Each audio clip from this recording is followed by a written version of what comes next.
No,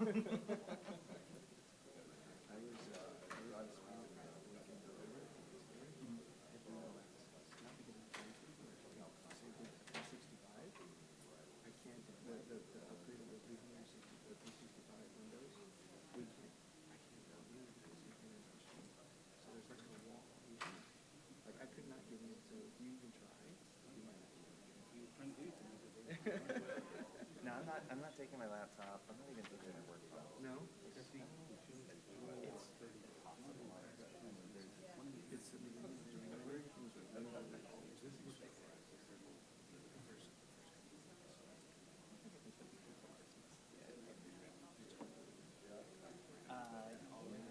It's okay. It's gonna rain a couple days, which isn't great, but it's like in the low 80s.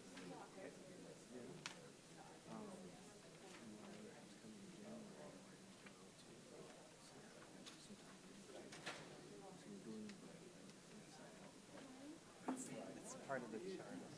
I know, right? I'm gonna go back there. All right, let's see in a bit.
Good morning. It's 9:02 on December 16th, and I'd like to call this meeting for budget hearings to order. Before we start, we haven't met since last Tuesday, I guess, and that was right before the death of Sergeant Kayla Sullivan. And so I do want us to have a moment of silence in her honor. It was an incredibly tragic death, especially in light of the recent death of another police officer. So let's observe a moment of silence.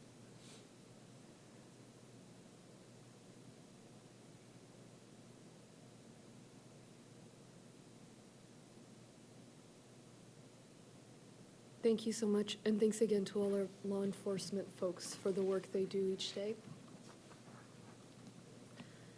Today, we're going to be hearing from the Harris Center, County Clerk, Engineering and FPM, Toll Road, Flood Control, Community Services, Juvenile Probation, Protective Services, Children's Assessment Center, Domestic Relations, Texas A&M AgriLife, Pollution Control, Public Health, and Universal Services. We have some public comments first.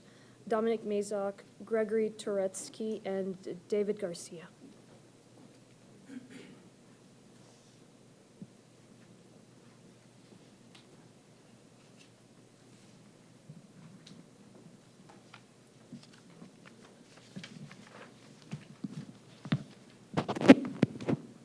Ready? Yes, good morning. My name is Dominic Mazok. First thing I did was I drove the North Shepherd parking ride and I took Metro in and on the 108, and I really enjoyed it. Couple of things about the budget I wish to address. Number one, maybe the thing we need to look at as a county is zero-based budgeting. Start from scratch each year and see where actually things need to be paid for. Secondly, this suggestion also occurs with the North Houston Highway Improvement Project. Maybe HECTRA should sell the the Hardy Toll Road right-of-way from the Stadia downtown all the way to the junction at 45 at the county line to TxDOT. And improvements to the I-45 corridor, or some of them could be moved to the Hardy corridor, and then there wouldn't be as much right-of-way taking along the legendary or the old I-45 corridor as we know now. Saturday, I was at the Veterans Memorial Cemetery doing stuff for Wreaths Across America. And I appreciate the fact that the county and Metro provide park and ride service from North Shepherd Park and Ride. But my thing is, and I think this is part of the zero-based budgeting, I saw all the county commissioners had buses there.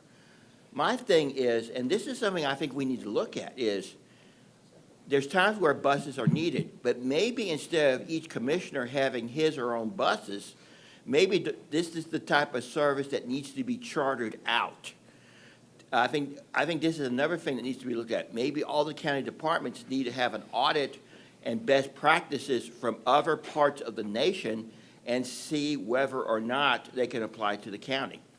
Maybe things within, also too, in Corpus Christi, they have MetroCall, to where you call 911, the closest available unit, whether or not it's county, city, whatever, gets to the scene and they pay the bills later. Considering our crazy boundary lines, that may be a possibility. Some things that people need to go to for county events maybe might be better off going with Metro, giving people Q cards instead of taking a county vehicle. And I would be willing to help the court with that, with my knowledge of Metro. Lastly, some of the things that occur in some of the, like the Spring Branch Multi-Service Center for the county, instead of the county paying for it, why can't the charities pay for it? We got charities, got millions and billions of dollars. Maybe for 5 years, don't build buildings. Maybe give the money to areas in the county that need it, and then it's to the person. Thank you so much. Thank you. Thank you for coming. Gregory Turetsky and David Garcia. Anyone else who'd like to speak? All right, let's get started then with the Harris Center.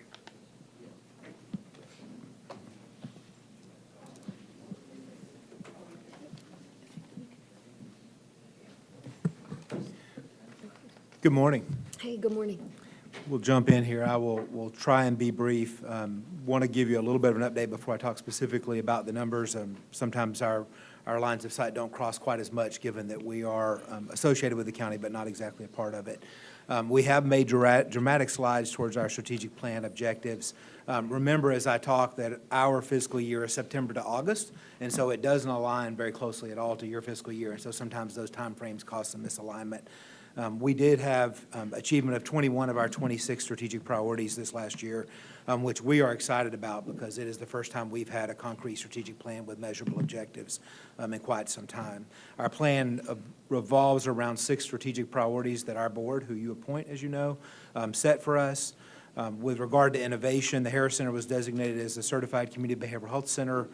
There's less than 75 of those nationally, and we're excited to have that designation this year. Also, a few months ago, we achieved a 3-year CARF accreditation. The lead surveyor said we were one of the top 3 organizations that she had ever surveyed, and we're excited about that praise. On behalf of all of our employees, I received recognition of one of the top 25 healthcare innovators nationally by Modern Healthcare. Access is another one of our strategic priorities. We do have 14 new care locations that we set up in this last year and a half. Almost all of those are exclusively school-based locations. We added a couple of other community, but most of them are school-based co-locations. Over the last 2 years, we've increased the population we serve by 10%.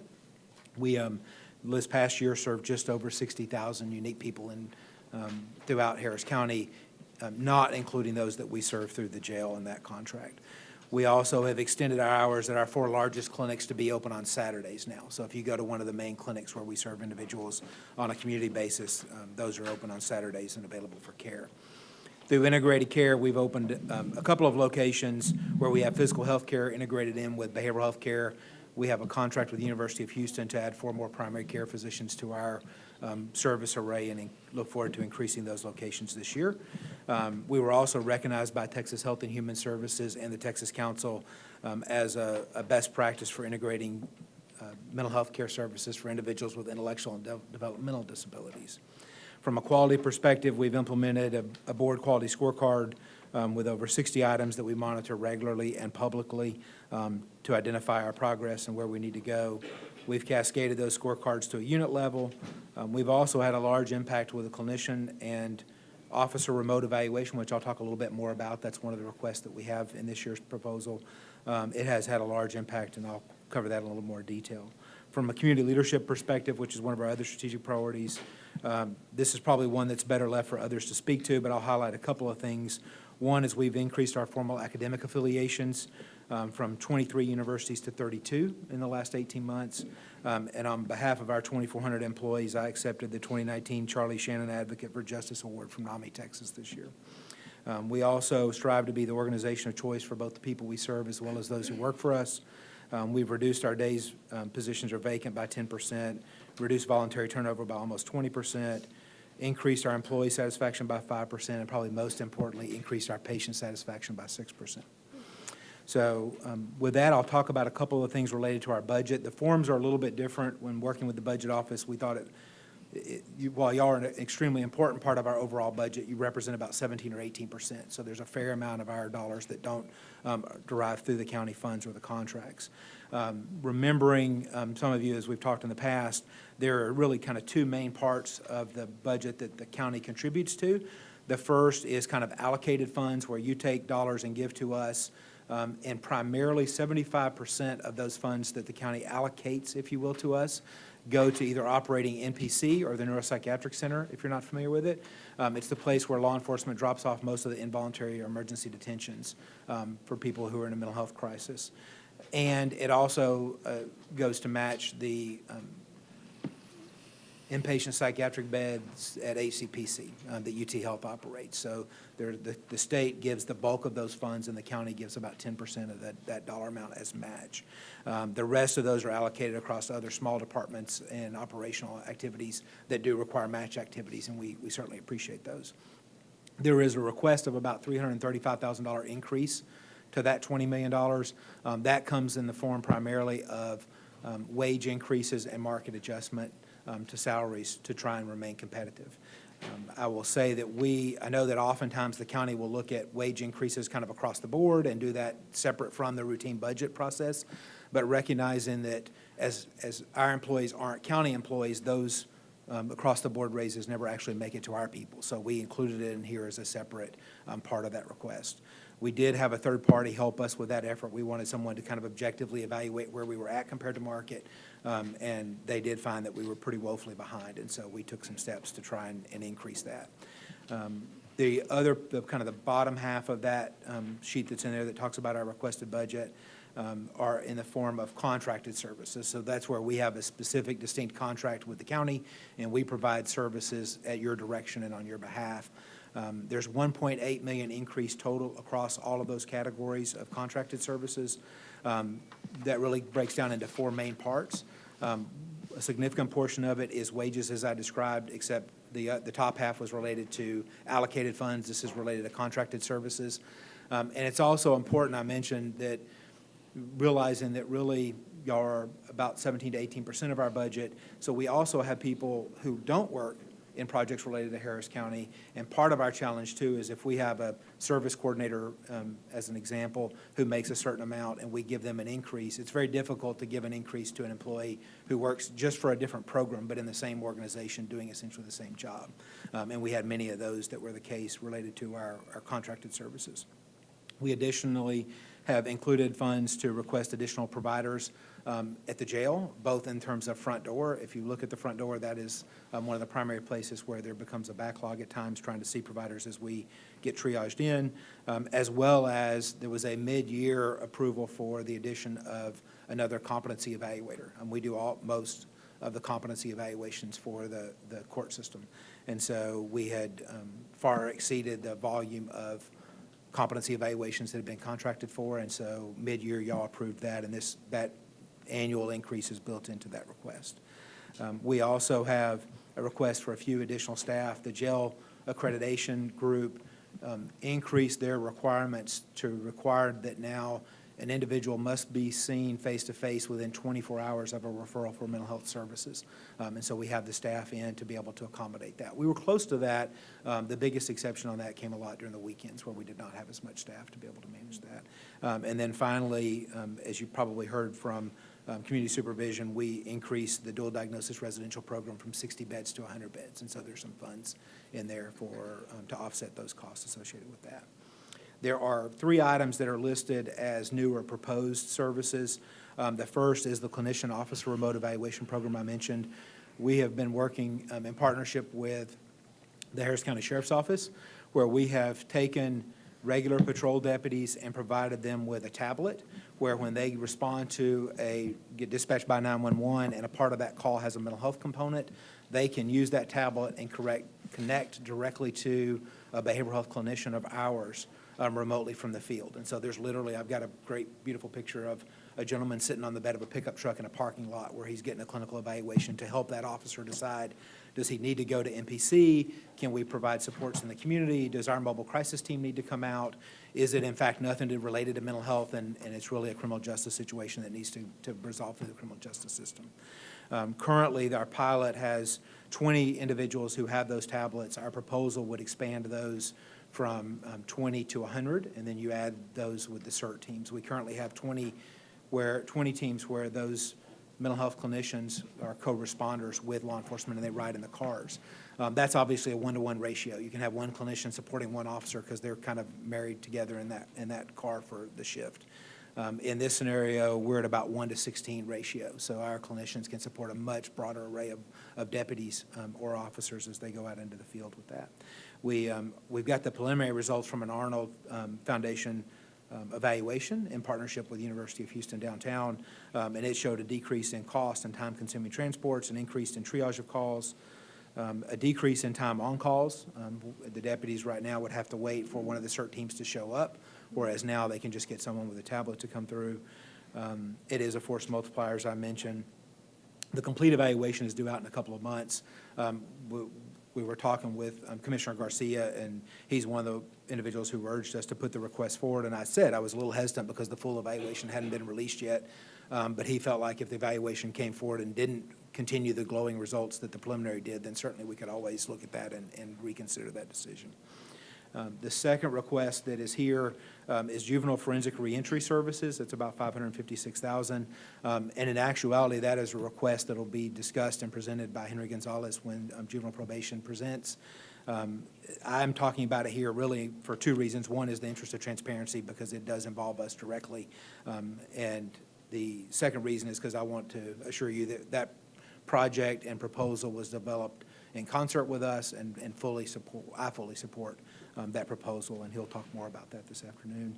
The third thing that's on here, and it actually, I believe, is on the agenda for court tomorrow, and that is the 1622 evaluations. So as you know, in the last legislative session, they created a mandate for 1622 evaluations, so anybody with a reasonable belief that they might have a mental illness, the magistrates can order a mental health evaluation is a strong word. It's somewhere between an evaluation and a record review. We took that discussion to the Criminal Justice Coordinating Council. That council formed a small work group to come up with recommendations and a proposal. That work group did take that back to the Criminal Justice Coordinating Council where it was approved to be forwarded on, and that's how it landed on the agenda for tomorrow. Justice Administration will be presenting that. And so to be clear, that will go into effect for part of this year, the remaining time period for this year. But we, in the interest of transparency, included that amount here so that you would understand that there was an additional expense associated with that for next year.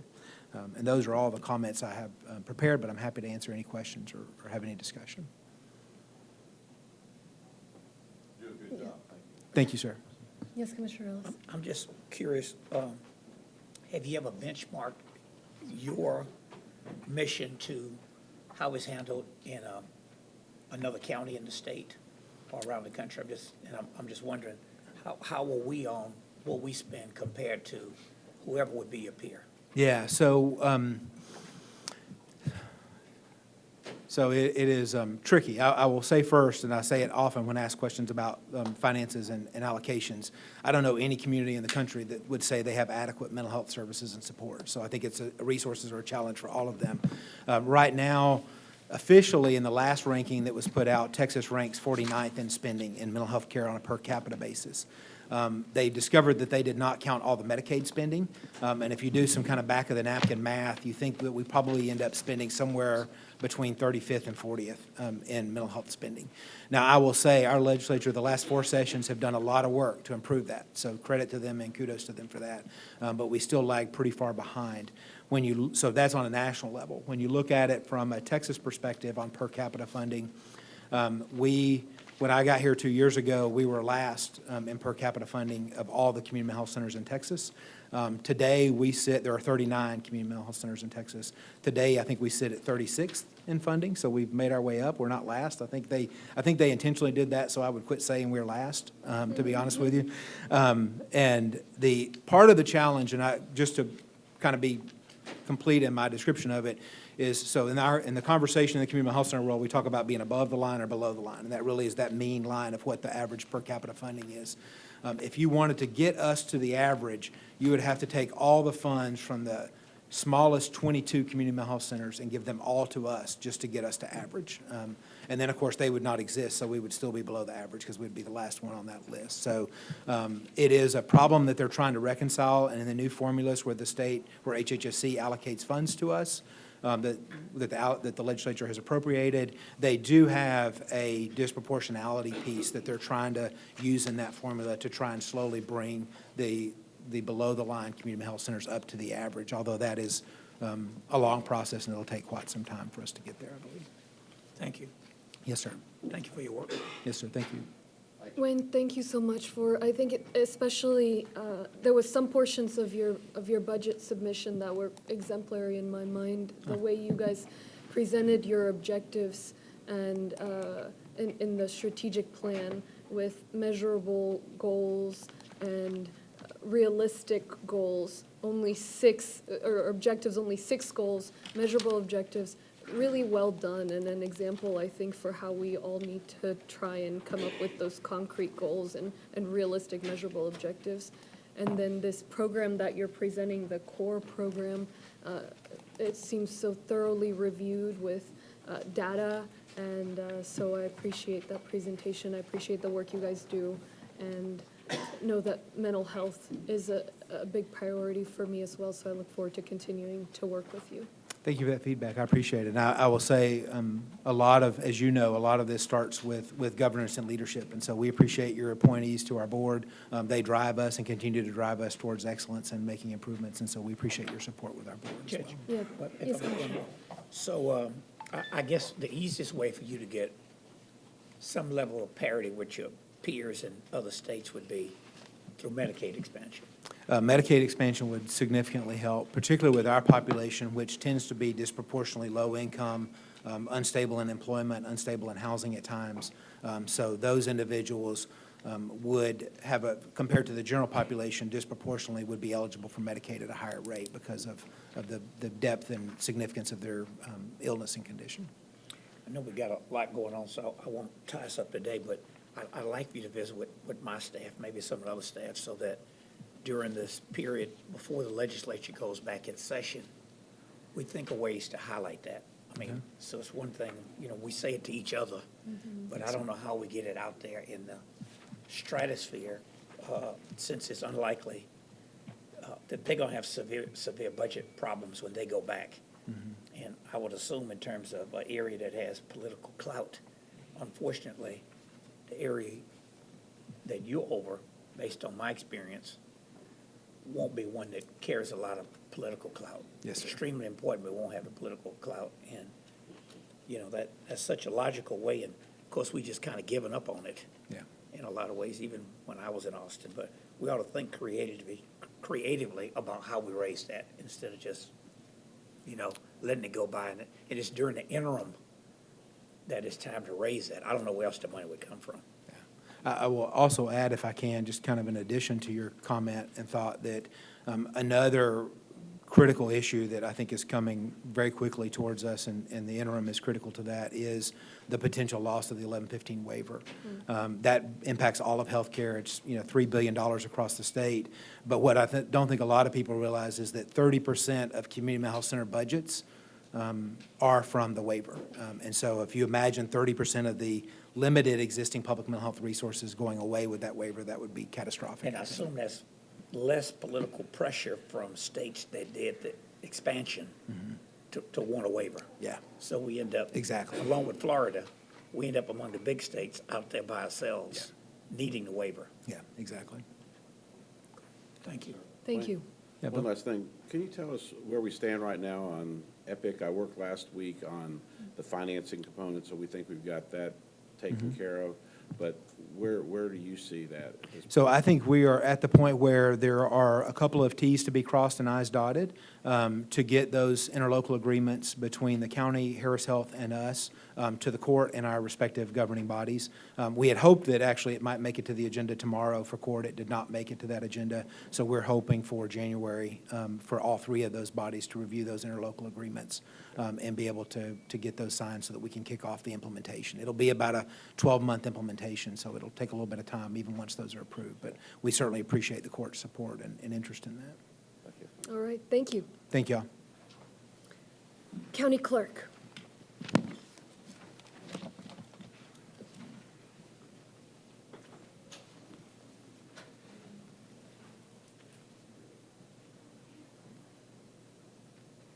The county clerk's office here. Okay, all right. Yeah, so they've added some funds to mental health, but it's not enough. And I guess I heard him say, they said we're 18, we put up 18 or 20%. Yeah, something like that. Yeah, $20 million. Judge, Yeah. so Mr. Jackson, they did put the salary increase in their item. In their Did anybody item. else do it? No, not an increase because of cost of living, but they put it in theirs. And basically, from the county, they get kind of a shotgun approach, which is about $20 million. But then they also bill us, and like the big ticket item in the sheriff's office the $2 million increase was a thing that flows through there. I'm about to ask Doug. Hey, Doug, we can skip to Blunt, right? Yeah, Matt's right. They're not back there? All right. Did, all right, so we'll take up the county engineer then. No budget for you.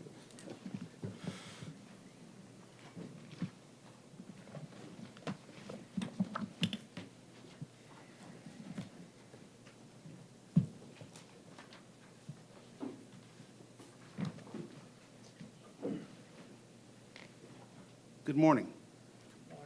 My name's John Blunt. I'm the county engineer for Harris County. As a reminder, the position of county engineer is in fact a statutory position established by the Harris County Road Law of 1913. I'm here to present the engineering budget for fiscal year 2021 and answer any questions you may have. The engineering department is requesting a budget of $97.5 million, the same as last year's budget. Next fiscal year, our expenditures are projected to be $100.8 million, or $3.3 million over our requested budget. We will pay for the extra expenses with our rollover funds. In fiscal year 2010, I became Director of Architecture and Engineering Division. Shortly thereafter, the county experienced some financial shortfalls that resulted in budget cuts and having to reduce our staff by 15%. At the time, salary and fringe costs represented over 85% of our total budget. That experience has taught me a valuable lesson when I consistently continue to be very mindful when spending county funds. I'm pleased to announce for the 10th consecutive year, engineering will once again finish the year under budget. Our projected fiscal year 20 expenses are $92.6 million, or $4.9 million under budget.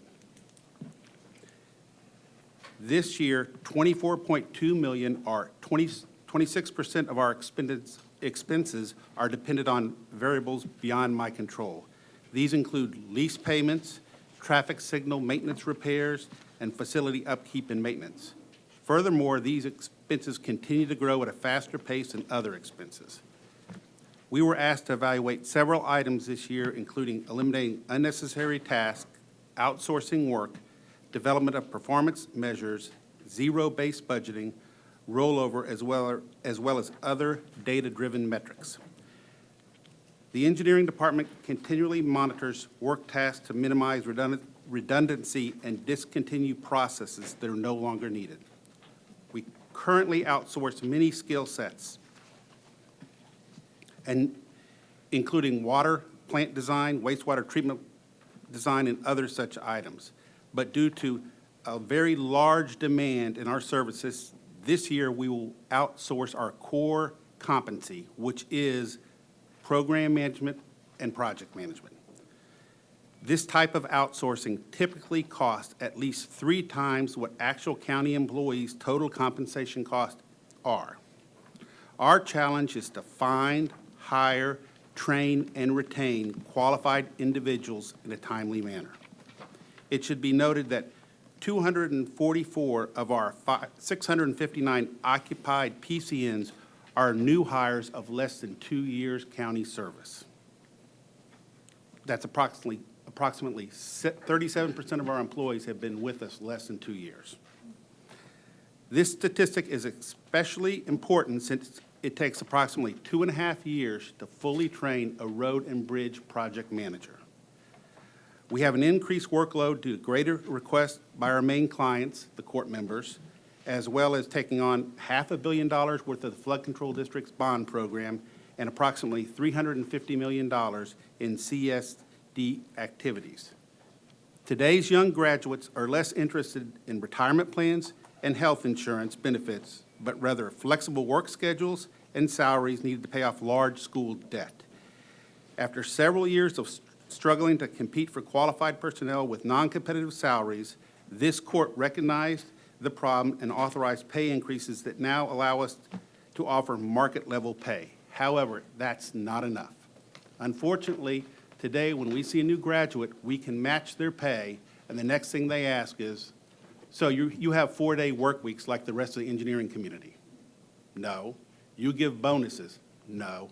Thank you, we'll go to the next job, and they'll work outside government service. So I'm not promoting that we do bonuses, but we're going to have to look at flexible work schedules and other things to attract new graduates. We recently hired our own in-house recruiter and are working with several outside firms to assist with attracting talented staff.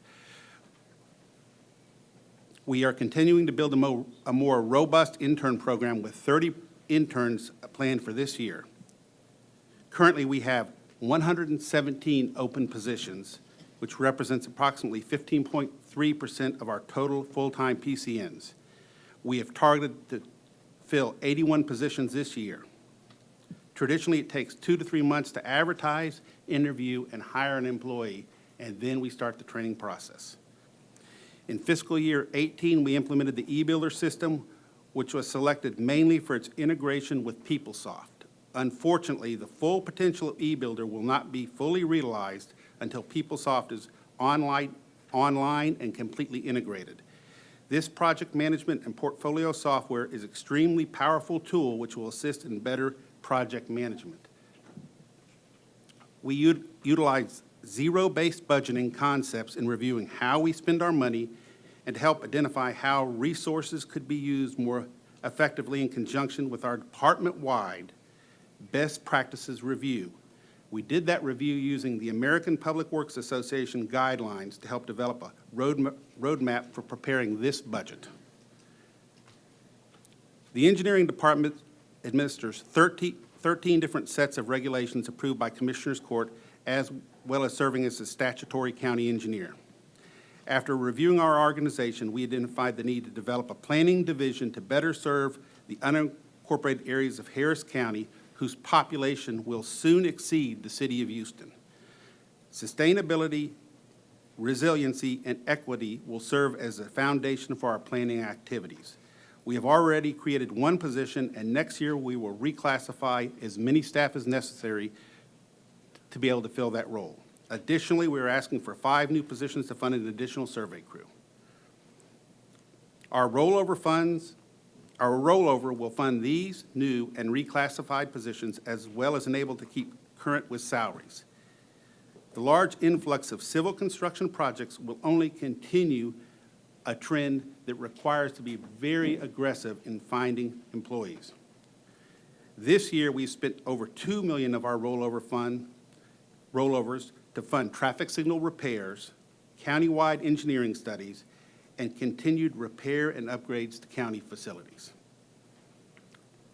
Our challenges going forward include fully implementing the ICAT system, Imagination Zone planning, and county transportation, and adopting or getting the court to adopt the county transportation plan. These systems will enable interagency coordination and cooperation, provide resilient and sustainable affordable housing initiatives, as well as allow for development of an equitable multimodal project plan.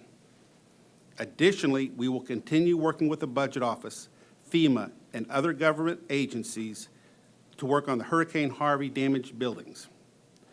One point of note is that once funding is approved and infrastructure-related work begins at the CJC, we expect to receive numerous occupant complaints due to the noise levels. We have been very open with members of the CJC Tenant Committee about this issue, but we expect the complaints to come. In conclusion, on behalf of the members of the engineering department and myself, we would like to take this opportunity to personally thank all the court members for the continued support they provide. I prepared packets with additional information for your review, which I'd like to distribute now.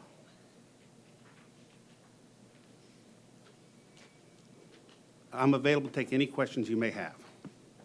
Thank you. Yes, Commissioner Ellis.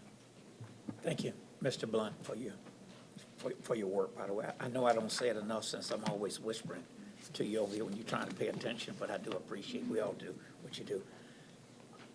How much is in your rollover?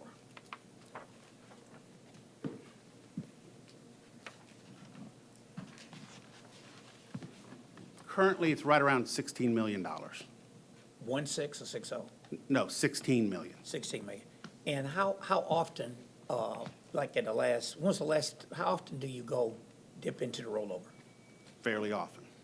Okay. I mean, whether it's paying for facility repairs, traffic signal maintenance, if things aren't adequately funded, I use my rollover, and that's something I've been doing since rollover started. We've been doing county-wide repairs and projects with rollover funds, not to benefit my office, but the county.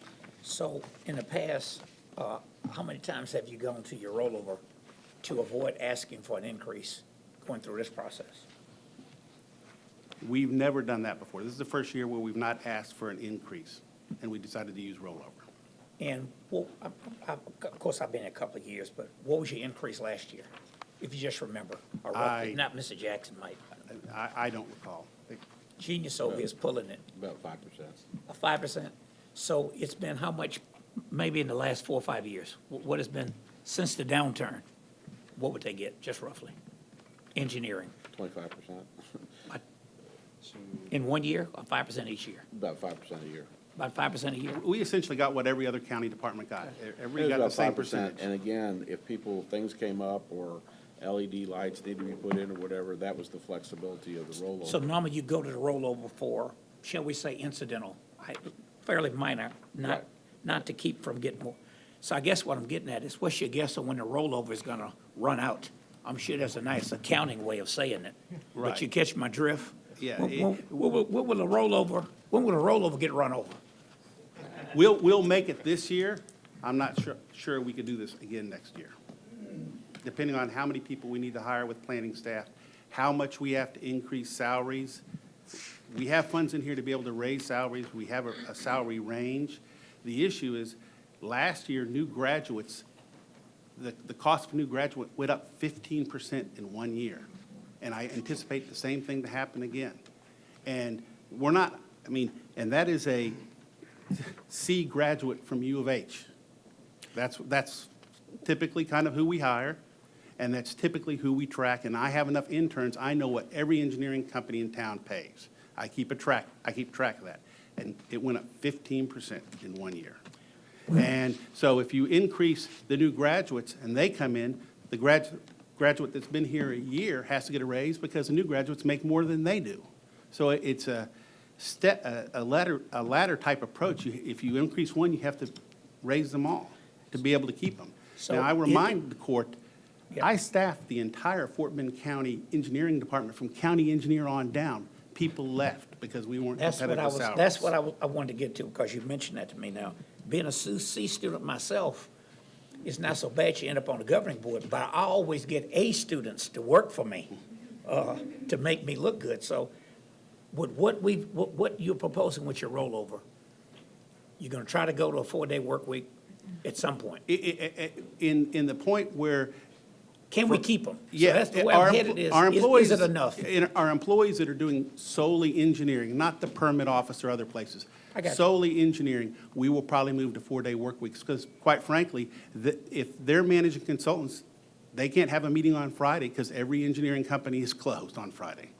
Well, I know it is what it is, but I want to make sure, at least you let us know, that you say whether or not you think you can make it with the tape, just cutting and pasting and taping it up, knowing you gotta, I've heard you say, I think publicly, I know you said it to me privately, but I think I've heard you say here publicly before, I can't remember sometimes, that we are training folks to go work in Fort Bend County. That's right. So I've heard it publicly, right? We've trained people to go to So Fort Bend, is this City of enough? Houston. I just want us to know, so it is what it is, that, is this enough for you to hold this together, knowing that we're gonna spend, I guess, more money than, even if we don't get all we're hoping we get, it'll still be more money than the county spent in a very long time on infrastructure-related projects. Can we hold the talent? We can hold for this year.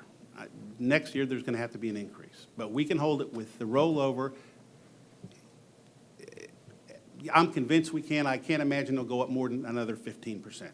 But remember, all this work that's coming in, there's such a huge demand. That's why we've got a very aggressive intern program. And it's paying off. Of the 4 interns that have personally worked for me, 2 of them are now county employees, and the other 2 haven't graduated yet. So, and we have a lot of success with our interns. So that. It's a big problem convincing millennials. They tend, at least the ones that in my household, are not that worried about, they don't mind jumping jobs, they're not that worried about health insurance, even when they're coming off of mine. It just doesn't, That, it doesn't resonate with them. But what we have learned is if they start as interns, meet everybody, know who they're gonna work with, they're less likely to go look for a job somewhere else. I just want to raise it with my colleagues because it's probably limited experience on my part, but just based on my experience, most people get a little uncomfortable trying to come up with additional revenue when they got to face their makers, meaning the voters, not the almighty. And with revenue caps and the cycle coming up again, it gets very difficult. I appreciate your work. Yes, sir. Commissioner, Outsourcing is Commissioner Cagle, you don't mind? Sir? outsourcing, tells the story. Yeah, but the fact that you have to pay 3 times what a county employee costs if you outsource it. And we're actually having to do that with our core competency the first time ever. And we hope that next year we won't have to do that. Say that again, you're having to do what? Project and program management is one of our core competencies. We do that. That's our specialty. And we're having to outsource that for the first time ever because we can't get enough people and get them trained quick enough. Right. And it does cost more money, Judge. I think you're saying it costs more money. Three times or more is the rate when you hire the same exact, and we've got a graph. It costs over 3 times to hire the same person on a contract than if they're a county employee, and that includes their retirement and all their benefits. Yes, Commissioner Cagle. And then Bill, Commissioner with Garcia. regard to the flex hours and those things that are attractive to the next generation of employees, is that fully within, pardon me, with regard to the flex hours and the 410s, and I think they've got that other thing that the 980s. millennials like 9 now, 80s. which is the 323 or whatever that, whatever those structures are. Is that fully within each of our directors' discretion to utilize as they feel, or do they need to come to us for some sort of approval to employ that within their divisions?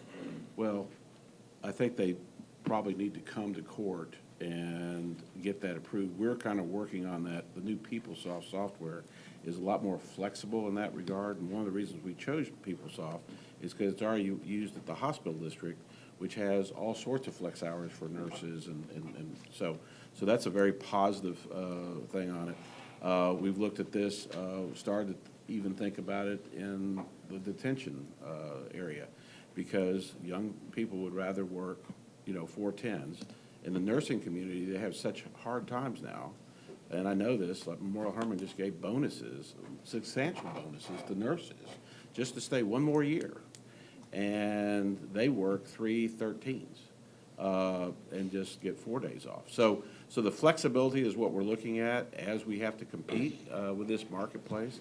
John and the other departments need that. Some departments don't need it. And that's why, in this case, the rollover is working to let John have that flexibility. I'm personally looking at a lot of these items in the past we would just pay for, but strictly by the accounting rules, they allow us to capitalize these items. And when you capitalize it, then you basically can pay for it with debt. And so, again, we're watching this very closely because we know we're going to hit a wall because you'll run out of rollover at some point. But we are looking at having the ability to capitalize it. When you outsource some of these things, normally you would capitalize those items, but it is 3 times more expensive. So it's a flexible thing right now. I don't see any, in the next 5 years, any relief in this area. Civil engineers, that's where I would stand if I had a child into that marketplace because it's tremendous right now. And nursing is the other one, so. Well, I know on the outsourcing, that is incredibly more expensive. I know that in our park system, we have hired a number of employees and we do our own trail building, which is like 25 cents on the dollar compared to going out and getting the contracting, and you guys helped us get all that.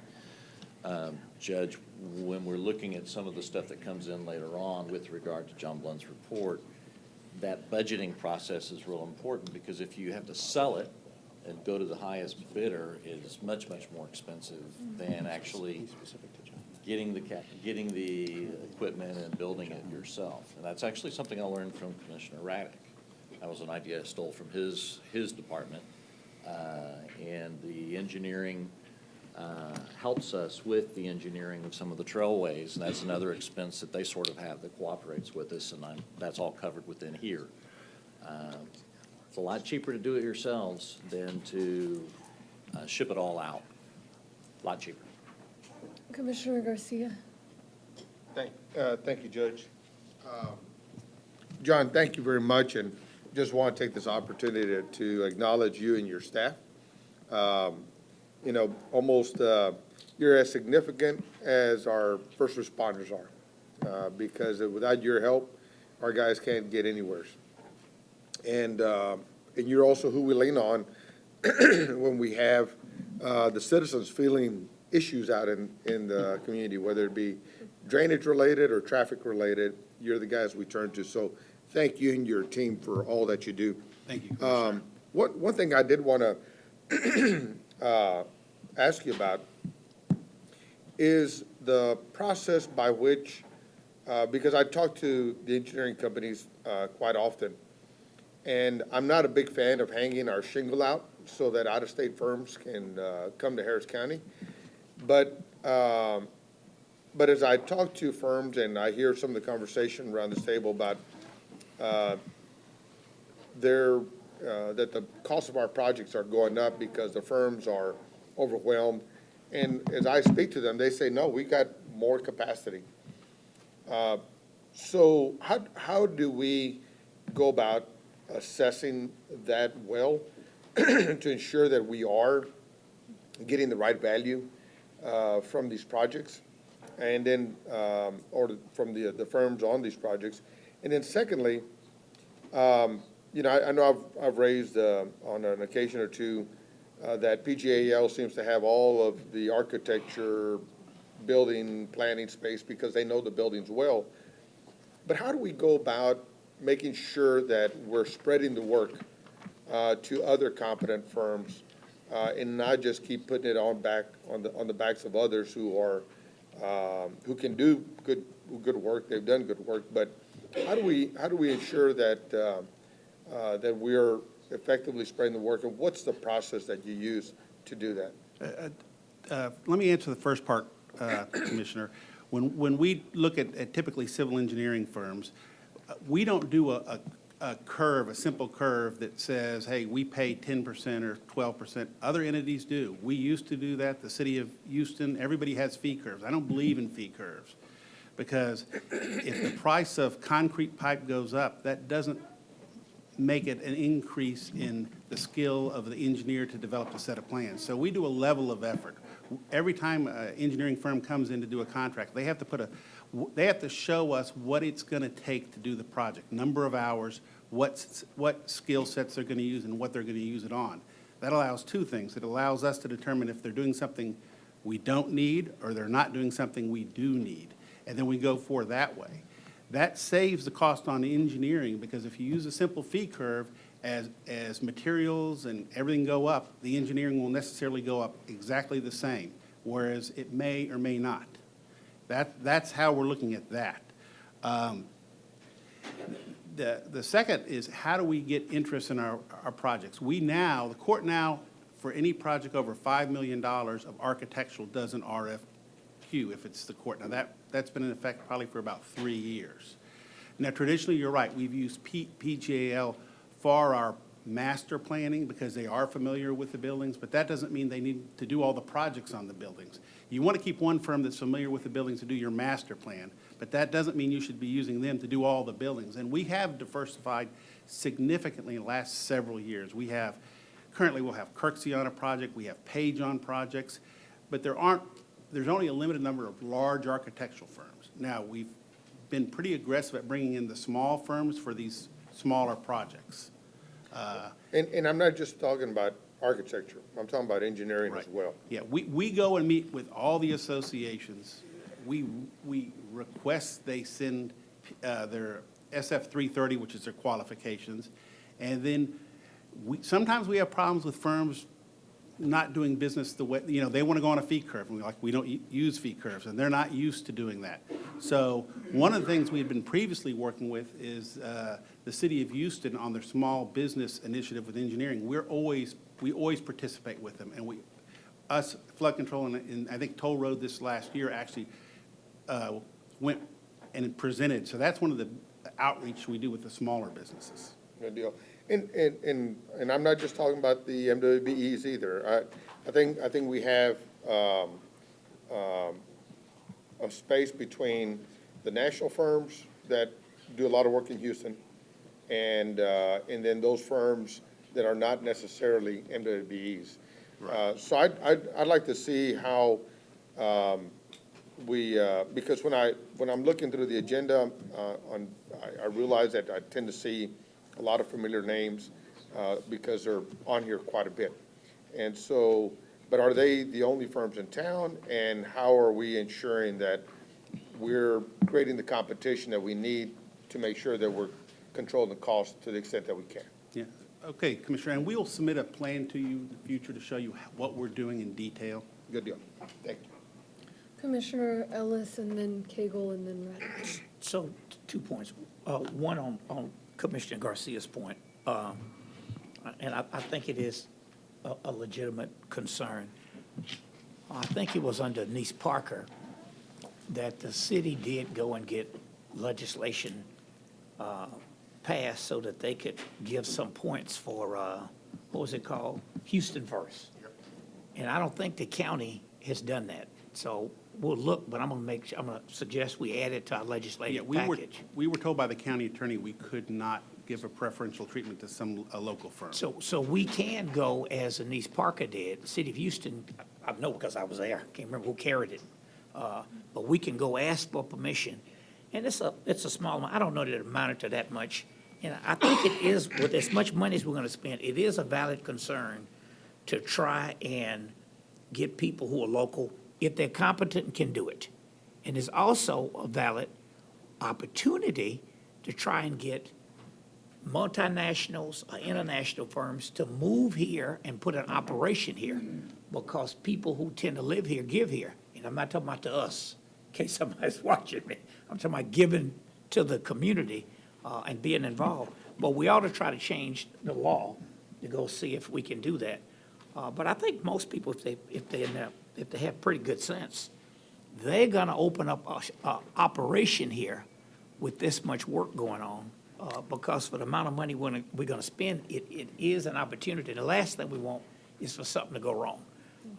But I do wanna do as much as we can to try and nurture these local businesses. And I, for one, have encouraged some of them to look at opportunities to joint venture or merge, and not just the MWBEs, some of the other firms as well. Maybe it ought to be one of the things that new Department of Economic Equity and Opportunity ought to look at.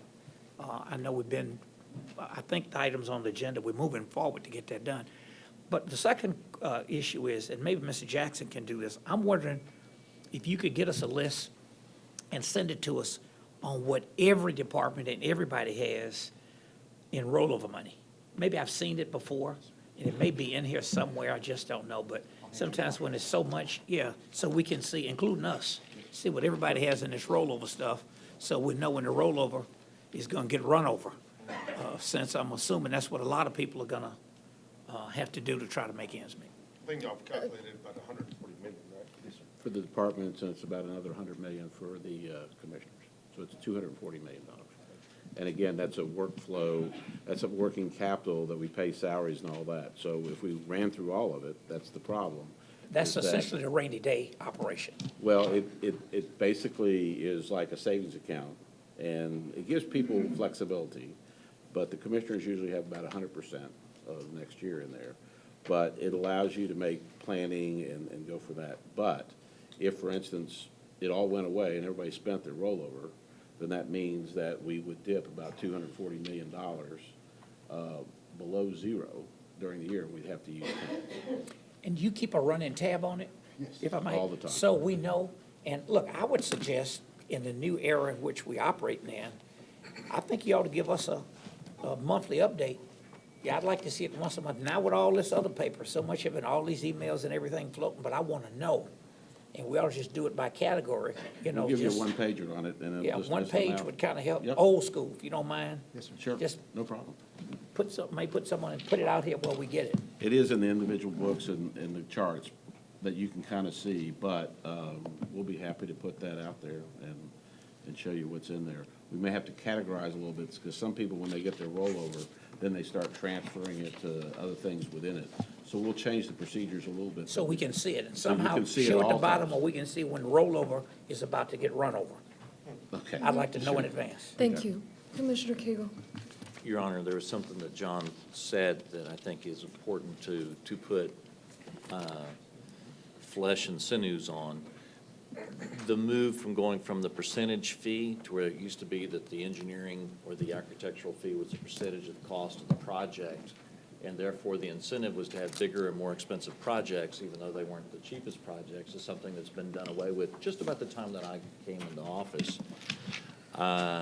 And the shift to the scope of service. You may recall Pastor Froge, who testified, not did testify, but led us in our opening prayer in our last Commissioners Court. They had a flooded building that we bought and are turning into the George Bush Community Center. We did a contract with I believe they're an NWDE architectural firm. Is C.C. Lee's firm? Yes. Yeah.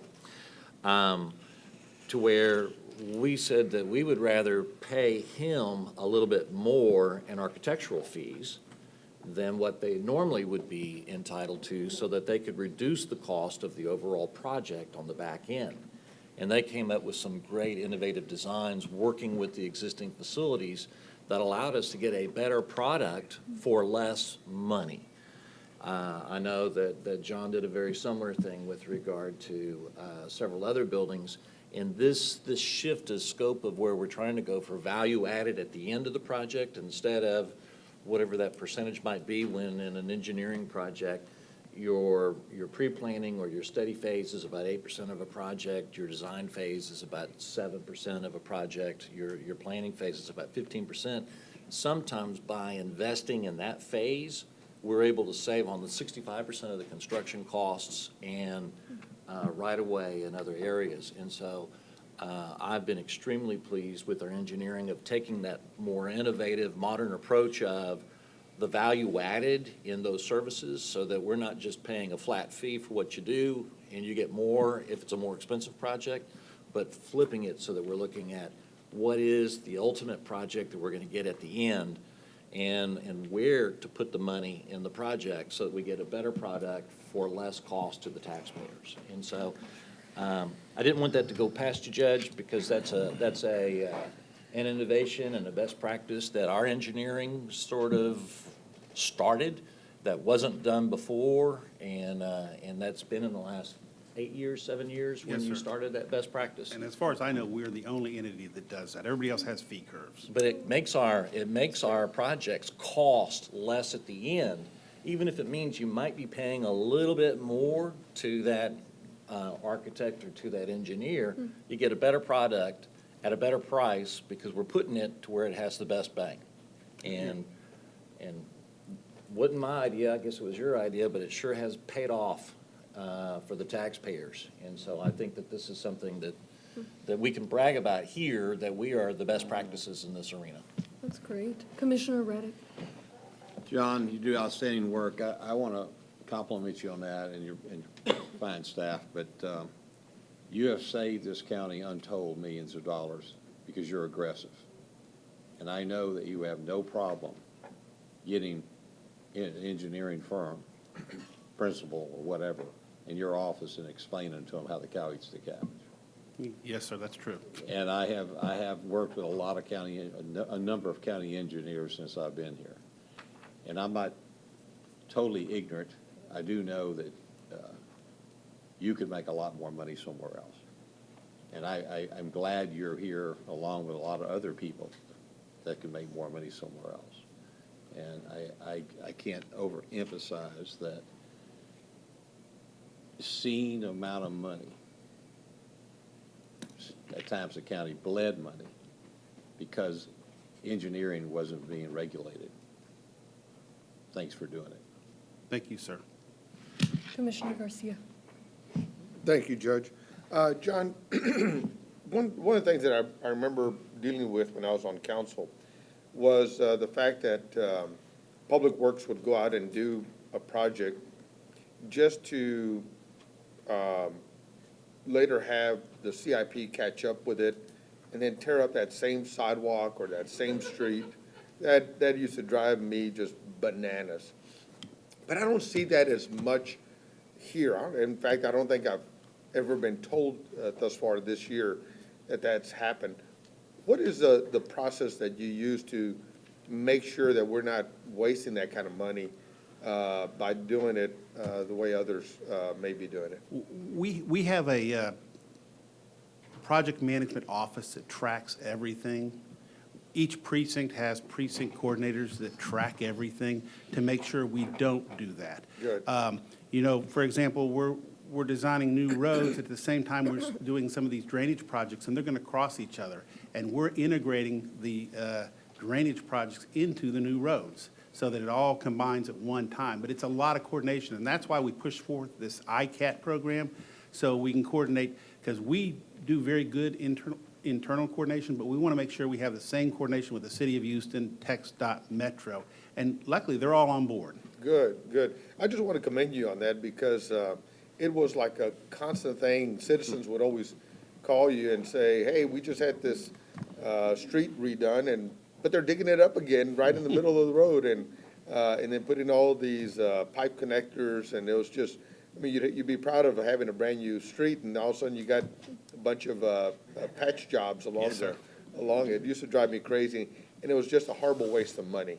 But anyway, my compliments. Thank you. John, just one question on the OSHA 10 and standards that we discussed. My understanding is there's just 2 investigators, I think is what you guys call it, to go around all the sites and make sure that folks are adhering with those safety requirements and making sure that workers are classified in the appropriate buckets. When will that come back to us, the increase in the investigators and having an adequately sized pool of investigators so that folks aren't working in dangerous conditions or misclassifying workers? You know, the staff we have are actually wage rate compliance. They're not looking for OSHA 10 violations. There's ongoing discussion in a committee that's working on what the county's eventually going to adopt. And once we find out what the county's eventually going to adopt, then we'll know how much staff we need. We have positions we can reclassify in funding, but it's premature to determine that because we haven't determined, or the court hasn't determined what they're going to adopt as far as OSHA 10 or OSHA 30 requirements. There's a lot of steps up that ladder, and that really relates to how many staff you need to do that. There's no doubt that 2 is inadequate, but the question is, do we need 4, 6, 8, or 10? And we won't know until we get until the court gives us direction on what they want to adopt. But we're Okay. prepared to do that. So they're still creating the safety requirements is what you're saying? With the safety what the safety requirements will be, that's correct. It hadn't been determined because it'll have to come back to court, and we're working with purchasing on that and the county attorney's office. Okay. Okay, for some reason I thought we were at the stage where we're already asking the contractor, have you had past violations? Yes or no is basically all we can legally ask for, but that we're not gonna be able to, I mean, that's on the side of whether we retain a particular contractor, but in terms of enforcement, shouldn't we just have folks abide by OSHA 10 and 30? What's the question left there? But the question is what we're going to make them submit. Are we going to make them be self-certifying and have independent third parties certifying that? There's a different approaches to this, and that's what we're working with purchasing to determine what's the best approach. There's multiple different ways to do it. You can have the contractors, depending on the dollar value, submit safety plans, and they have third parties actually come in. The bigger firms have third parties come in, routinely do the safety inspections and give the results to them and us. The issue is when you get to the smaller businesses, it's much more complicated because they're not very sophisticated. Right. And to get all the contractors OSHA 10 certified will probably take close to a year. All the large firms have OSHA 10s and OSHA 30 certifications. It's the smaller or mid-sized firms that do not have that. And we're working with AGC and a number of other entities to get the training. We've actually been talking directly with OSHA on how we're going to get all the training to all these firms.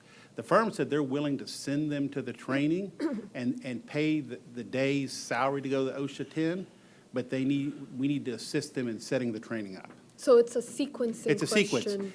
And we're, in the background, we're working all the training alternatives and options while this committee's determining whether we're going to require just 10 or 10 and 30.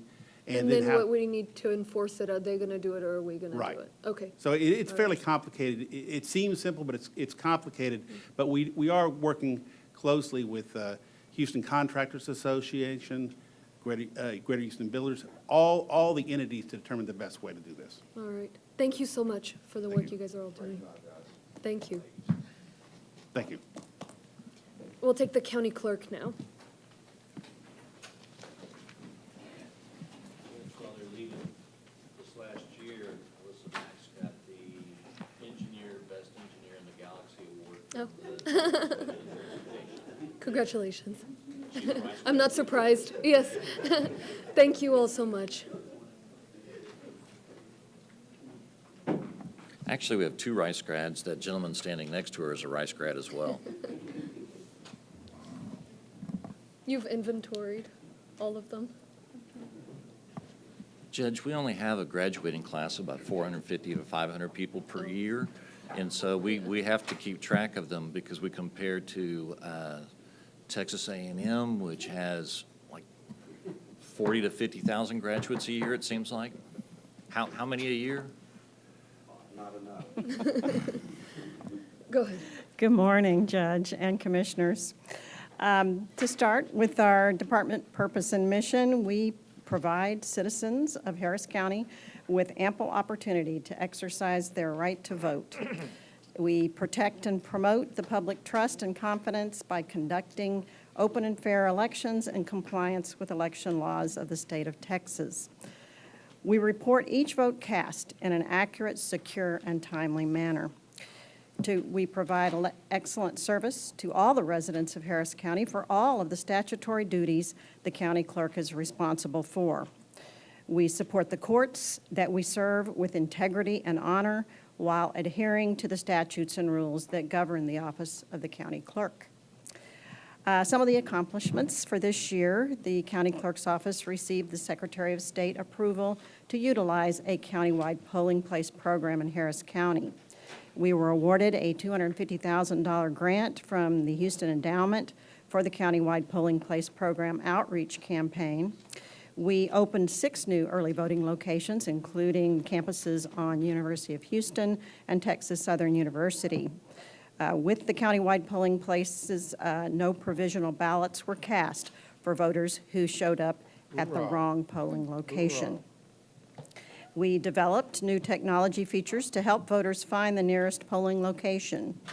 We expanded the student poll worker program as well, and in association with the probate courts, we moved to a paperless court process. Some of the actions taken to drive efficiency and productivity included: we had 60,000 rolls of microfilm converted to digital images. Our clerks and the public are now able to access these public document images through the electronic index and will no longer have to view the documents on microfilm. As a result of this project, approximately 40 additional years of real property documents are now available online via the county clerk search portal. In association with the probate courts, we have instituted electronic workflows that move court documents electronically from the clerk's offices to the courts and back. As far as new responsibilities that our department has assumed this year, in May of 2019, the county clerk's office successfully implemented the countywide polling place program. So voters can now choose to vote at any of 700-plus locations in a general election. We extended the voting hours to 7 to 7 for both weeks of early voting. We increased the number of polling locations for early voting and Election Day So of course, there was a need for more clerks and more election equipment. The cost that our department incurred this year, that we won't have next year, we implemented the Harris County Polling Place Program, so the electrical infrastructure at the Election Technology Center had to be updated at a one-time cost of $300,000. Some of the measures, internal performance measures that we use are to look at the number and statistics for a couple of things: real property filings, marriage license issued, assumed names issued, county civil court cases filed, probate court cases filed, copies of documents, and of course, the entity elections conducted. And as you can see by those figures, of all of those measures, our elections doubled from last year to this as far as the entities. As far as external performance measures, as an office that files and records public documents, the demand for our services is driven by the public and their need to record documents, have license issued, or hold elections. In addition to the office-wide statistics provided, we also keep the same type of statistics at a location level and, where applicable, on an individual clerk level. We have and will continue to conduct surveys with the public concerning the use of our website and other services. So because of that emphasis on doubling the number of elections, our three top priorities in this coming year's budget will be election personnel. The first area would be an additional 2 employees for our voter outreach department. Number 2 would be more election personnel for our mail ballot area, because that has been growing steadily, but for the November 2020 election, that is projected to be enormous. Number 3, we will need an additional 1 person personnel for the Election Technology Center. The needs there are growing tremendously, and I will say that in the Election Technology Center, we are growing by leaps and bounds, and if we do go forward with new election equipment, we will need much more space, warehouse space for that, to store new election equipment. And also, if we go to a machine with a paper ballot, we would need storage facility for that as well. Of course, number 4 and 5 would be the new pay increase for our election workers. And that, as you can see, is quite large. Our numbers 1 and 3 for election personnel is really not that much in the big picture. Election operational experiences, number 6, expenses. We definitely are going to need more expenses, and I believe Commissioner Raddick said that he would do everything he could to make sure that we had what we needed. But we are going to need that going forward to be ready for the elections that are ahead of us this coming year. Other than that, that is all I have. So would you like to entertain any questions? Thank you. Yes, Commissioner Ellis. Thank you for what you do, Dr. Trotman. Certainly. So when we do an election for the city on the primaries for the parties, they pay. That's correct. So even when we do the mega centers, they pick up that tab. That's right. Okay. And I wanted to raise that because I know when we were going through this process, and you made a very bold decision to come in and ask to start the mega centers, super centers, what's the Voting phrase? center, voting centers. Voting centers. That's one of the When I was words. carrying the bill, they called them mega centers or super centers or something like that to make it, to help get it passed. We'd blow it up. But it really is a big deal because this is the largest program like this in the country. But I know that we make commitments, and at this table, and ask you, want to make sure none of them are closed. And so on election day, I know you were getting calls from people wanting to know when they'd find out. And I did come to the conclusion with others.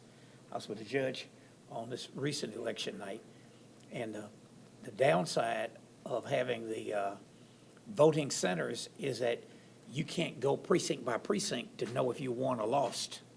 That's right. Because I guess the computer doesn't put all that in right away. So in the old days, you could do the projections earlier. So you're waiting up there to give you a concession speech or your victory speech, and you don't know whether to cry or smile. But that's just the downside of it. But they do pay for it. And so including having to have all of these centers open, whoever's having an election has to pay for it. If we have a bond election, then we pay for it. Right? So when we put something like the bond package on the ballot, that's us. Now, since this is tied in and we talk about paying for elections, can you, somebody give me an update on what's happening with District B? Since we're paying for it. If we know. If not, I'll just ask when we certify the elections, because I'm getting, people are watching us now. I think there And has they been no. calling and asking. Yeah, I think there's been no movement on that, but Mr. Ray could bring you up to speed. Yeah, I mean, we can discuss this from the point of view of how much it costs elections and what kind of timing would be involved.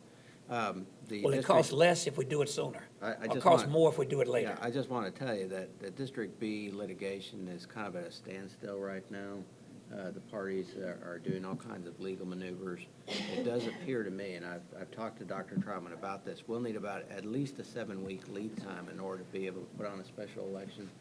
So it's very possible that we'll Is be your in the mic next. on? Oh, you might. Yeah, I'm just not close enough. It's very possible that this next, the election that we run for that special election will be in the next fiscal year.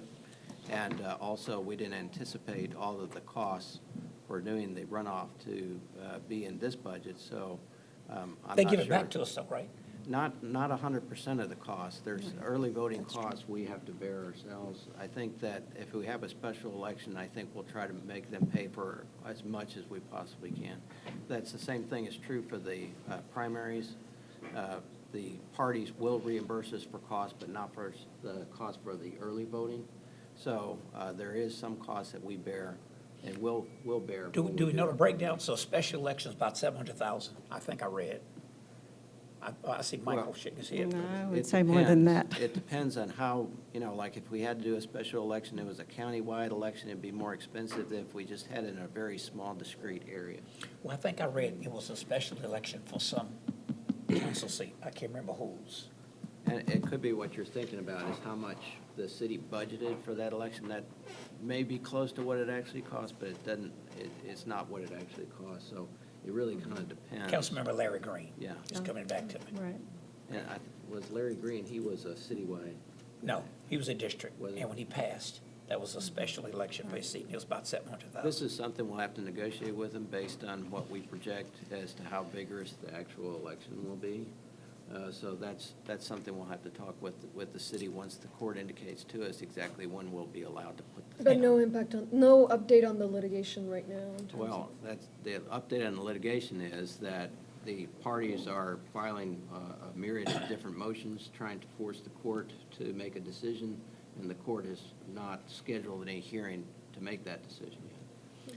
And in terms of costs, under the law, it'll be on the ballot by itself. It cannot be on the ballot Well, for the March primaries. We can't run another election at the same time we run the primary election, so it would be a different date than that date. Okay. Who's it in front of right now? Which judge did it end up? Well, Judge Brown, the administrative judge, still has it in front of her. She has not appointed a special judge or any other judge to hear the thing. There's limitations on who can hear it. Right.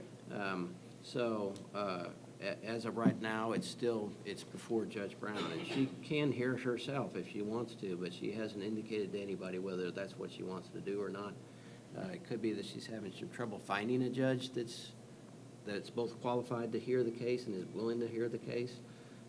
It's not the best season to drag judges in front of, off from wherever they're at to hear a special case like this, and there may be some unwillingness to try and get involved with a controversial matter like this. So I don't know. I don't have telepathy. I wish I did to be able to read judges' minds. But, How much would that cost us, tying all this to the budget, giving you telepathy? $1.89. Commissioner Cagle. Dr. Truman, you said there were no provisional ballots in this particular election. No provisional ballots for people who showed up at the wrong location. There were Okay. provisional ballots, but not for showing up at the wrong location. Because 72% of Precinct 4 is in unincorporated Harris County, and my understanding is there are a number of people who showed up thinking they were going to get to vote in the mayor's election, but they were not residents within the city of Houston. Correct. And so how did you handle those individuals who thought that since there was this polling location that was in their area, how did you procedurally deal with that somewhat sensitive issue to someone that felt like they had a right to participate? I will tell you, I was just speaking to a number of our employees who are on our call center, and that was the number one call. I know that I am in the city of Houston, and no, you're not. So, yes, that was an issue. Morning, Judge, Commissioners. Michael Wynn, Clerk's Office. Great question, Commissioner. We graciously told them that they were not eligible, and if they pushed the effort, we allowed them to vote a provisional ballot. And so the process is no one's denied, and you process them as usual. Okay, so the comment was is there wasn't a provisional ballot for being at the wrong polling location, but there were provisional ballots for not being eligible. That's correct. All right, thank you very much. Dr. Troutman, a question just on this investment. With the high turnout we're expecting for the presidential election, how does your request tie into encouraging turnout and let me leave it there, encouraging turnout in particular? Encouraging, so voter outreach is what Right. you're after. Yes. Well, definitely. You see, my number one request is for 2 additional people in our voter outreach department. And actually, one, it's going to be my new chief deputy, Tanisha Hudspeth. She is now, yes. Congratulations. Please. She is now the head of voter outreach, an administrator for voter outreach, and assumes the additional job of voter outreach for African-American communities. So when she comes to be my new chief deputy, that's 2 positions open. And by the Voting Rights Act, we have to fill that, and right away. So those are essential. So the one, to fill her position, but also as Harris County is growing, we will soon most likely have another language for voter outreach to fulfill. Possibly Korean, we're not sure. But we want to be ready for that. We want to have that ready to go because, as I say, for the Voting Rights Act, you have to adhere to that. Not later, but sooner. So we have to be prepared for that. As far as voter outreach to the community, we'll continue that with our countywide polling place program. But I think we need to do even more to educating people about their sample ballots. And so we'll have a whole initiative for that. Why is that important? Well, that long ballot, we need to educate people on how to fill that out. Go to our website, print it out, and fill it out, and bring it with them into the polling location. We are going to go back. We have already met tentatively with Houston Endowment for possibly another grant to help us with that voter outreach. That's what we are aiming for. So it sounds like folks were aware of the vote centers. I saw a Yes. statistic in your brief 75%. about- knew that it was happening, so Yes. that's great. Yes. Folks do ask, how does this turnout compare with the accessibility? How does it compare to what we would expect? Shouldn't more people come out than usual? What are you guys doing to make sure that folks know that there's an election, that it's not intimidating to them, to come out and participate?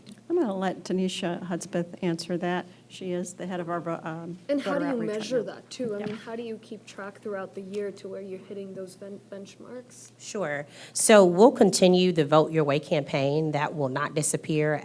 Actually, we will continue to enhance. So the work that we've done with Vote Your Way now will continue on, as well as part of Outreach's initiatives is to hold advisory committee meetings. One of those committee meetings is just all about voting countywide polling place program. And then the different language groups have advisory committee meetings as well, which take place around the entire county. So we'll be making sure that we're having meetings in every commissioner's precinct to offer the public, whether it's a language or not, to attend these meetings. We'll do series of daytime and evening meetings for education pieces, and then just all around showing up to events that are supported by voter education and invites. We do get invitations from different organizations and groups to show up to talk about demonstrations of the Eastlake machine. I think we have about 40 or so Eastlake demonstration machines that are just dedicated for voter education.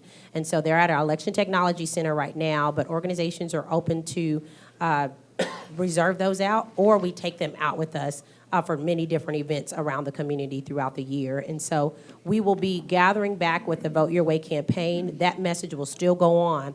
Everything from voting by mail. We do take reservations for the senior citizens, senior centers that want to get the vote by mail applications. So we're going to be enhancing the ballot by mail application initiative with contacting the facilities or those that have seniors there to say you can get the applications. You can definitely coordinate with our office. We'll be touching a little bit of every type of voter through the Vote Your Way campaign. And so we're more than happy to, share with the court at the top of the year what's our initiatives for every election. Of course, we have a special election in January. Just met with our group this morning, and we're already talking about setting dates for meetings and conducting voter education seminars. One might be one that we're considering working with the League of Women Voters on, just knowing your voters' rights. And so we know with the year of 2020, that is going to be a big topic across the year, and setting seminars around the county again that's all about knowing your voters' rights. And I know we can't get too much into the weeds, but as far as the statistical data, after every election, we gather, the impact, what voters knew, what voters may have not known, and we give that information in the advisory meetings. So they come and get substance of, how many individuals are voting by particular surname, age groups, the trends of those voting from 18 to 20, from 40 to 50, and what are they choosing, what way are they choosing to vote. So that information that we are putting together can always be available to the commissioners. I think we send them to your policy advisors for all of your offices when we are doing these type of events and activities. No, it looks like policy advisor. Well, we send it to Elizabeth.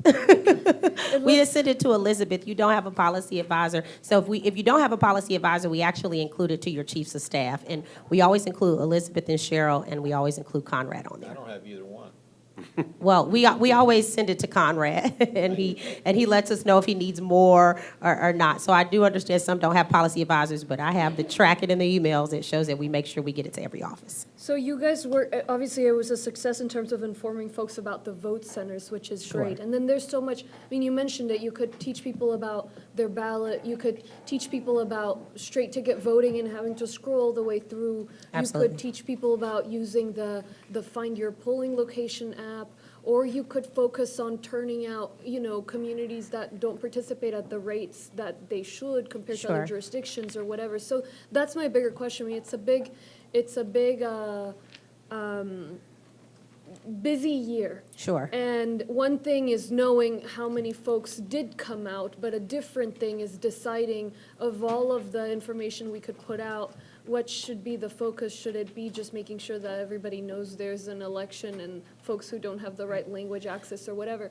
My concern is also some of these groups that invite you guys, maybe the folks that are already civically engaged. So what do you do for those that aren't, that can vote but don't? And so that's sort of my bigger question is, it'd be nice, and I ask all of this to say, how can we be supportive of this? Is Sure. once you guys figure out the strategic plan, so to speak, you can't boil the ocean, but what is the most meaningful work that can be done to encourage turnout from everybody, no matter their No matter what. political affiliation or community, and looking, based on the data you have collected, at where the focus should be, who's turning out at lower rates, or, whatever it is that the data shows. Absolutely. That's what the group will be focusing on the entire year. I think that's what Vote Your Way is all about, is that not really targeting any individual group, because we really have to get all voters out. And I think with the advisory meetings and the different commissioners community and the notification of that, I think will be a strategic. Every election has its own type of deal or significance. I know that we don't want to get too in the weeds at the top of the year about no straight ticket voting until November, because we don't want to confuse people about primaries. Primary elections are just different in its own aspect. So at the top of the year, the focus will really be on what is a primary election, and what does that look like? How voters should prepare as to voting for a primary. And then after the primary and the runoff, we focus in all on November and what that looks like, which is the total gamut of understanding what to expect when you come in November. I think that the use of the demo equipment is really going to be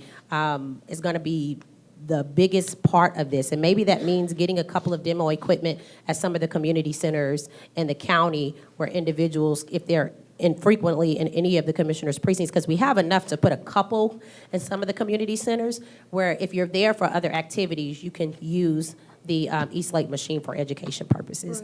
But we will consider everything that you have mentioned today and make sure that we're coming back to the drawing board, that we are keeping your personnel and those in your offices informed on what our outreach efforts are, what we're doing, and taking feedback on other things that we should be looking at. You may consider as well, and I've heard this from the census folks, involving the groups that are part of the Complete Count Committee. And, those organizations and groups are already eager to help, have strong connections, and may be of use to you guys. Commissioner Cagle?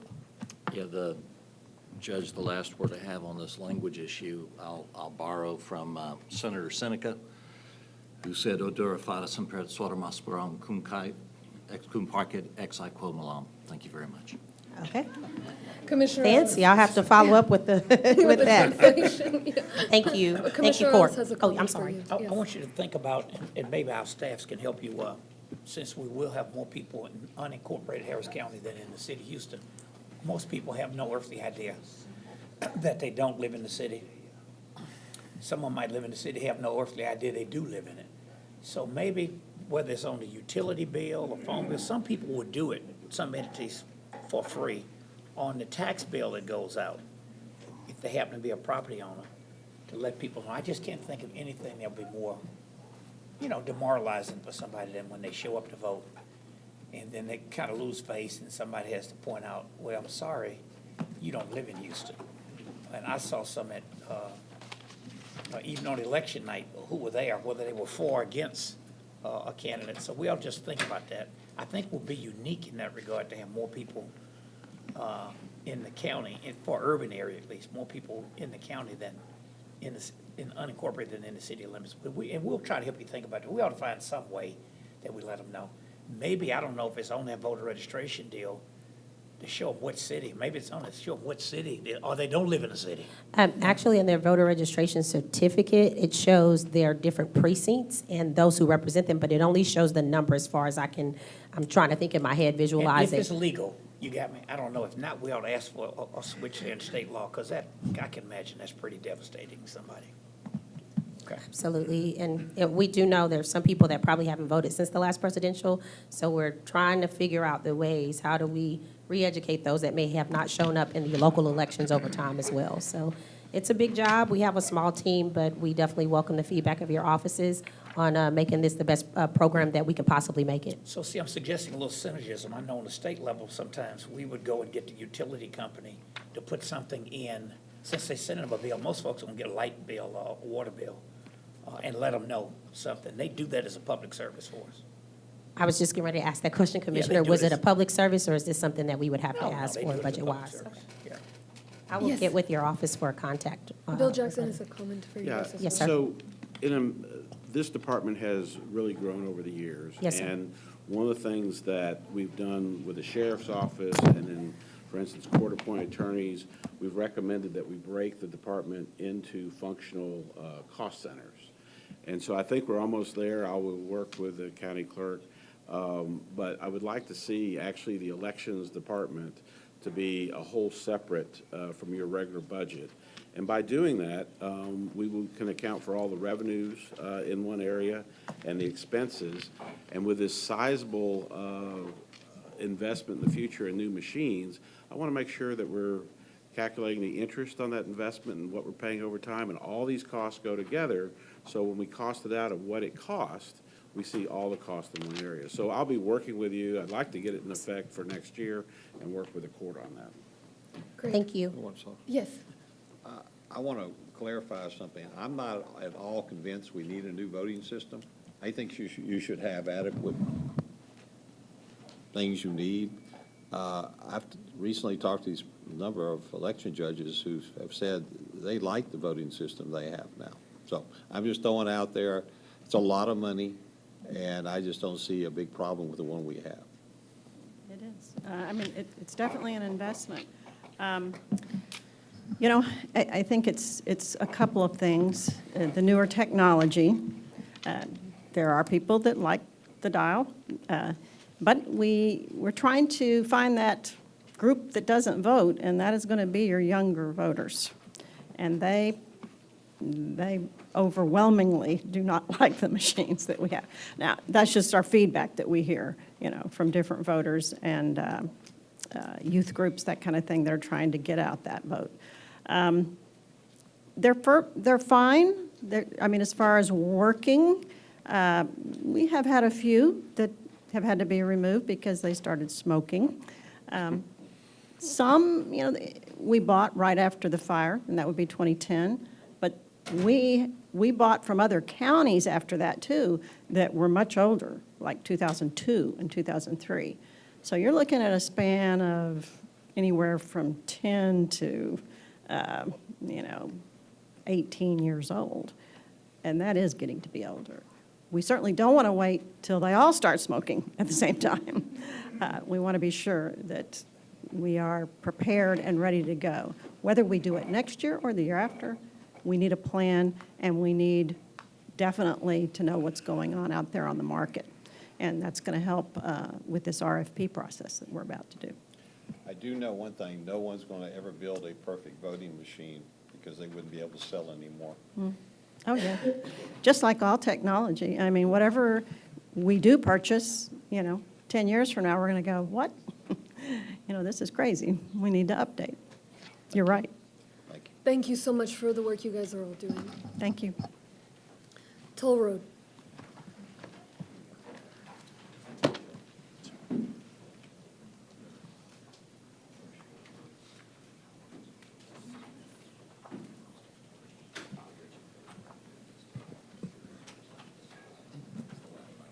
I'm Gary Treach, Executive Director of Harris County Toll Road Authority. Number one, the current year has been a very good financial year for HECTRA. Harris County's toll road system remains in a strong financial condition. HECTRA is funded through toll revenue and toll revenue bonds and is not funded through the general fund. We will finish this current fiscal year within our operating budget, and we are calculating to be about 10% left over from this year's budget after expenditure and encumbrances. For next year's budget, we are asking for $276.7 million, which is only $7.5 million compared to our last year's fiscal budget. And this increase is to accommodate the additional responsibilities of operating the Washburn Tunnel and Lynchburg Ferry. This funding may be a little bit less and help relieve the general fund of some financial burden, although not much. We currently have about 1,000 full-time positions spread over multiple divisions. And I think you have a copy of our organizational chart. All full-time employees make at least $15 an hour, and the measurement we really track for budget purposes is our ratio of operations and maintenance expenditures in relation to our gross revenue. We aim to maintain this ratio at or below 33%.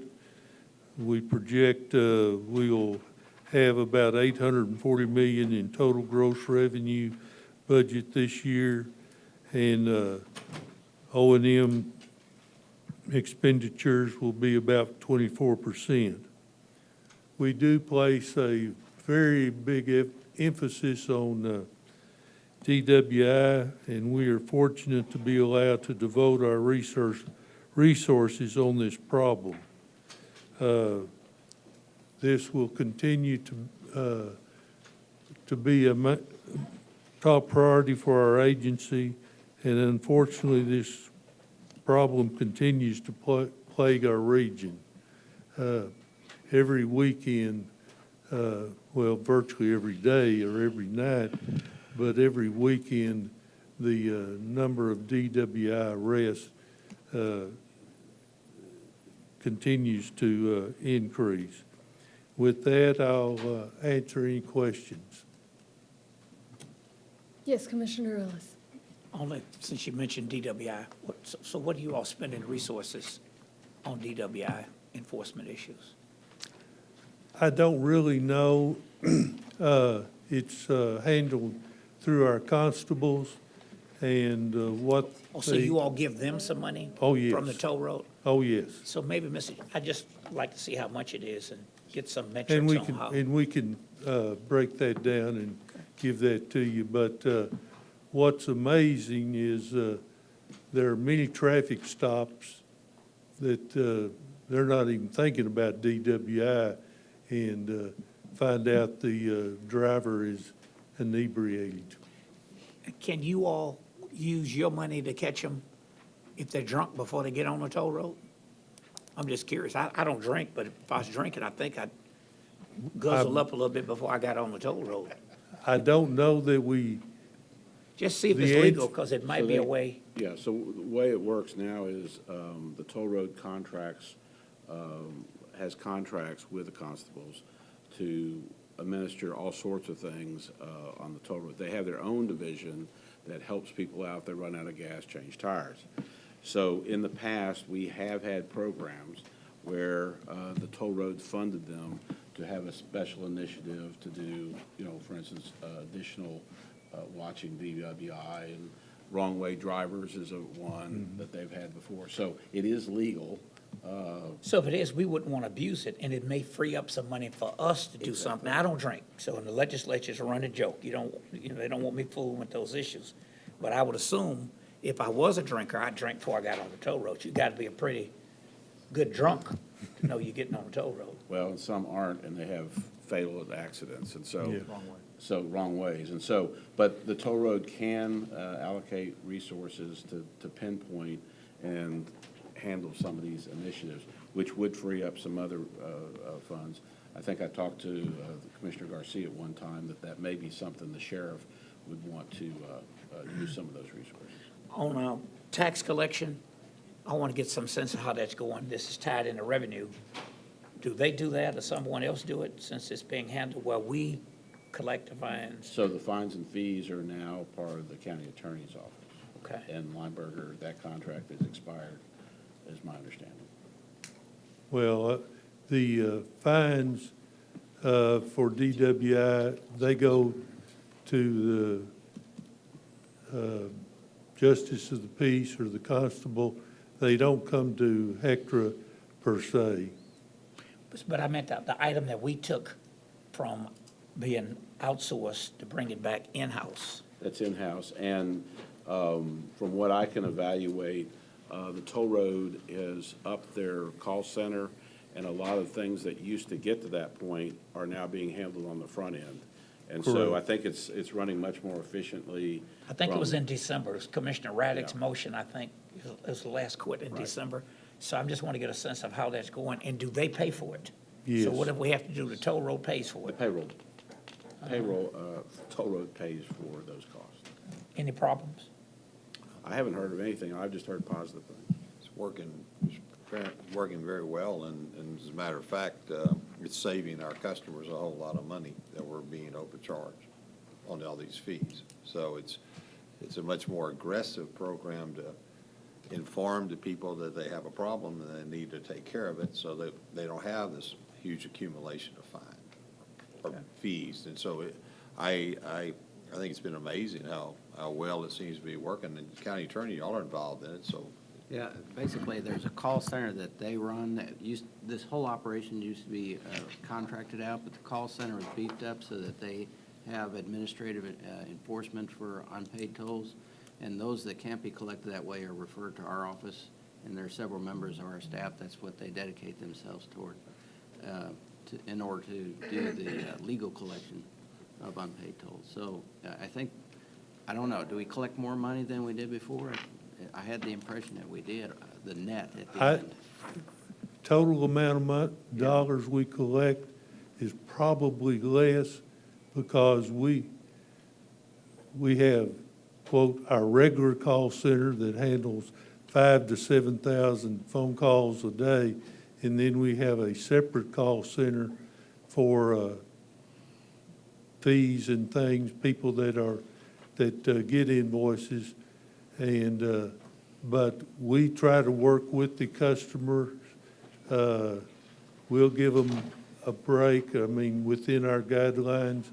And total collections are probably less, which, you know, Steve Raddick asked me last year, budget hearing, you'd be just happy collecting the tolls. That's all I want. All these other things, they just cause problems. If you would just give us a report on it, if my memory serves me right, it's been about a year. Yes. And so just so at the end of the day, the question would be, how much do we get? Because I think all the county was getting was the toll anyway. So Oh, it yeah. makes just apples to apples, so I'm not trying to see. So the question would be, are we collecting as much? You want to see what we get, not what's collected that goes to other people. I want to help everybody. I want them to have a Merry Christmas. But I'm more concerned about what we get than what other people get. Obviously, it has implications for other issues, which is why I'm bringing it up. Yes, Commissioner Garcia, and then I think Commissioner Raddick perhaps. Yes. Thank you, Judge. Gary, thank you for your work over there. And I was just curious, you're going from 48 million on toll road construction to over $1 billion. How does that change? What does that amount apply to? The current projects we have right now are Southeast Loop in Precinct 1, that's almost through. East Loop, the Ship Channel Bridge, and the Tomball extension to the Montgomery County line.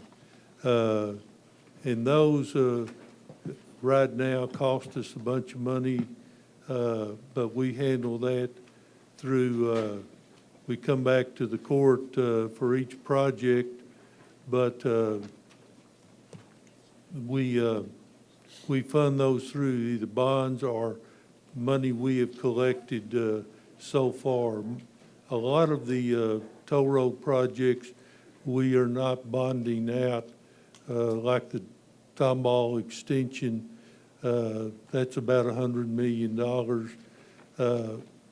But we were able to pay that with the money we had on hand. Good deal. And I know you're a little bit of a different entity in terms of the rollover, but you do a pretty darn good job of coming in under budget. But how is his savings, what pot of money or what fund do they go into? Right, so the toll road is what we call an enterprise fund. It's the same as a business. So they have revenues, they have expenses, they have their own debt. And so there's no rollover because it all stays within a business as if you owned a business.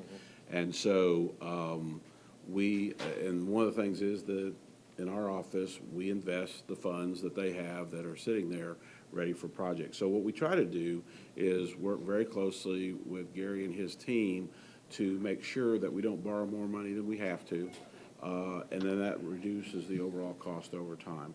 Certainly, the bridge, some of it will have to be financed or whatever, but there's a very positive stream of funds that come in every year.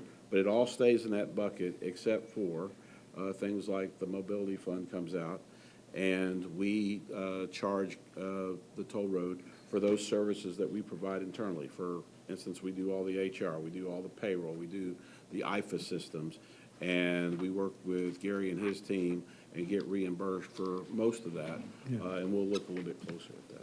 Okay, good deal. And Gary, lastly, there's a couple of projects that I want to make sure we follow back up with you on. One is to continue the conversation with Metro about the possibility of that project on the Hardy tow line. Yes.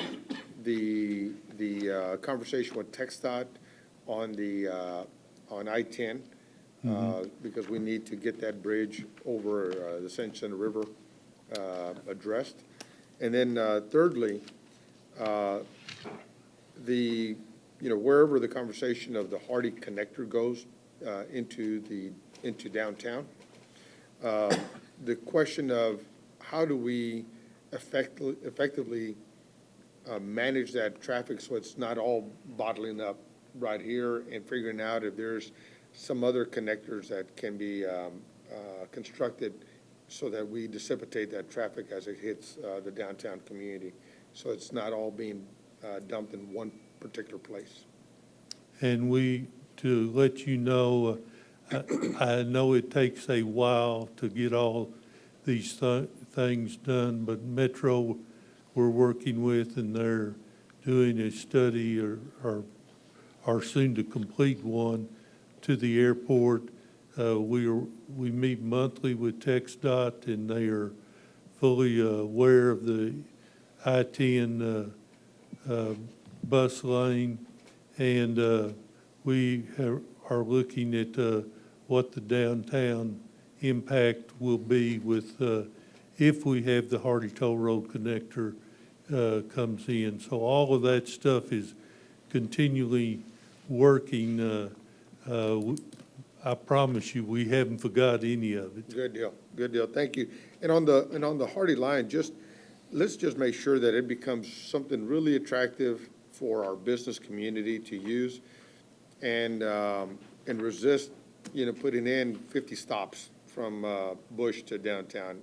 We'll render it worthless if we do that. Oh, yeah. So we got to make sure that it's a real airport connector system. Thank you. Thank you. Yes. Bill, are we still funding out of the toll road? So we're involved with the DWI court as far as helping them. Yeah, I'll have to go back and look. I was thinking about that. At one time, we funded it. Peter, do we still fund that? The question came up about 6 months ago, Commissioner, on whether we were going to go forward. And I asked the court system to prep the court members to see if they wanted funds from the toll road.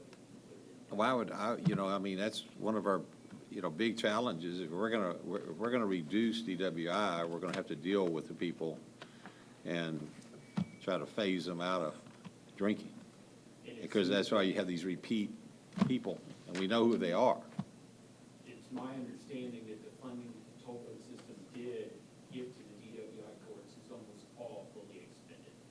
Okay, well, I think. So we may want to re-up y'all are gonna on bring that. that to the court, just to hear what the deal is, obviously.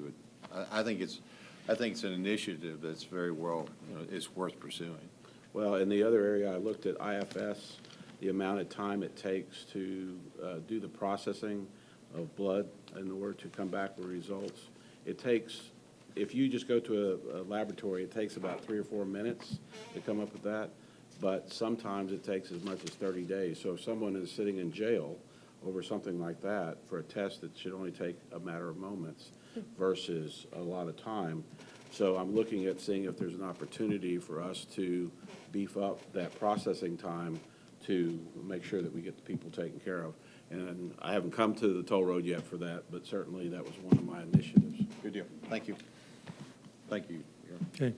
This is more for Bill, but just as a matter of good financial housekeeping, I noticed that the budget for toll road is constantly, they come under budget in a way. I know it doesn't come out of the general fund, but there's over 200 open positions, if that's right, and about 40 or $50 million each year that comes under budget. So perhaps just recalibrating that to where it reflects the Yeah. actual And expenses. one of the things at the toll road is they have been working towards more of the all easy tag, which is a lot less individuals, and going more to electronic. So some of those open positions may be just holdovers from that. So we can go back and recalibrate that, and we'll work with Gary and his team on that. Yeah, just so we have an accurate picture of all the departments. Thank you so much, Gary. Okay. Thank you. So we have one speaker, Doug, that didn't speak earlier. Am I okay to call him up? And then we'll take a break. Gregory Turetsky. Sorry, I got here a little late earlier. Anyway, Judge, Commissioners, good morning. I'm here to talk about voting machines, and I wanted to, first, Commissioner Raddick had said something about why do we need a new voting system, and I would say the biggest reason that we need a new voting system is a paper trail. There is no paper trail, there is no accountability for the machines that we have now. They are a complete black box, which brings up questions of accuracy. It seems like it's kind of a done deal, though, that they're going to be replaced. And I would urge the commission to not go for the bells and whistles. Don't go for all this new technology. Go for something tried and true. The optical scan system seems to be the cheapest and the best one. I could use an example in Florida. We all remember that debacle back in 2000 with all the pregnant chads and the computer cards. The counties that did use optical scan, like Volusia County, were able to do their recount lickety-split, and the numbers were exactly the same. So the accuracy and the accountability are there. Now, we could retrofit the machines that we have now, but as the county clerk pointed out, some of these are starting to smoke and, are getting very, very old. So I would urge the county commission to look into, and I'm sure you probably already have, the optical scan technology, which seems to be the best way to go. And I would hope that in your wisdom, you could come to that conclusion as well. And I guess Thank you. that's about it. That was quick. Thank you. Thank you so much. Yes, thank you. Have a wonderful day. Thank you. It's 10:59. Let's take a 10-minute break until 11:10. How was your weekend? Good.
Okay, not so bad.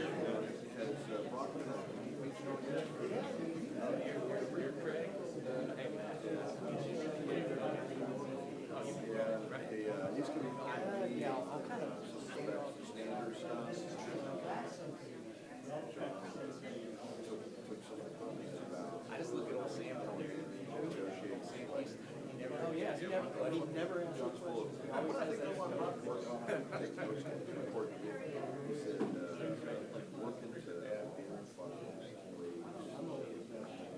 Yeah.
Hey, how are you guys? Hey, how are you?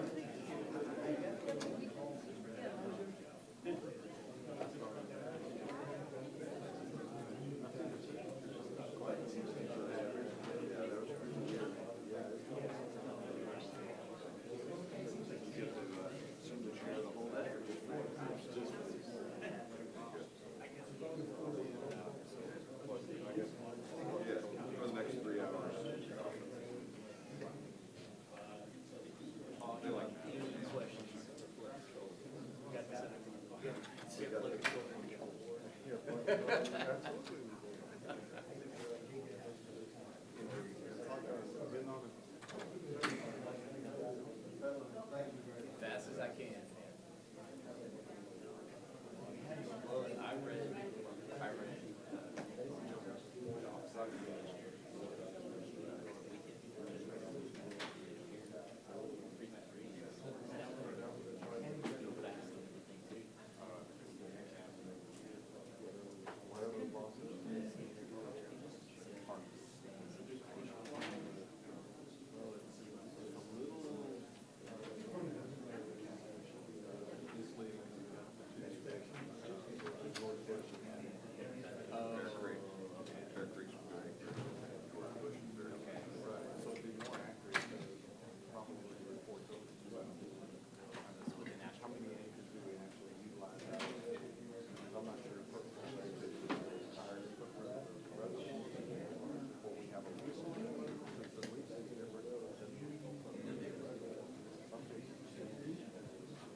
And that's only if I go to a funeral.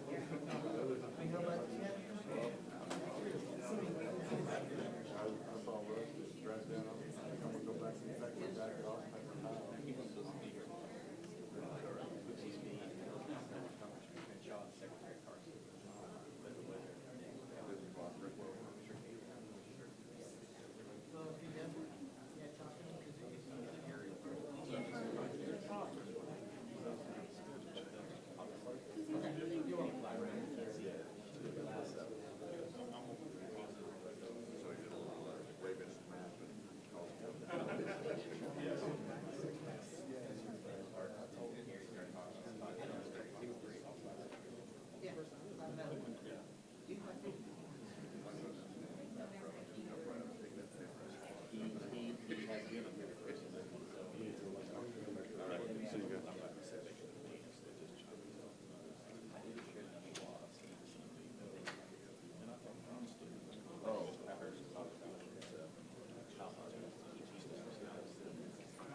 one that has none. How many more we have there? Just one, but she called him right earlier. She called.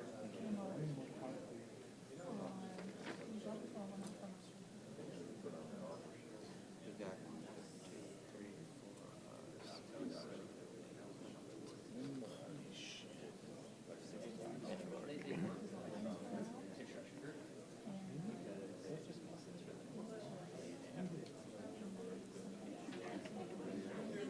Holy shit. This time it's not us up here.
Make any sense this morning? Yeah, you make some sense, you know, I don't always agree with the conclusion that's there, you know. with No, regards I mean, to- but I'm just, you don't, that can be argued, but I mean, though, at least we're discussing.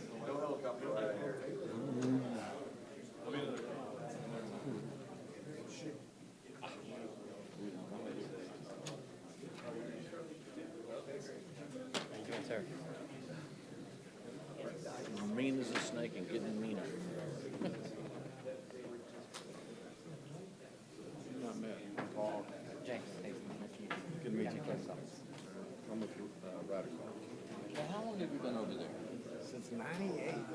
That's a couple of years. That's a couple of years. You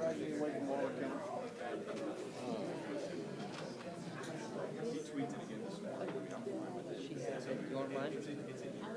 I have one downstairs. I'll get it. I have an extra one. But it's for everybody's vote now. No. David.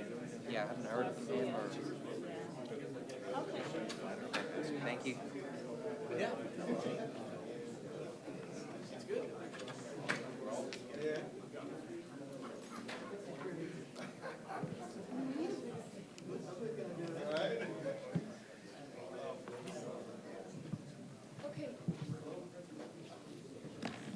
It's 11:12 and we're back. Let's take up the flood control district. Morning, Judge, Commissioners. Russ Poppy, Executive Director of the Harris County Flood Control District. And as you can probably tell by my attire, I was not planning on being here this morning. But that tour unfortunately got canceled today with the hopes and the expectation that it gets rescheduled sometime early next year, so more to come on that. But I do know that as a result of my focusing on being prepared for that tour today, my staff worked really hard putting comments and their presentation together in my absence. And so I don't want to rob them of that option, so I'd like to, if it's okay, bring Matt and my team up to present our portion of the budget this year. Great, thank you. Howdy, Judge, Commissioners. Matt Zeev with the Flood Control District. The Flood Control District's mission statement is to provide flood damage reduction projects that work with appropriate regard for community and natural values.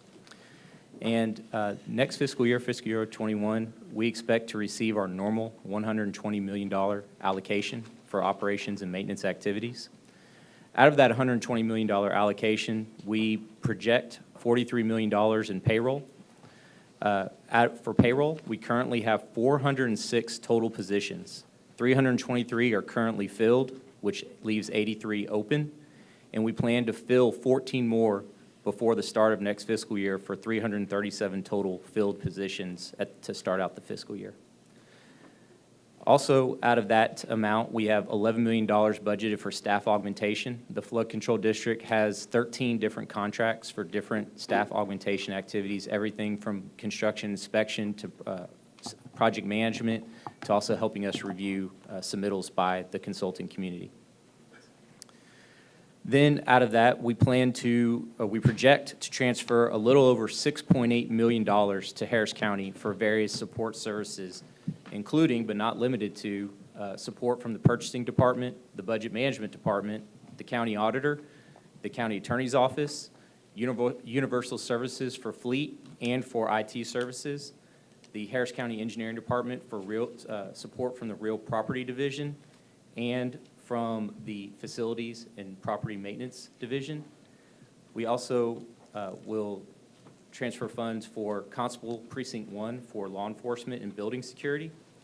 So we utilize a lot of the existing county services. So that leaves approximately $60 million of our $120 million for our core O&M functions, which include vegetation management, maintenance engineering, repairs to our infrastructure, fleet, building services payments, and it's a very similar amount to what we had last fiscal year, and so we plan to continue the same level of service and the same types of budget activities.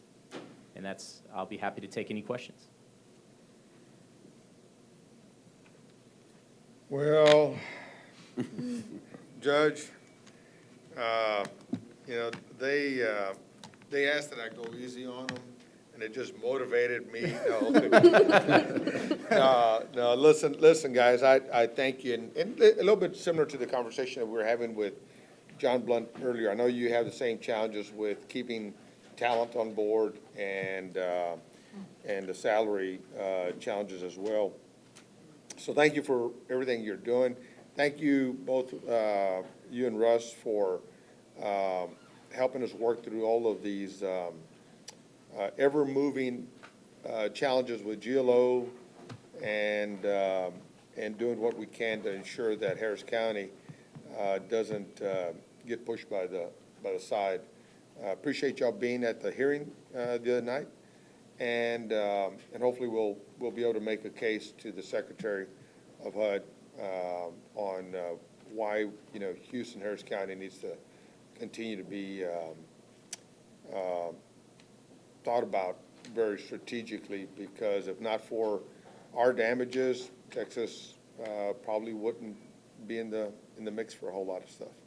So appreciate all you guys do, and then similarly, as I mentioned to John about the, you know, I don't want to put any shingles out for out-of-state firms to come into town, but I do want to make sure that we're being mindful of the how to ensure that we're creating competition with our local firms. I'm putting the MWBEs aside because they'll be thought through in a different way. But everything from our medium firms to our tier one firms in town, I want to make sure that we're really looking that we're not putting everything on the shoulders of one firm any more than we need to ensure that the work gets done, and it gets done at a cost-effective rate. Yes, sir. And to that end, this year, the Flood Control District started, it's an unofficial mentor protege program for our maintenance engineering services, where we've hired 4 firms that are very experienced in our maintenance engineering projects. And each of those four firms has 2 firms underneath them to train and be familiar with how we do our maintenance engineering projects. And assuming they learn our system and learn how to do our projects really well, then we can hire them as the prime the next fiscal year and repeat that training process to create a larger bench of firms that are very familiar with how we do our business. Good deal. And Judge, to that end, one of the conversations I've been having with Matt and Russ is that, you know, with things like the North Canal project, we need to make sure that we are really trying to, you know, pay attention to Harris County as if no cities existed, to ensure that all neighborhoods are connected to the extent that they can be, and that we're challenging our city partners wherever they may be, whether it's Houston or other places, that while flood control is doing their work, that we're making sure that they're doing their part to alleviate neighborhood flooding by making sure that they're being mindful of their work so that there's connectivity between those projects to ensure that we're delivering as much flood relief as possible. And not duplicating efforts. Exactly. Matt, thank you so much. My question is, you know, echoing what Commissioner said in terms of engineering, in terms of making sure you guys have the support, the talent that you need. And I just want to leave an open question for you guys. You know, we went through the process with the B. Jackson study as to what other resources were necessary or made sense for the projects to get done faster, of course, with the adequate level of quality. And so if there is a resource need there, please let us know. I didn't see anything on here that was along those lines. I believe that the report said we were pretty much, you know, doing everything we could, and you guys took the recommendations that were needed. But please do let us know. Sure thing. You know, what the needs are if there's an opportunity. We're currently working through a very intensive effort with the support of Universal Services to update the Flood Control District to a computer program called Unifier, which is an industry standard way to manage all kinds of different aspects of a very large organization, which we are now becoming. And that will really help us kind of modernize how we track, how we provide services, how we track everything that we're doing. And so that was a really big part of what Brian Jackson's report said, and that's well underway. Great. And Bill, is there a way I know that they get transfers for the debt servicing? There's contingency funds that throughout the year there's different transfers to the Flood Control District. Is there a way to track those more consistently, just so we have clarity as to what funds they get and for what? Sure, we can break it out on a separate, and then just have it monthly so that you can see it. So there shouldn't be a problem with that. Yes, or the projection if possible. It just seems, something that, looking from the outside, seems a Right. bit ad hoc, and so it'd be helpful to just understand that. Sure. We'll work with the flood control and get something on that. That's more on a monthly basis that we publish. Great. All right. Thank you all so much. Yeah. Matt, that project on Buffalo Bio is incredible. Which project? Well, more than one, but the one I'm talking about is over there, our detention facility over off west of Dairy Ashford. Yes, at Terrace Park, yes, sir. So it's amazing how well this worked. It's already worked. It's been trial by fire. It's already rained. We have documentation, photo documentation that the first cell, which was 99% complete when the Imelda came through, filled up with water, held the water just like it was intended to. So folks in that area will see benefit from that project when it's completed. But the way y'all have done it, working with the public, it's been a great project. Thank you. Appreciate it very much. Thank you, sir. Thank you all so much. Next is Community Services.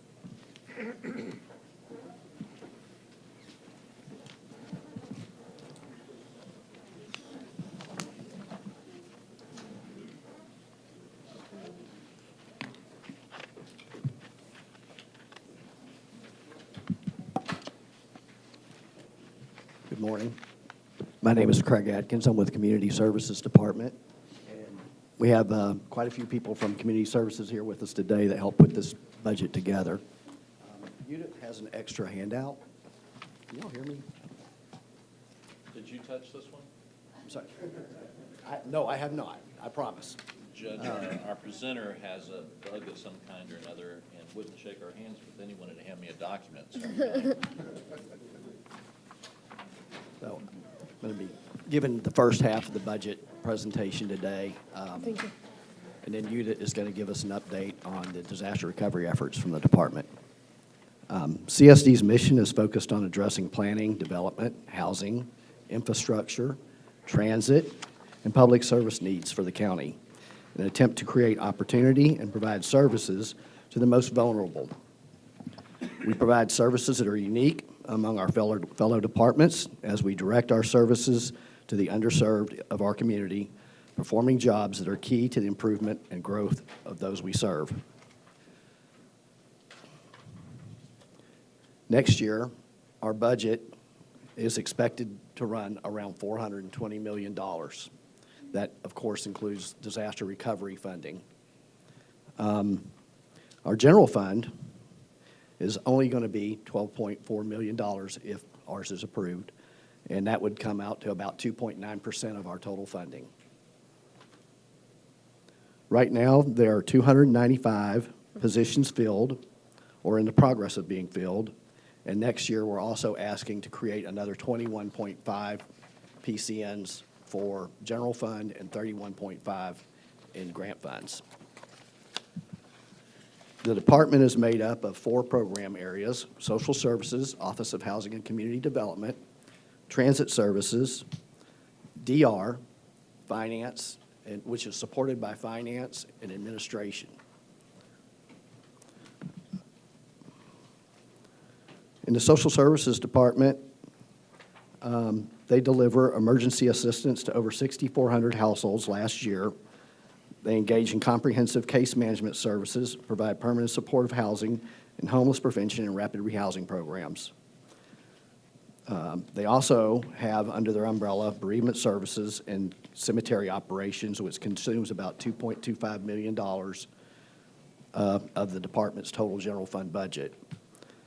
They, last year, or this current year, they are on schedule to finish, provide over 1,000 burials and cremations. They also operate the county cemetery. Next year, they have a goal to collaborate with Harris Health so that they can co-locate their expanded operations into areas of the county where persons can more easily access their services.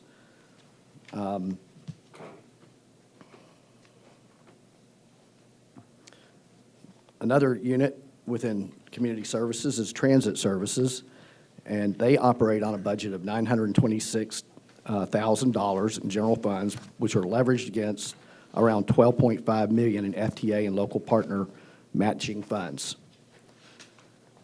Under their umbrella, they have rides, park and ride, bus routes, non-emergency medical transportation services, and next year they will be expanding their bus routes to 5 new bus routes in the northeast portion of Harris County in response to the loss of vehicles from the most recent disasters.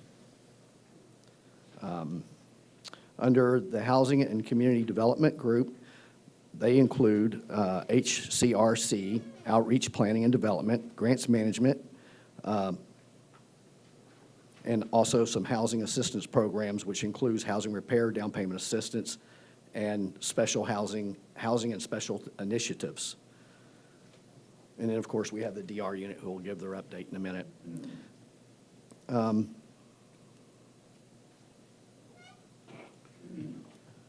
I'd like to take a few minutes to go over the budget request for next year, which included the 53 new positions, of which 21.5 were general fund funded and 31.5 were grant funded. The department is asking for $1.19 million and 5 new FTEs to cover the cost of the housing resource and outreach, mainly because they're wanting to relocate or co-locate their resource navigators and their emergency assistance staff in areas where the underserved populations can actually more easily access the services.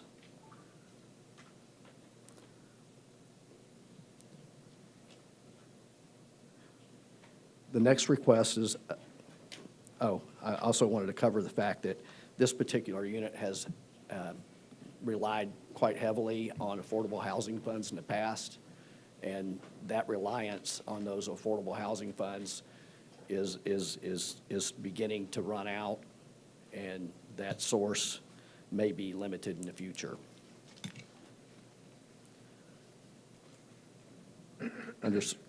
Also, under social services, they're asking for additional 12 FTEs, having a cost of $858,000.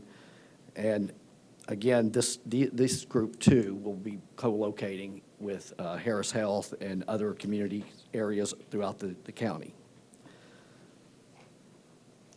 In communications, the department is asking for 2 new positions under the PIO unit at a cost of $106,000 per year.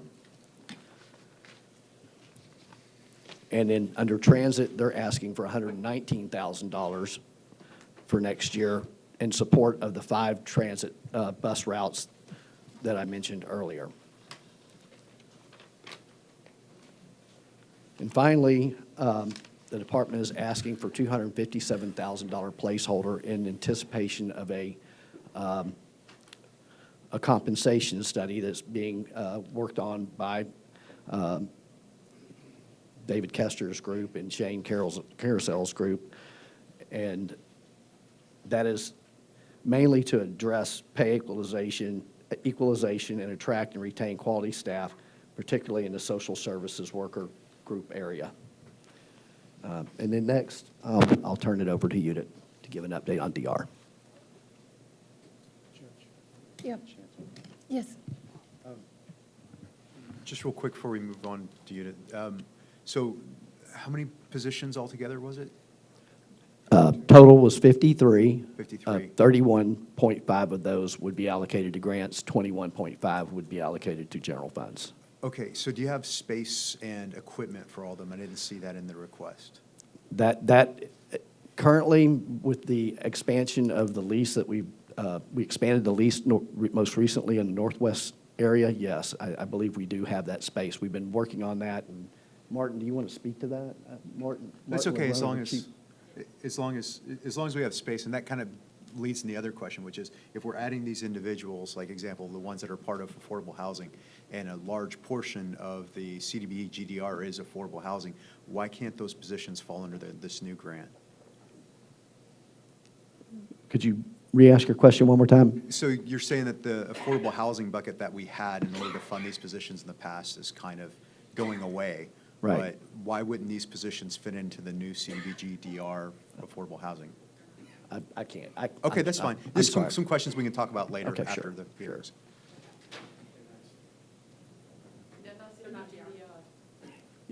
These are staff persons that would typically be charged to the general fund. Okay.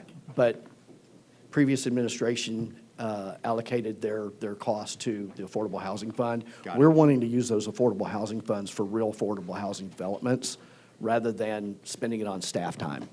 Perfect, thank you. Hello, County Judge, Commissioners.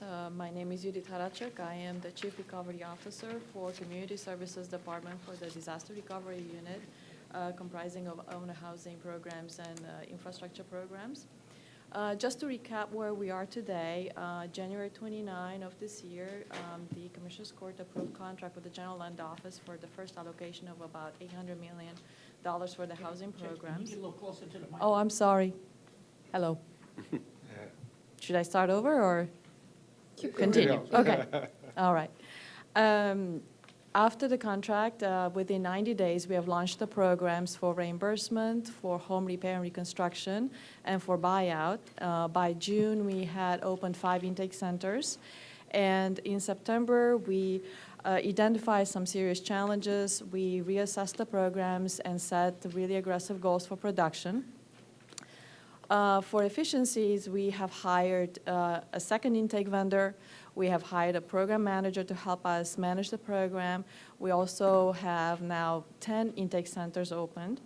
We have also secured the services for 15 repair contractors and 22 home builders. And over the last 90 days, we are now working with a pool of about over 900 applicant files, one-on-one, on their eligibility review. We have submitted over 60 files to GLO for their review and approval.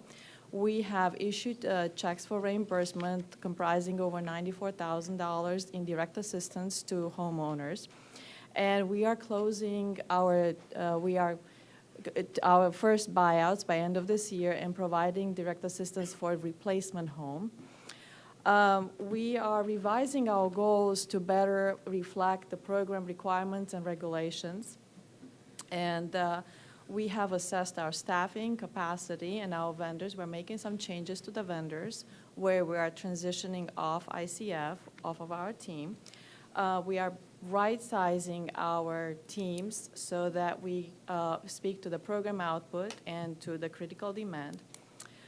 We are working very closely with the General Land Office in identifying and deploying improvements to process flow so that we can more quickly provide assistance to those in need while we remain compliant with program requirements and regulations. And we remain focused on providing quick assistance to our neighbors in need, and we stand ready to serve the county.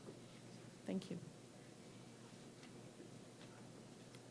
All right, on this one, I appreciate your guys taking a close look at everything, and we'll certainly continue those conversations to get everything done as efficiently as possible. Obviously, the program is designed from the federal level, not as a direct emergency assistance program. It's mired in red tape, but there's also some responsibility locally, and we need to face that and deal with it, which is what you guys are doing, and so we'll keep pushing you guys on that. Oh, and yes. I appreciate, I know you guys are working through the holidays. I think that's necessary and appropriate given where we stand. We appreciate all of your support. Yep. Thank you, Judge.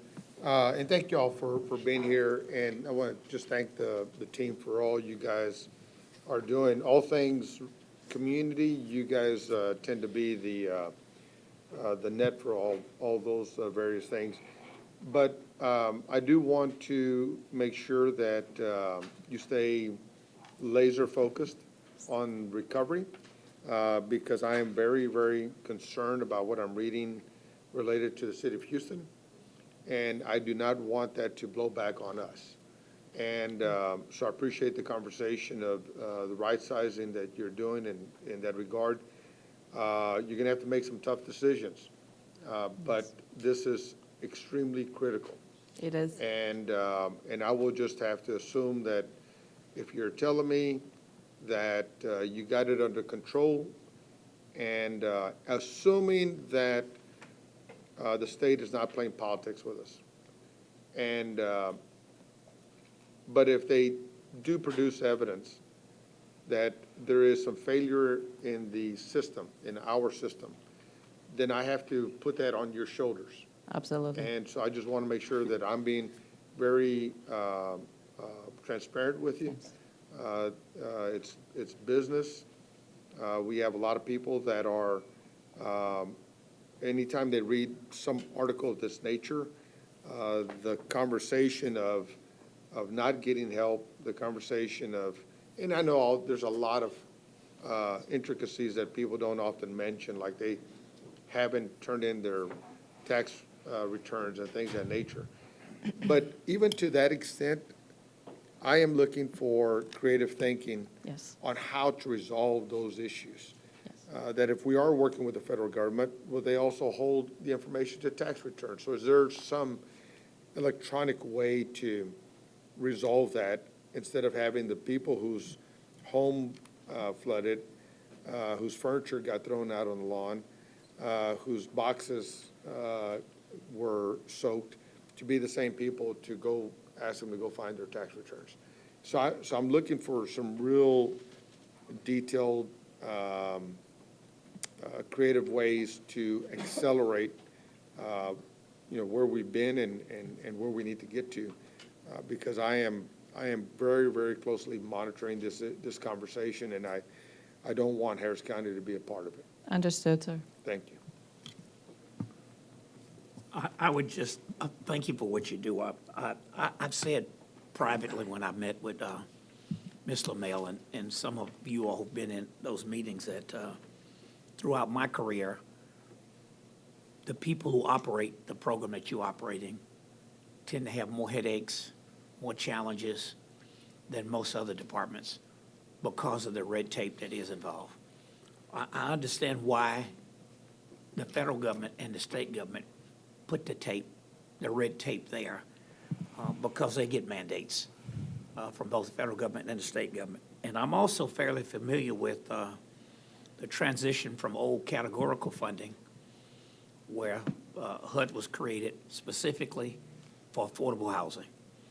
And then I think it was people in local government about 1975 who wanted to go to CDBG.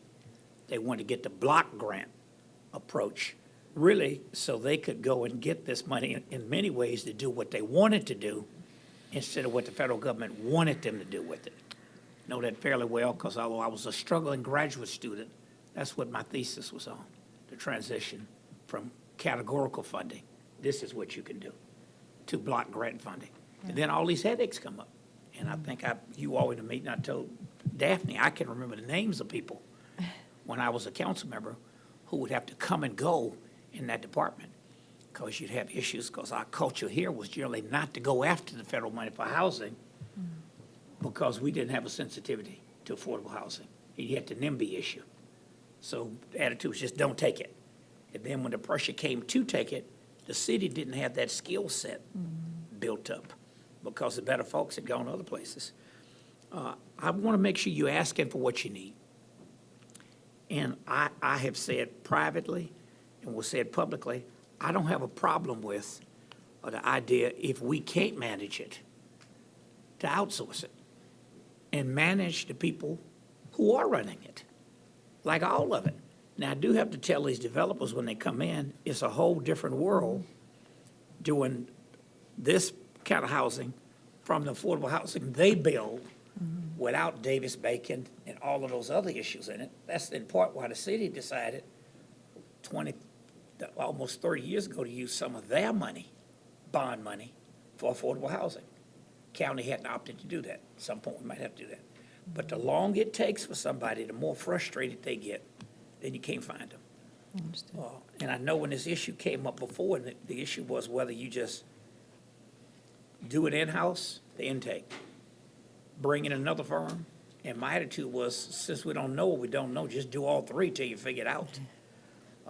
Because you didn't want to just walk away from somebody who was out there, and you don't know what they have. And you're starting all over again.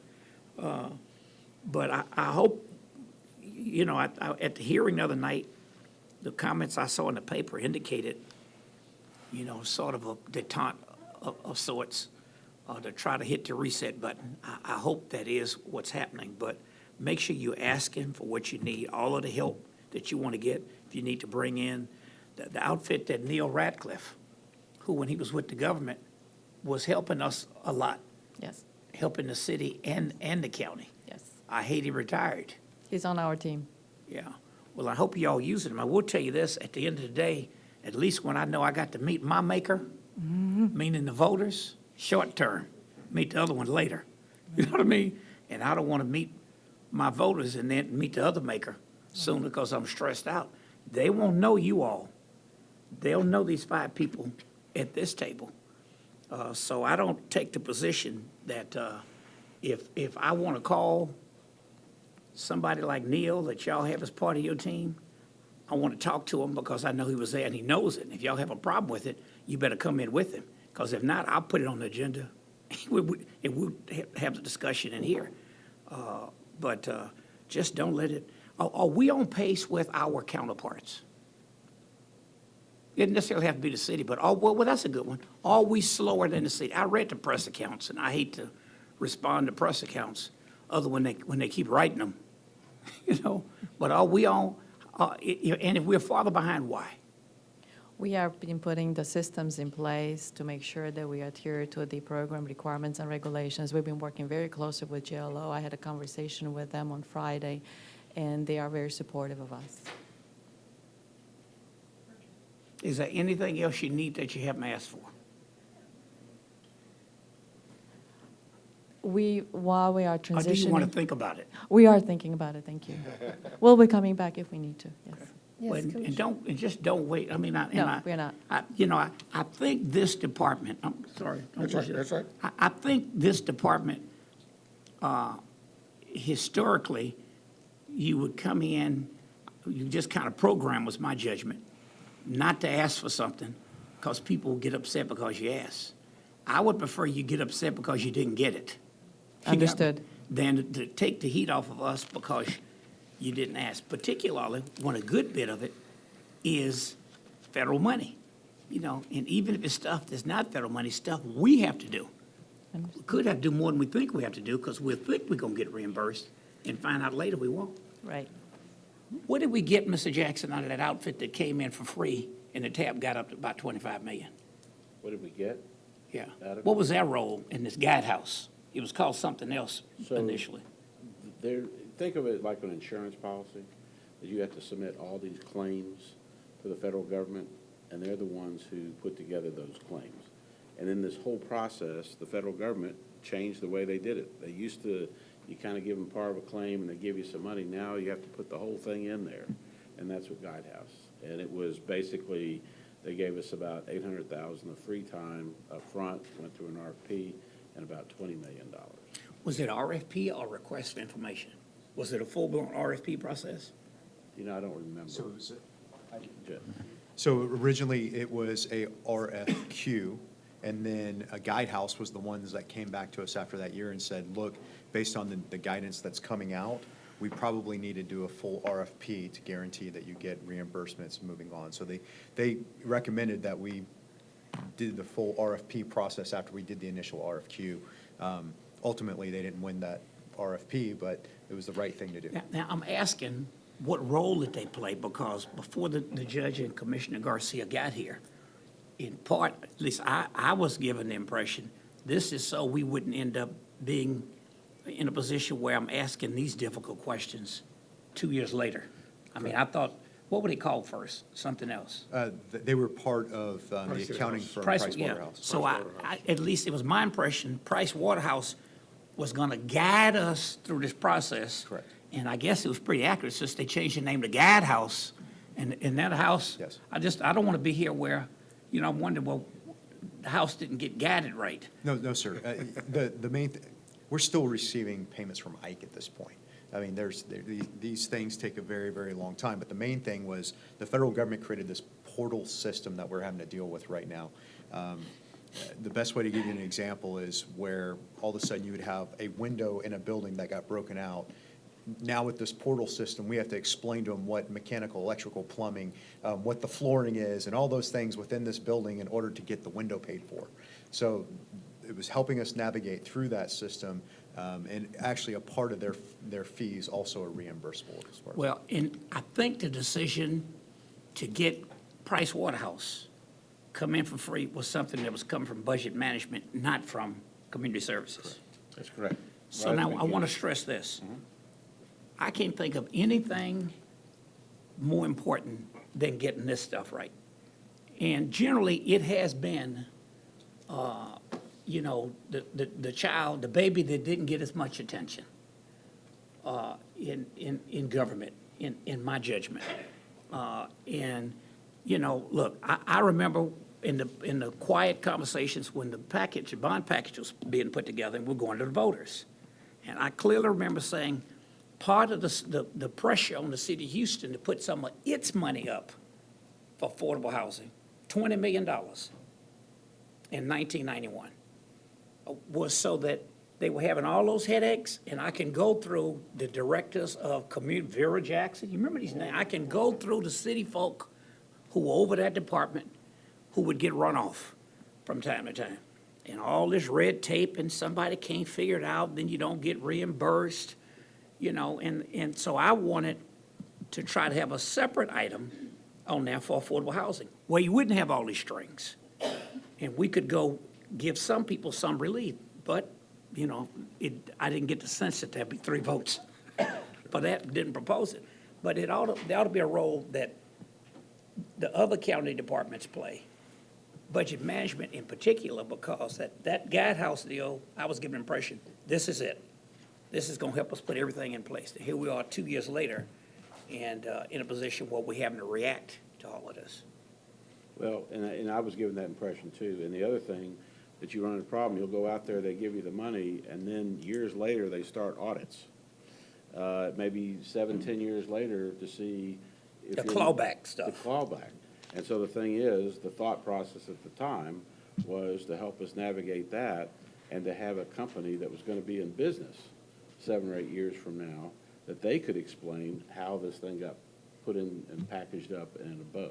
That was the other piece of Price Waterhouse and Guide. And now we have Tetra Tech and Baker Ripley, right, doing the That's right. guiding, so. So the Well, so whole we thing- moved on from that is the thing, but I do think it's important to highlight, you know, so that kind of thing doesn't happen again, is, that was what the role was supposed to be. And Judge, I just Yeah. want to make the point to make sure you ask for what you want, because it will get, you know, as time rolls on, you know, you all end up bearing the brunt of it. But I just remember when it started, and when Price Waterhouse came in, that was the panacea to everything. And for a while, you know, maybe I didn't act right. But, you know, they talked to me, and then I was told they kind of gotten the word, don't come brief me on what they were doing. But in this go-around, I'm just going to put it on the agenda. I prefer to do it privately. If not, I will reserve that right that we have to put it on the agenda to know what's going on. And Neil's someone only because people were asking me to go up, since none of us had a pretty good relationship with him, but to help him. It may be different when you're on the other side, but he was certainly pretty helpful. And I had nothing to do, in fact, I didn't know he was with the outfit that you all bringing in, Tetra Tech, Right, until they'd already been recommended. They've already been hired. right, They are a new program manager. that's right. Yes, Commissioner Cable. Please extend my, my greetings to Daphne and my care and concern. And I think in her absence, y'all did a fine job of presenting on our budget lectures. Thank you. On the broader, outside of the CDBG program, but just more broadly, 2 things to think about. One is, as I talk to different groups around town, they want to know more about the kinds of services that you guys offer, and this is something we have to look at throughout the county, is how can we get a grip on making sure that folks really know about our resources. We have some great resources, particularly you guys, and so just thinking about how we get that out to the community. Second point is on evaluation, as we've been mentioning to you guys. I think in particular for your guys' programs, it's important to move beyond number of people served and anecdotes, and toward outcomes, longer-term outcomes of how the programs are impacting the community in the way that we hope they are. And it'll take some time for the results to become evident because of the nature of the programs. But if we don't start measuring that, then we'll be behind the, when it gets time to where we could have been seeing some results. If I may, on the first point that you made about outreach and communications, that was one of the reasons why we actually asked for the 2 additional positions in the PIO in the budget request.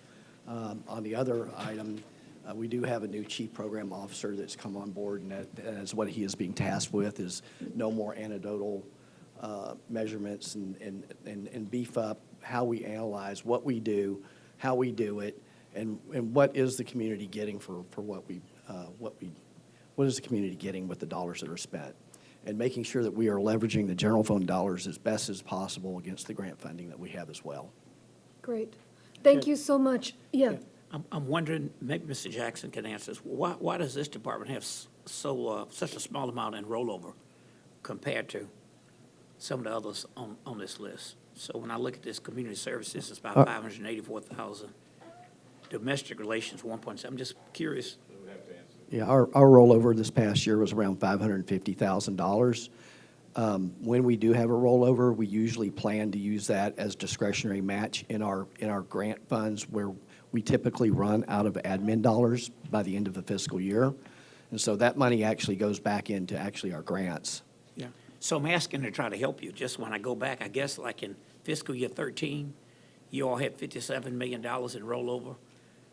So I'm just, is that what I'm looking at? No, that wouldn't be us.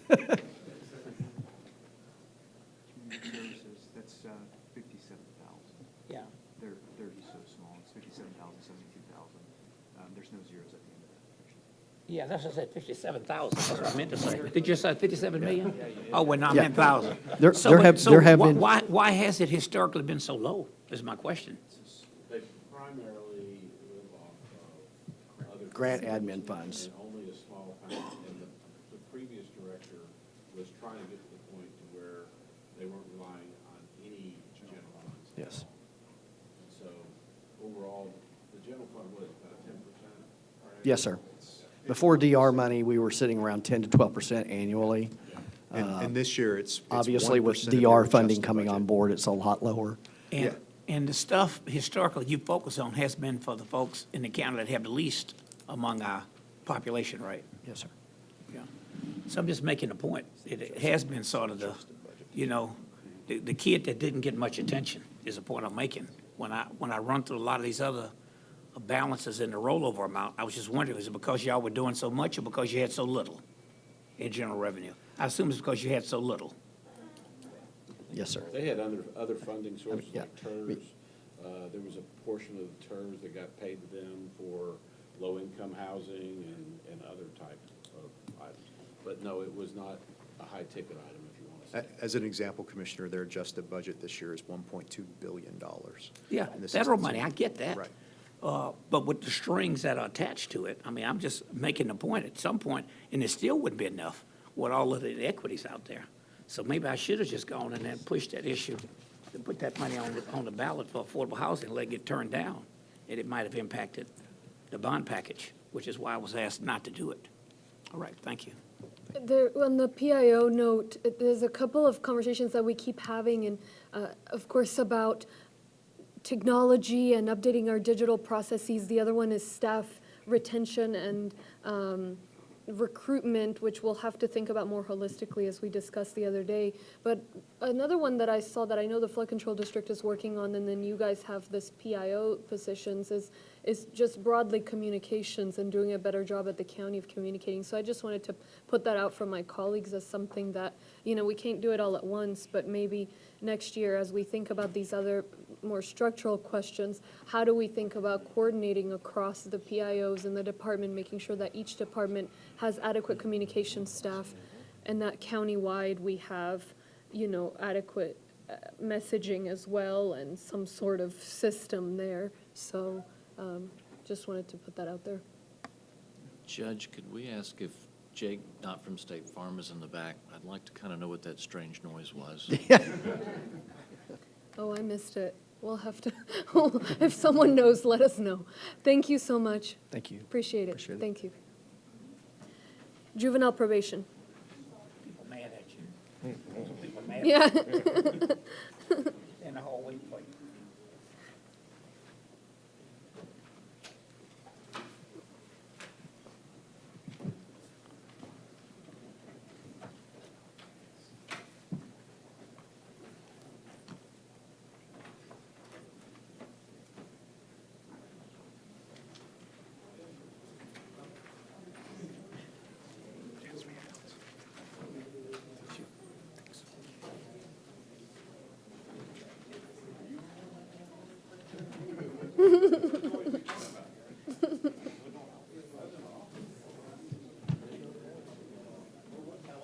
Go ahead, Henry. Okay. Good morning, afternoon, Judge, Commissioners. I'm Henry Gonzalez, the Executive Director for the Juvenile Probation Department. As a local juvenile probation department, we are tasked with providing probation services, which includes protective services, prevention services, diversion, deferred prosecution, residential care, counseling, supervision, and diagnostic, correctional, and educational services. We're also responsible for the services related to the operation of a pre-adjudicated facility and 2 post-adjudicated juvenile facilities. As of the end of November, our department has handled 6,092 referrals, equating to 4,472 youth, reflecting a 9% decrease from 2018. The majority of the decrease is in misdemeanor offenses, with about a 4% increase in felony charges. Of those referred, 956 have been placed on probation in the community compared to 1,139 in 2018. 483 have been placed outside of the home compared to 688 last year. The percentage of youth placed on a deferred prosecution stayed consistent at about 30% of the youth referred. In 2018, between January and November, 102 young people were committed to the Texas Juvenile Justice Department, compared to 31 in the same time period this year. Overall, the average daily population in our facilities is also down. Our detention center went from an average population of 247 in 2018 to about 175 now. So overall, Harris County has less youth in our system this year than we've seen in a while, making 2019 a significant year for juvenile justice, and not just because of our numbers. 2019 brought with it all new juvenile court judges and associate judges. The local juvenile board had a 100% turnover with all new members, including our juvenile board chair, Judge Hidalgo. This change of influences in the juvenile justice system has resulted in a shift in the way juvenile justice is administered in Harris County. Looking at the 4 years prior to 2019, about 1 out of every 10 young people going before juvenile court for a felony offense was committed to TJJD. So far this year, that's less than 1/2, at about 4%. During that same 4-year period, an average of 840 young people were sent to one of our 3 post-adjudicated facilities. To date this year, that number is less than half. So far this year, 14 of our young people were sent to private placement compared to an average of 71 over the previous 4 years. Earlier, I cited our numbers in detention, comparing this to last year, but I think it's important to note that in the same previous 4-year time period, the average population in our detention center was between 245 and 262, and that's in a 210-bed facility. A couple of years prior to that, we were above 300. The 175 youth detained includes those who are actually at the Harris County Psychiatric Center pending court. Earlier this year, this court provided resources making it possible for us to place our detained youth diagnosed with severe mental health issues directly in a special unit at the Harris County Psychiatric Center where they receive much-needed services. Now they're in the most appropriate setting where their very specific needs are being met, and for that, I thank you all. In 2019, our decrease reflected the implementation of innovative alternatives. The District Attorney's Office has been a driving force with the establishment of 2 diversion programs. The Family Intervention Restorative Services of Texas program identifies family violence-type cases, such as an assault on a family member or a criminal mischief where some damage was done in the home, both which are indicative of a family in crisis and in need for help, not the need for court involvement. In this program, when we receive this type of case, we call the local mental health authority, the Harris Center, who dispatches the mobile crisis unit to offer the family services in lieu of a petition being filed. This directly connects the family to the service provider, who can offer their services indefinitely and not only for a term of probation. The marijuana diversion program does the same thing in that it directly connects the youth and family to the Council on Recovery, who provides a class the juveniles are required to attend while offering the family assessments and treatment rather than filing charges. With these two programs alone in their short existence, 488 youth have been diverted from the juvenile justice system thus far. We estimate that over a full year, there will be at least 1,000 less young people entering the juvenile justice system because of these two programs. I stepped into this role September 1st of 2018 with the commitment to do what I can to transform our juvenile justice system into one that aims to shift away from the use of punitive sanctions and incarceration and focus instead on a more youth, family, and community-oriented vision of youth justice. The best place to start was for us to look at our own data and identify those factors in which we as a department actually have control over. Whereas I cannot control the number of referrals we get, I can look at the number of referrals that we generate because of our practices. Practices that perhaps pushed youth deeper into the system, such as the way we handle technical violations of probation. This year, we decreased our technical violations by 30% without jeopardizing the public safety, by making sure that we do not sanction young people for not attending programs or services they really did not need to begin with. Sending someone back to court for not attending school does not address why the kid's not going to school. It's effectively as finding the most appropriate non-disciplinary alternative for that student. Probation officers' caseloads consist of both adjudicated and non-adjudicated deferred cases. With this practice, it made it likely that these two very distinct populations would be given the same expectations and requirements, which should not be the case. We created a new division, the Diversion and Intervention Division, breaking out the non-adjudicated youth from the adjudicated youth, ensuring that we do not that we're not overdosing the lower risk level youth with services or supervision. This move has also taken the caseloads for adjudicated cases within the national caseload average range. The average adjudicated caseload for probation officers is about 10 less than what it was last year. One of our biggest changes we made based on the data was the closing of one of our 3 residential facilities. Over the past years, our 3 post-adjudicated facilities have been significantly under capacity. At the same time, all facilities were experiencing staffing shortages. This past August, we closed the Burnett Balin Rehabilitation Center, which had a capacity of 88. This enabled us to reallocate the BBRC staff to the remaining 3 facilities to help address the staff shortage issue. With only 2 post-adjudicated facilities now, the population at each facility has increased, but is still not to capacity. For November, the average daily population for the Leadership Academy was 59 with a capacity of 96. The Harris County Youth Village averaged 75 with a capacity of 128.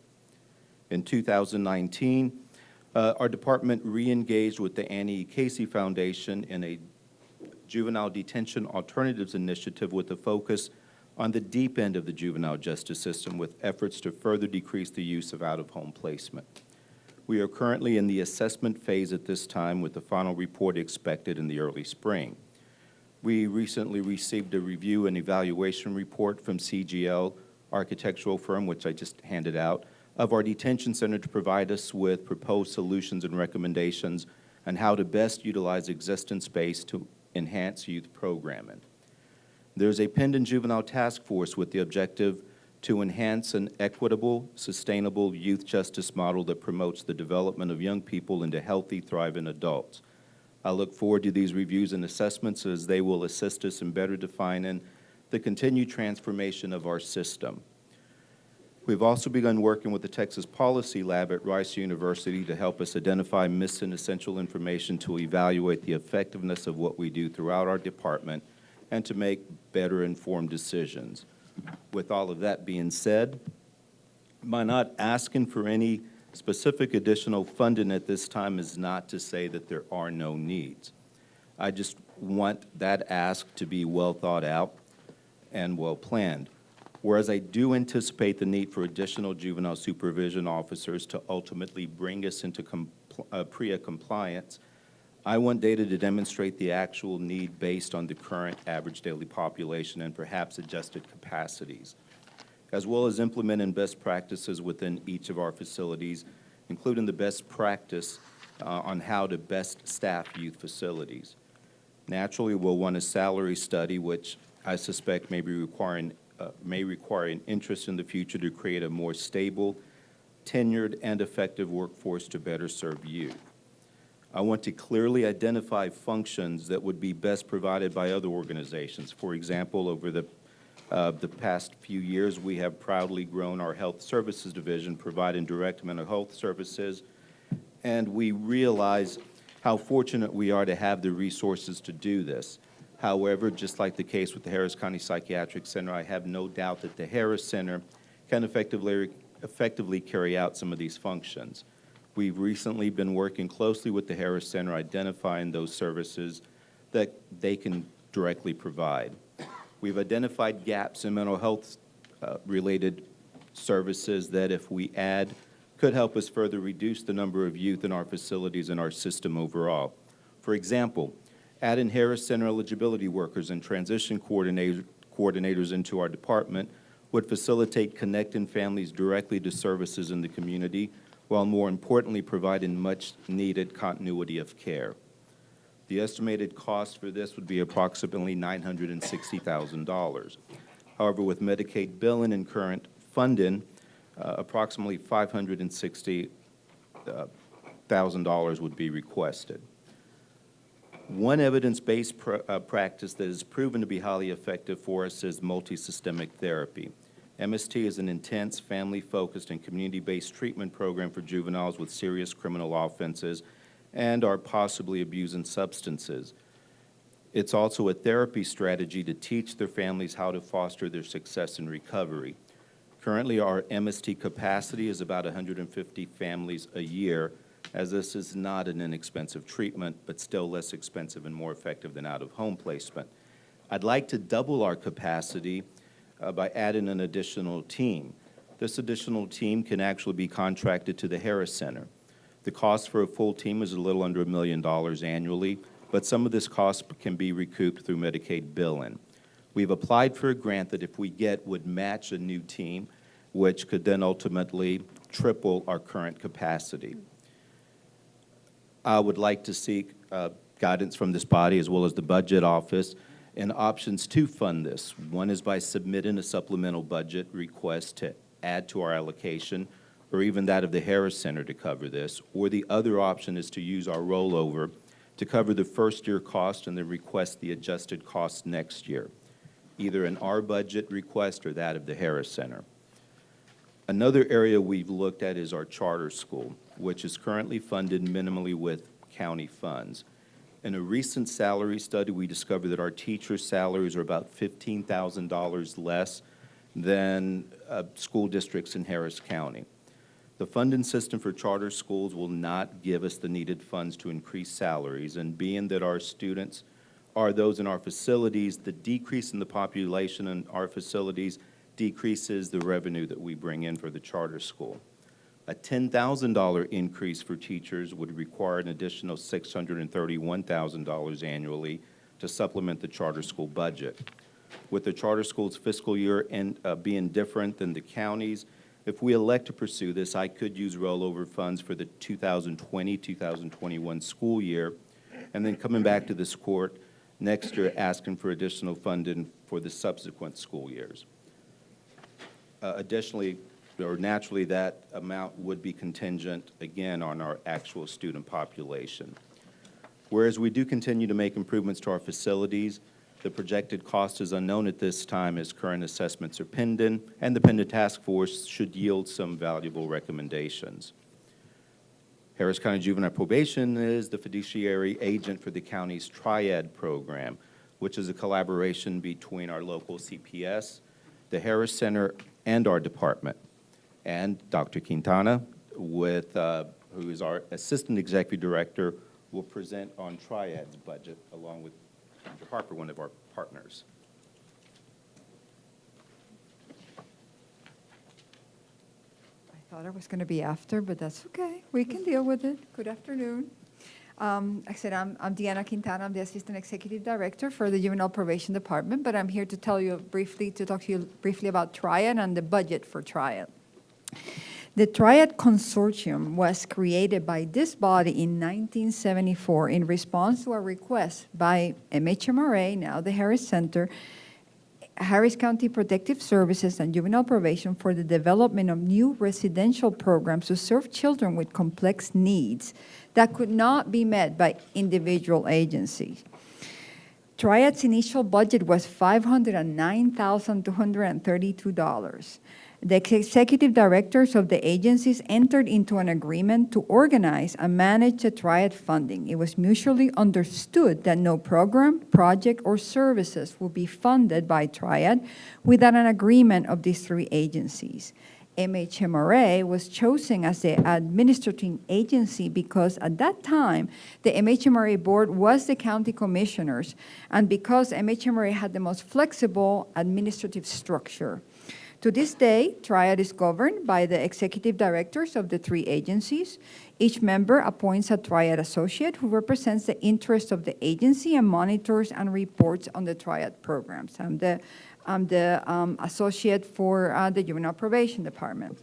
Up to 2014, MHMRA submitted a request to Commissioners Court on behalf of Triad.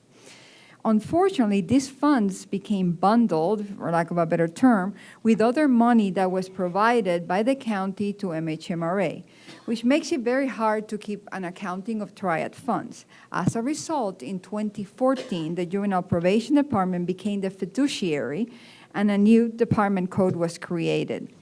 By my calculation, since 2014, the Triad budget has increased by around $560,000, with 1 year actually decreasing. In fiscal year 15-16, the agencies contributed $90,000 to the budget, $30,000 each agency. Over 90% of the Triad expenses are staffing and related costs. Triad contracts with the Harris Center for most of its employees. Through the years, the Harris Center has made market salary adjustments, and Triad had to absorb those costs whenever they occurred. Besides staffing costs, flex funds are probably the next most significant item in the Triad budget. Flex funds are utilized by the Community Resource Coordination Group to support children and their families that have complex needs with specialized services that cannot be provided by another agency. The Community Resource Coordination Group is probably one of the most important functions of Triad because it brings together local partners and community members that work with parents, caregivers, youth, and adults to create service plans based on the youth and family strength.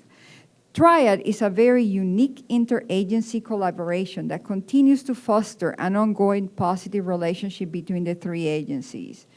Triad provides county-wide services to youth and families before they become involved with the Department of Family Protective Services, mental health, or the juvenile justice systems.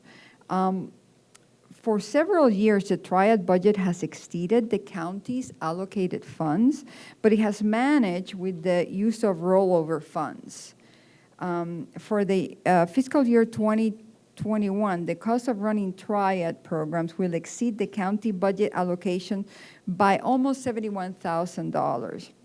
However, the executives are not seeking an increase in the budget because existing rollover funds are sufficient to cover these deficits. The plan is to continue to use these funds to maintain the existing programs and services. I should point out that the reason why most of the rollover funds came from a couple of years ago, I don't know, several years ago. They had MHMRA underbilled Triad for like $200,000. So we've been carrying those funds through the last several years and paying for the deficit that it's in the budget. So just wanted to, thank you. Thank you. Along with Dr. Quintana, I have Janie Moreno, our Deputy Director of Budget, and Dr. Matt Shelton, Deputy Director of Residential Services, to answer any questions. Great. Good deal. Thank you. Judge. Yes. Judge, thank you. Mr. Gonzalez, thank you and your team for all the work you do. Thank you for, how long have you been with probation now?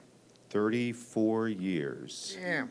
Yes, I know. You wear it That counts my well. time on probation, of course, as a You wear it juvenile. well.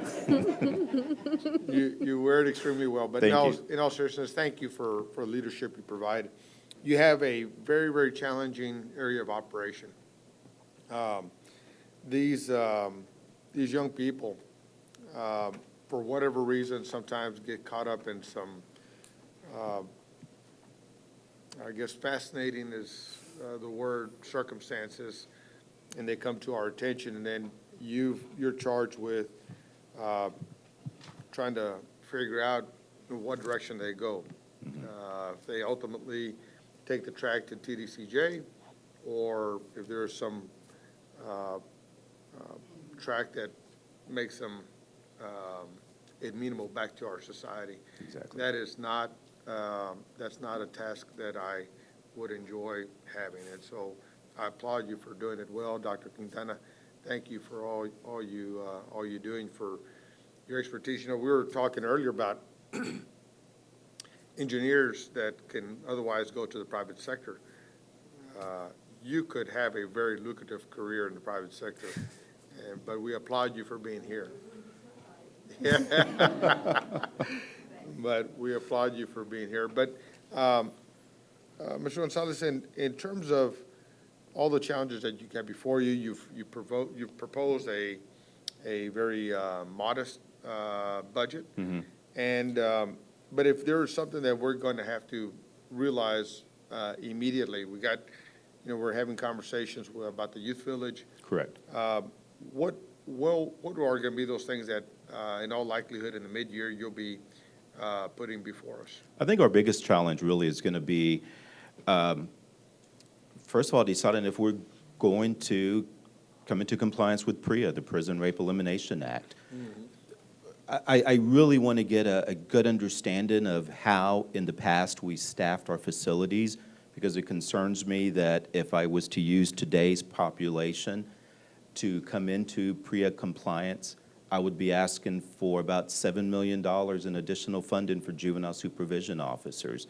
To come into compliance today with our numbers at the 12-to-1 ratio versus the 8-to-1 ratio with PREA, I still need more staff. I don't have the staff that we should have to meet that ratio. Even with closing BBRC and reallocating those, we're still way understaffed. It hasn't posed any serious problems at this point, but that's what I want to get a really good understanding of, is what does that staffing pattern really need to look like for our facilities. And that's a very important point, because I remember you or rather your predecessor and I had to work through to my compliance with PREA. Correct. And it required us sending back 17-year-olds. Correct, yes. And so are you saying that the county has not yet given you the direction in terms of compliance with PREA? Well, we still follow the state standard for the Texas Juvenile Justice Department, which is 12-to-1. We know that with our current buildings, we won't be able to go into total compliance. For example, at the detention center, with the way the rooms are situated, the kids' rooms with the toilet being kind of in front of the door, we'll never be able to provide that privacy that we should for PREA. And the other facilities, it's just going to be the ratio that we won't be in compliance with. I think it was in about 2007, we gave up a lot of positions, particularly JSO positions, when our numbers were much lower.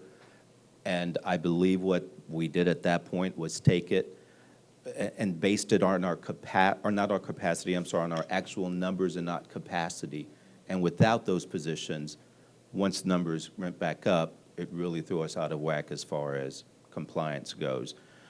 And I cannot provide an answer as to why we didn't look at that before. Gotcha. But it is something that concerns me now, and I know we will address. Well, I think we need to have some conversation about this because I know that the sheriff's office was in,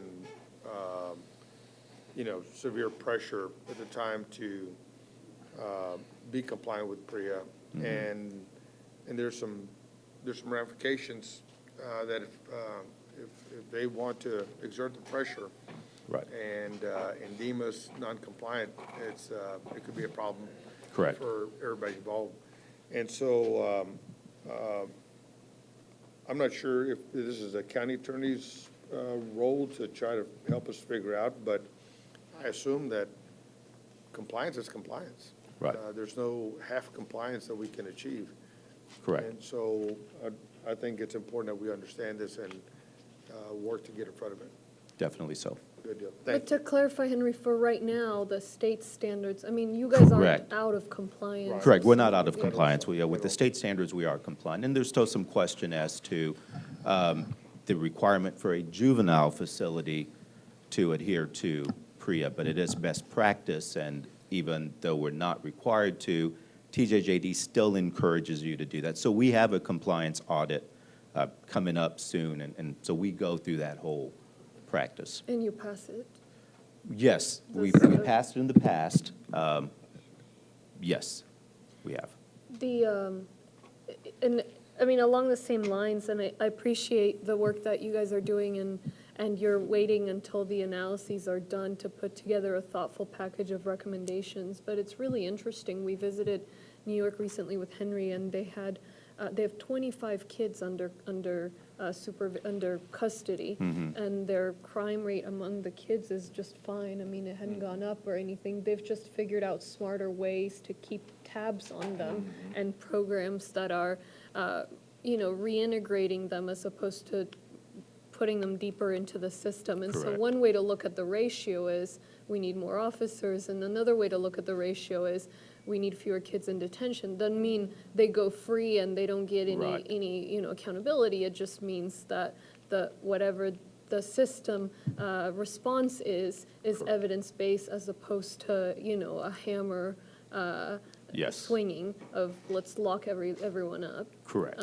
And so, I do think it's important to look at the legality of, making sure that we're compliant with everything it is.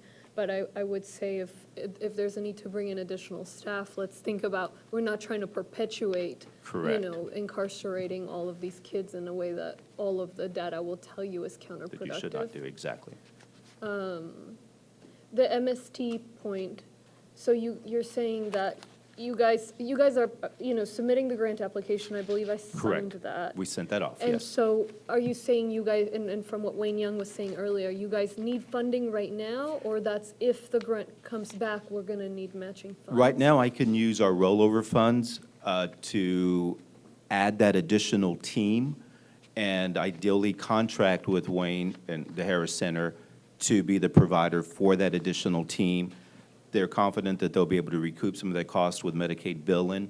And so then when we do come back to this court next year for that funding, we'll know exactly what it needs to be. A startup cost is a little under $1 million for an MST team.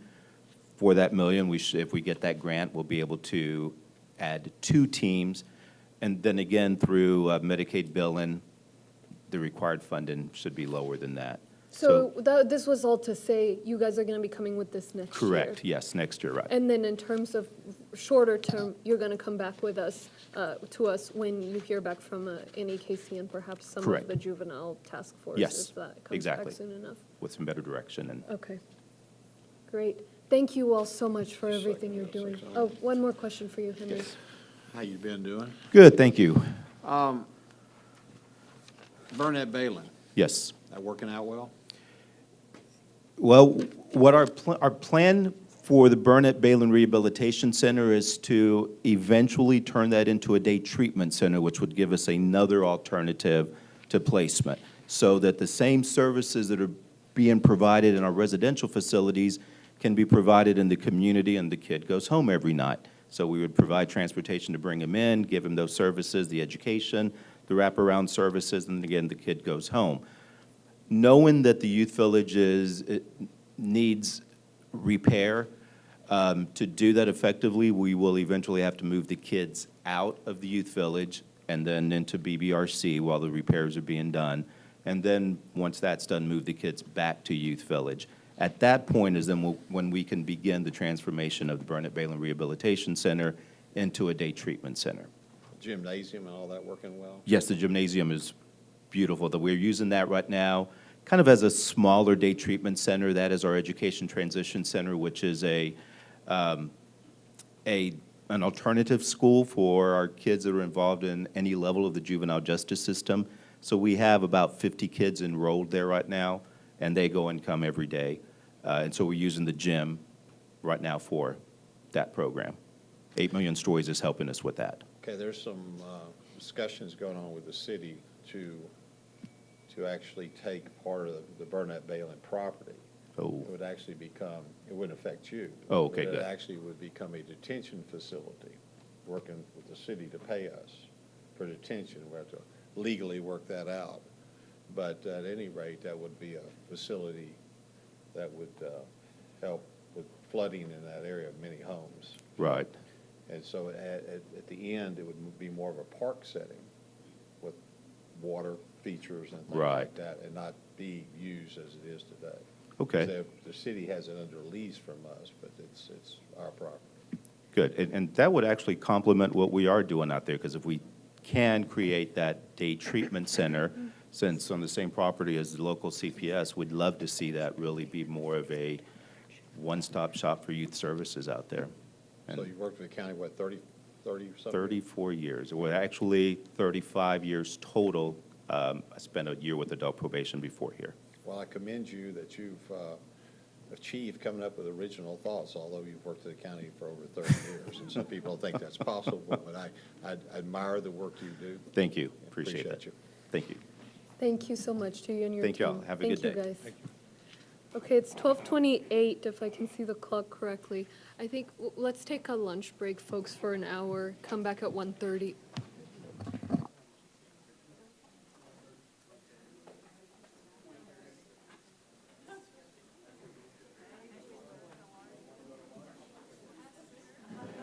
She meant, we'll take a lunch break. You got to get your own lunch.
I don't know, it's not mine. It was just there, so maybe.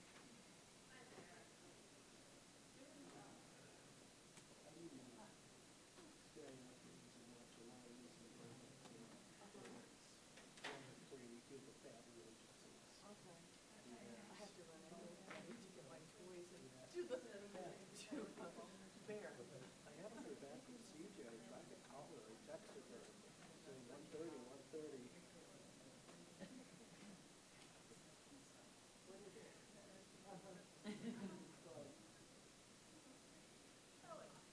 Let me try CJ one more time.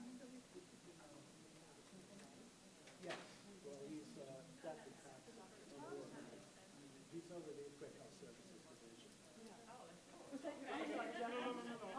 Hello? Hi, CJ, it's Joel. I just want to see if you got my text. Okay, we were up at about, okay, good, 'cause, yeah, they were, probation finished at 12:30 and they called lunch right at 12:30, right? I said, one more, then she called lunch. So, we know we're up at 1:30. Okay, thank you.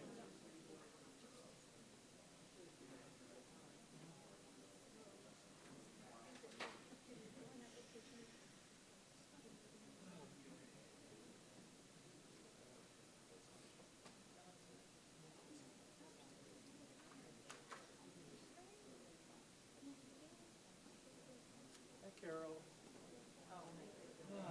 Wish me luck. Wish me luck.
Okay, it is 1:33. We'll continue with the budget hearings. We have up protective services.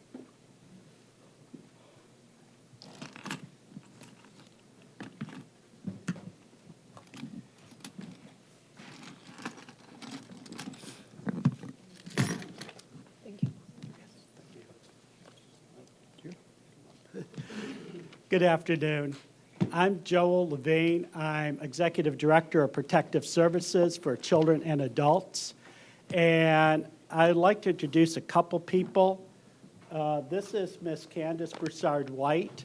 She is my partner on our strategy for services and supports to the Texas Department of Family and Protective Services, Region 6A Child Protective Services Program. Ms. Broussard-White is the Regional Director. And so we work very closely together. And also my board president of our Harris County Protective Services Board, Ms. Ellie Sweeney, is here. Our board is the statutory Harris County Child Welfare Board. And the mission of Protective Services for Children and Adults is to support, enhance, and advocate for the safety and well-being of the children and adults of Harris County. Harris County Protective Services was founded in 1966 as the Harris County Child Welfare to provide support services for children taken under the wings of what is now the Texas Department of Family and Protective Services.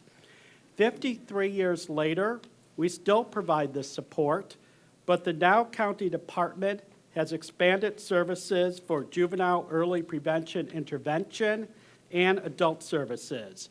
That includes 18 program components across the lifespan.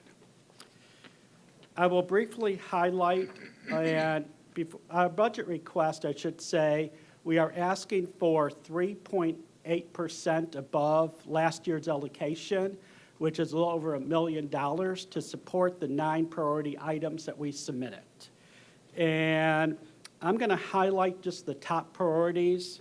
And you have in your folder on the left side, you have what's called our program snapshots. We do an annual data report for each of our programs every year, and I believe these are online, but I don't think they made your binder. So we have a copy there for you in the folder, and as well as our annual report that just briefly highlights our programs and services across the lifespan. And we are accredited, and that's why we collect so many metrics. You'll see we're accredited by the Council of Accreditation, which is a worldwide accrediting body. We've been continuously accredited since the late 70s. And the Council on Accreditation means that we meet standards of quality set forth by an international accrediting body. As also it involves an in-depth self-review of our programs against currently accepted best practices. We are also entering year 3 of our 2018 to 2020 board-approved strategic plan, and the strategic plan was in your binder, and these priorities are based on our strategic plan. So let me get right into our priorities, and a lot of the information on our successes and everything was in your binder. But our first priority involves our Community Youth Services program. It's to add 4 additional positions to the program. The Community Youth Services program, or KYS as we refer to it as, is a shared funding partnership with 14 school districts, as well as the Pasadena Police Department, the Educational Services Department of the Harris County Juvenile Probation Department, and the City of Houston My Brother's Keeper program. KYS interventions use all available resources to maximize the achievement, skills, opportunities, and potential of each student by building upon his or her strengths and addressing his or her needs. This holistic approach prepares students to thrive as engaged citizens in a diverse society in a changing world. During the last school year, the KYS program provided case coordination services to 3,399 students and student support services to 33,956 students. Our request, as I said, is for 4 additional KAIS positions in Goose Creek Consolidated Independent School District. And on the right side of your folder, you'll see a letter from the Goose Creek Consolidated Independent School District with the request. 3 of these positions are actually already in place. They were on a grant that Goose Creek Consolidated Independent School District was able to apply for, as only ISDs are able to apply for that. And they put these positions in that grant. That grant expires in June, and so now the district is asking for us to pick up these positions on the shared funding formula. And so that's why this is our first priority request, because if we don't get these positions, well, we'd have to lay off these 3 staff in the district. And and also, just as you see in the letter, recognizing the growing need of the student population and challenges in Goose Creek, they're asking for an additional position as well as maintaining the 3 grant-funded positions. And also, to make this funding request possible, our shared funding formula is normally 50-50 between the county and the school districts. Goose Creek ISD has offered to pay 60-40 to make this funding request possible. So though we're required to budget the positions at 100%, we will receive 60% in revenue from the district for all positions in Goose Creek, including the 4 positions that were already supported by general funds. And in Goose Creek, KAIS staff work in the district's elementary schools with a particular focus on truancy and removing the barriers that keep children from being successful in school. With the 3 grant positions, the number of students receiving services from KAIS staff in Goose Creek from August through November 2019 increased by 59%, and services provided increased by 73% compared to the same period in 2018. Data collected through our internal continuous quality improvement program and qualitative reports from the school districts provide preliminary suggestive data showing positive outcomes among students served in our KAIS program. We are currently working with the Texas Policy Lab at Rice University, like as your juvenile probation say, to analyze and evaluate the program's current data and to help us refine and communicate client outcomes. While we have not had a formal evaluation to date, the growth, longevity, and increasing demands from the school districts in this program demonstrate the value of this program. Our second priority request you have in front of you on Form 3 Priority 2 is for our Adult Services Division. And it's for a deputy director for that division to build the infrastructure within the management of that program. And this is a division that's responsible for the guardianship, the Senior Justice Assessment Center, and the representative payee programs. The span of control and oversight has grown to 76 staff.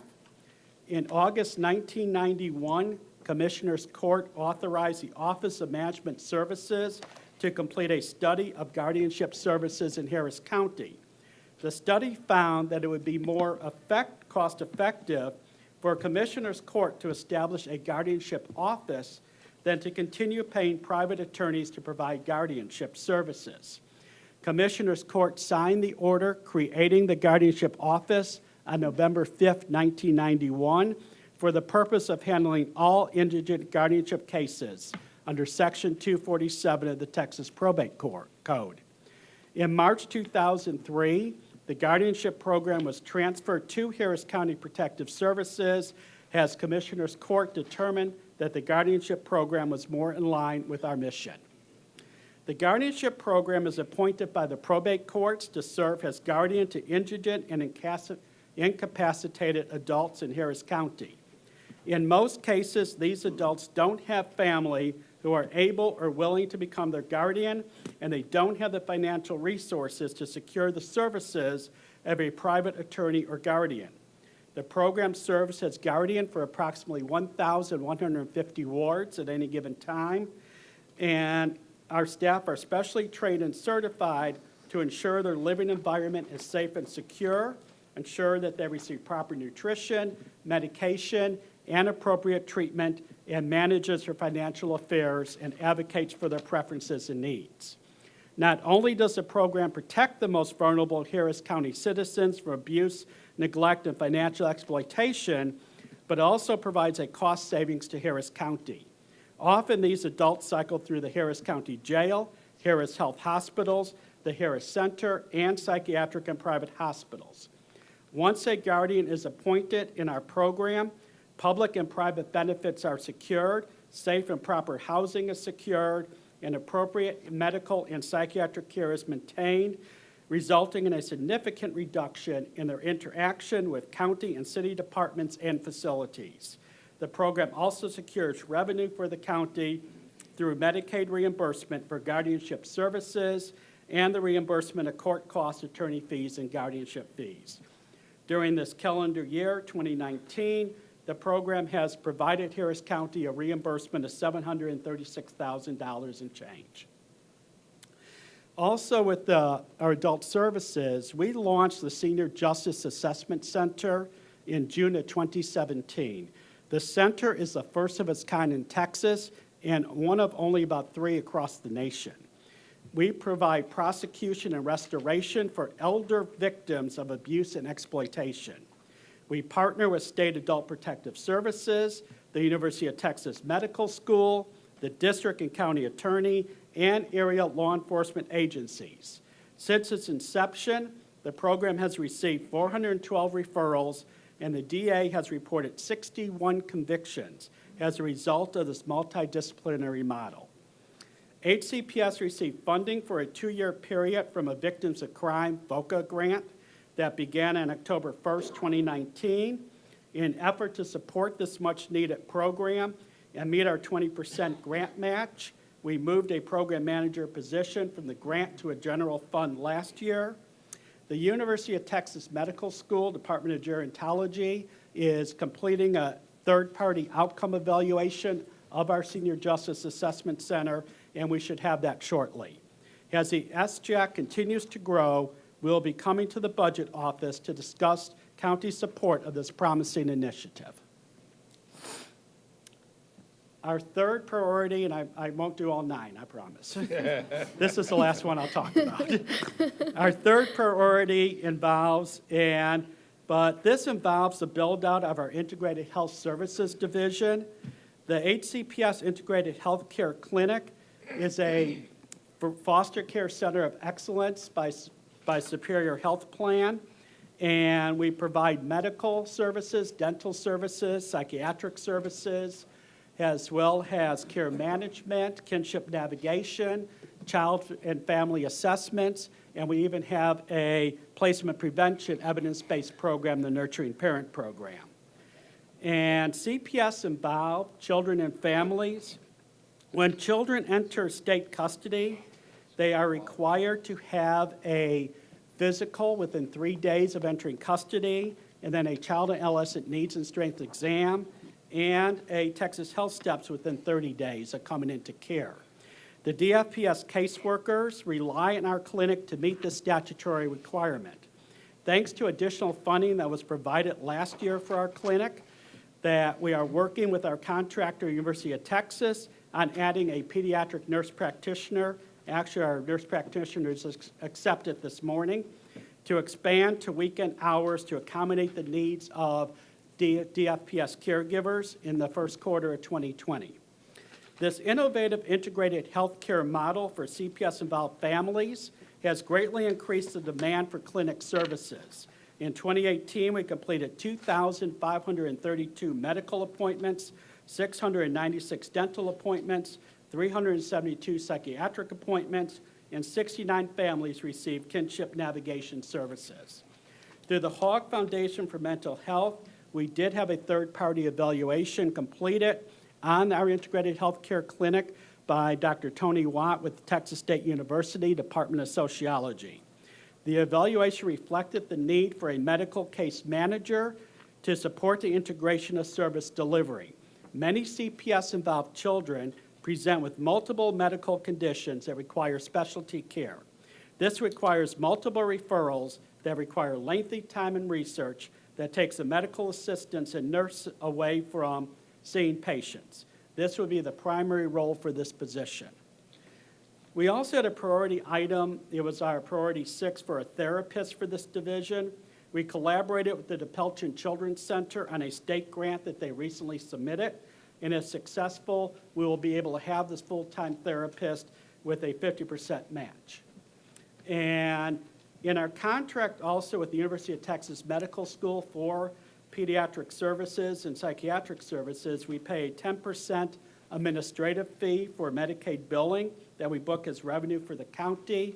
We are in the process of examining other areas where we can also leverage Medicaid billing.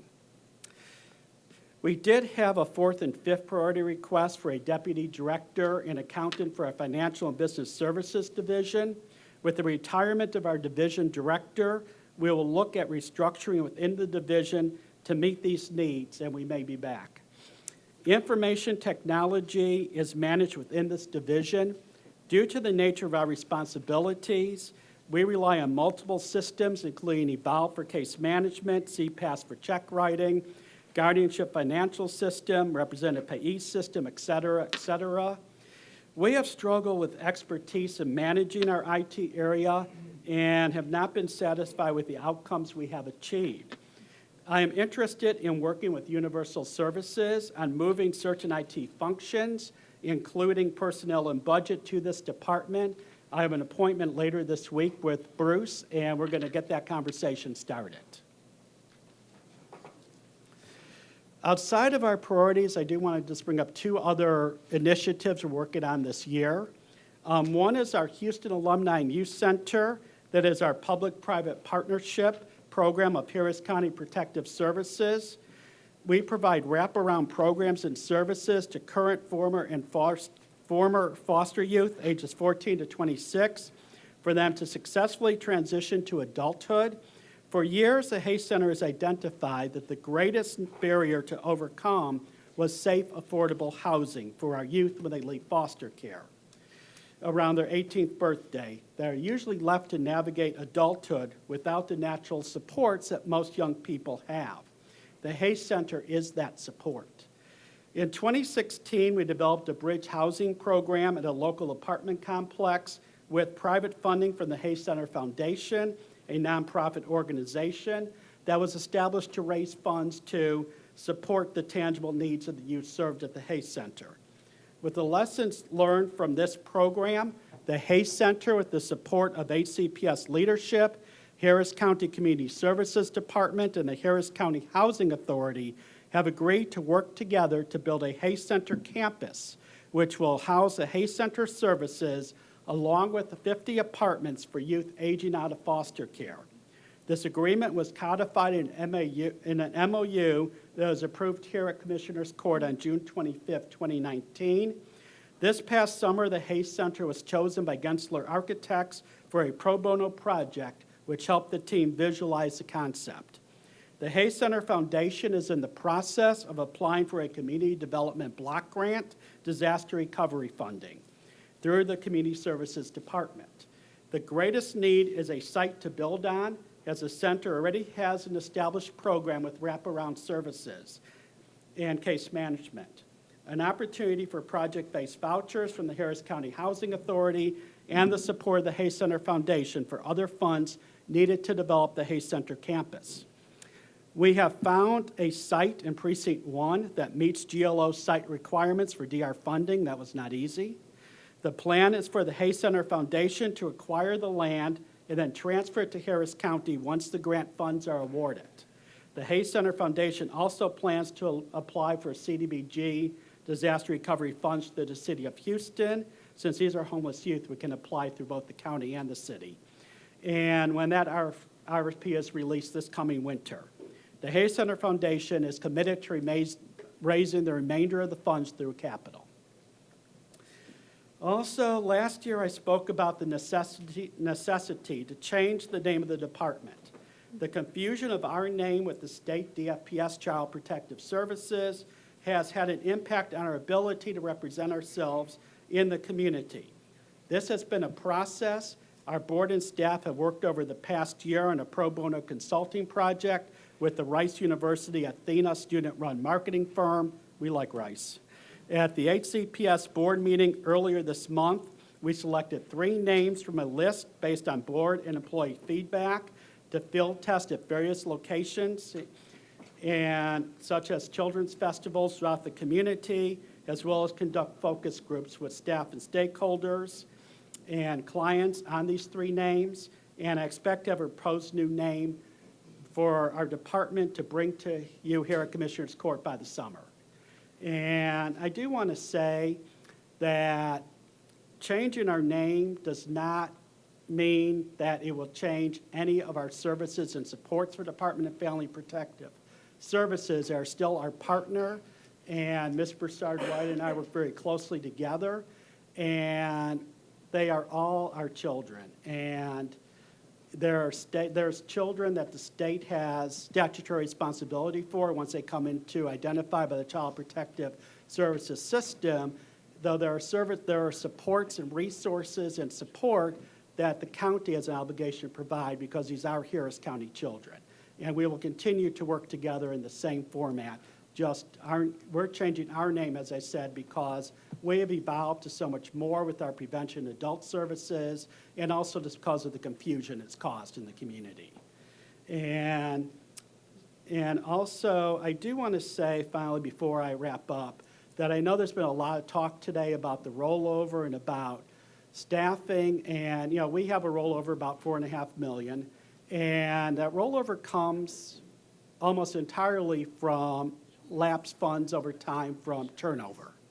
And because when we lose staff, and we do lose staff, unfortunately, because social service positions, you heard earlier today, were not competitive. Harris Center pays more, the hospitals pay more, not a lot of nonprofit agencies pay more, even the state's competitive now since they raised their $12,000 under their former Commissioner Hank Whitman. And so when we do lose a person, it takes us time to find someone to fill that position at the salary that we're offering. And I'd rather not have somebody in a position than have the wrong person. And so that's how that builds over time. So we do need to work on trying to be more competitive over time. The issue is, as you heard before, is that the whole issue of compression is that we bring people in higher, we have to raise people already with us. But I know I didn't put a salary increase as part of our priorities, because I know that instructions were not to, but certainly if there's possible, that certainly still like to do that and work over time to look at our salary structure and how we can become more competitive. So with that, I do want to invite, if Ms. Broussard-White would like to say anything about the partnership, any comments? And then I'll wrap, then we'll have questions. Thank you, Joel. To Commissioners Court, on behalf of the Texas Department of Family and Protective Services, Region 6A, Harris County, I'm Candace C.J. Broussard-White, the Regional Director for CPS. I also can speak on behalf of Monica Sanders, who is the Regional Director for CPI, which is the Investigative Division. The services that are provided by Harris County Protective Services for children and adults are very vital for the children here in Harris County. I have found it to be very beneficial that Joel and his staff, his entire team, the Hay Center, Triad, the clinic, they all go above and beyond to make sure that our children and families are served. Many of our children and families, as you know, do not have access to the best service all the time, and Harris County Protective Services for Children and Adults provides the best service. I can honestly say that looking across the state, Harris County has one of the best child protective programs with regard to service provision in comparison to most places in the state. So I'm very grateful for the commissioners and Commissioners Court for allowing the funding in Harris County, as well as Joel and his staff for the services that they've provided. Okay, thank you, and I'll take questions. Thank you. I have my division directors here, so I need to throw a lifeline, I will. Okay. Yeah, Commissioner Garcia. Thank you, Judge. Joel, thank you for your presentation, and thank you for your team, and appreciate all the work that you do. And I'm glad that you spent some time talking about the kids that age out of the system. Yes.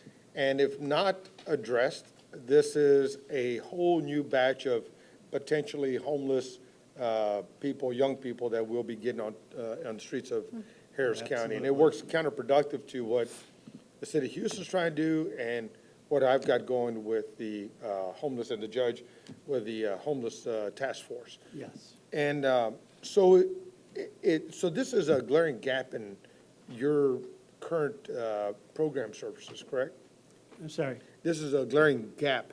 Yes. This is The a gap. Hayes- You don't have anything to support those that age out of the system. Is We've that- done a lot with the Hayes Center to try to bridge that gap. We do it mostly through grant funds from Department of Family Protective Services and Texas Workforce Commission for preparation for adult living services and subsidized employment services. And then with the foundation, we've raised money to start a mentoring program, our transition coach program, to work on these housing programs with the bridge housing, with the housing voucher. So we really need our complex, and that's what we're geared on. We also do a lot of sustainable employment programs, summer jobs program, but it's not enough because our youth are they're so vulnerable, they are so traumatized, and they need so much. And you know, one thing that's helped us, though, about we find we're right with that national statistic, about 25–30% do get into criminal trouble when they age out.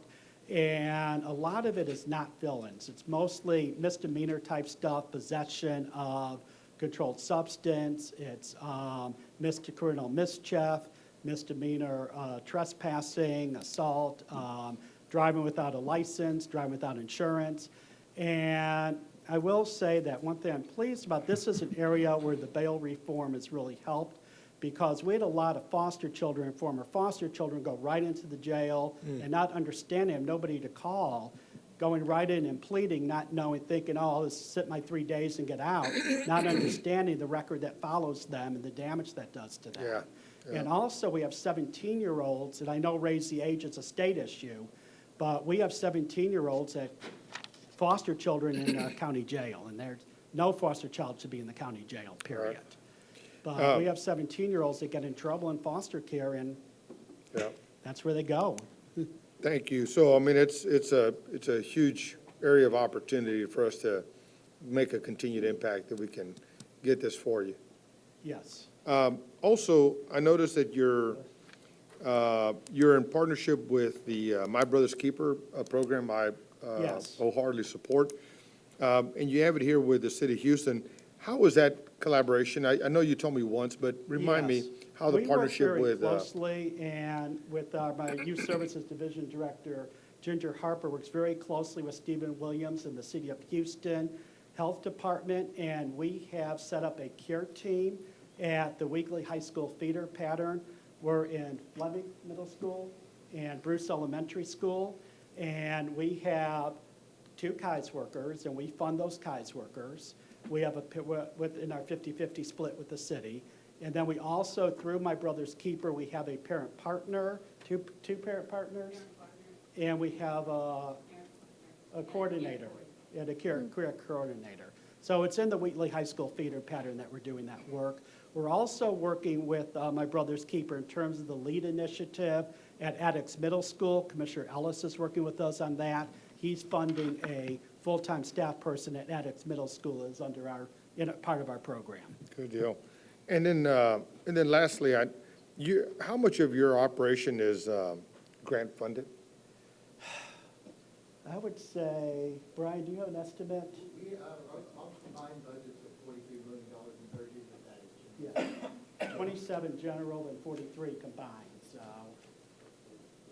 it's about a third, yeah. About a third. Yeah. And when you apply for a grant, does the county match, does that come out of your budget or does that come out of? It comes out of our budget. It comes out of your And budget. that's been a real issue for us. I know we've talked with Mr. Jackson about that. They certainly offer to help us in terms of how to find the match if we need. Because we do a lot of VOCA grants, the governor's office. We have one for child sex trafficking. We have one for our Senior Justice Assessment Center. It's probably our biggest one. one for the integrated healthcare that pays for, helps pay for the psychiatrist and the kinship navigators, and one for case management for our bridge housing program.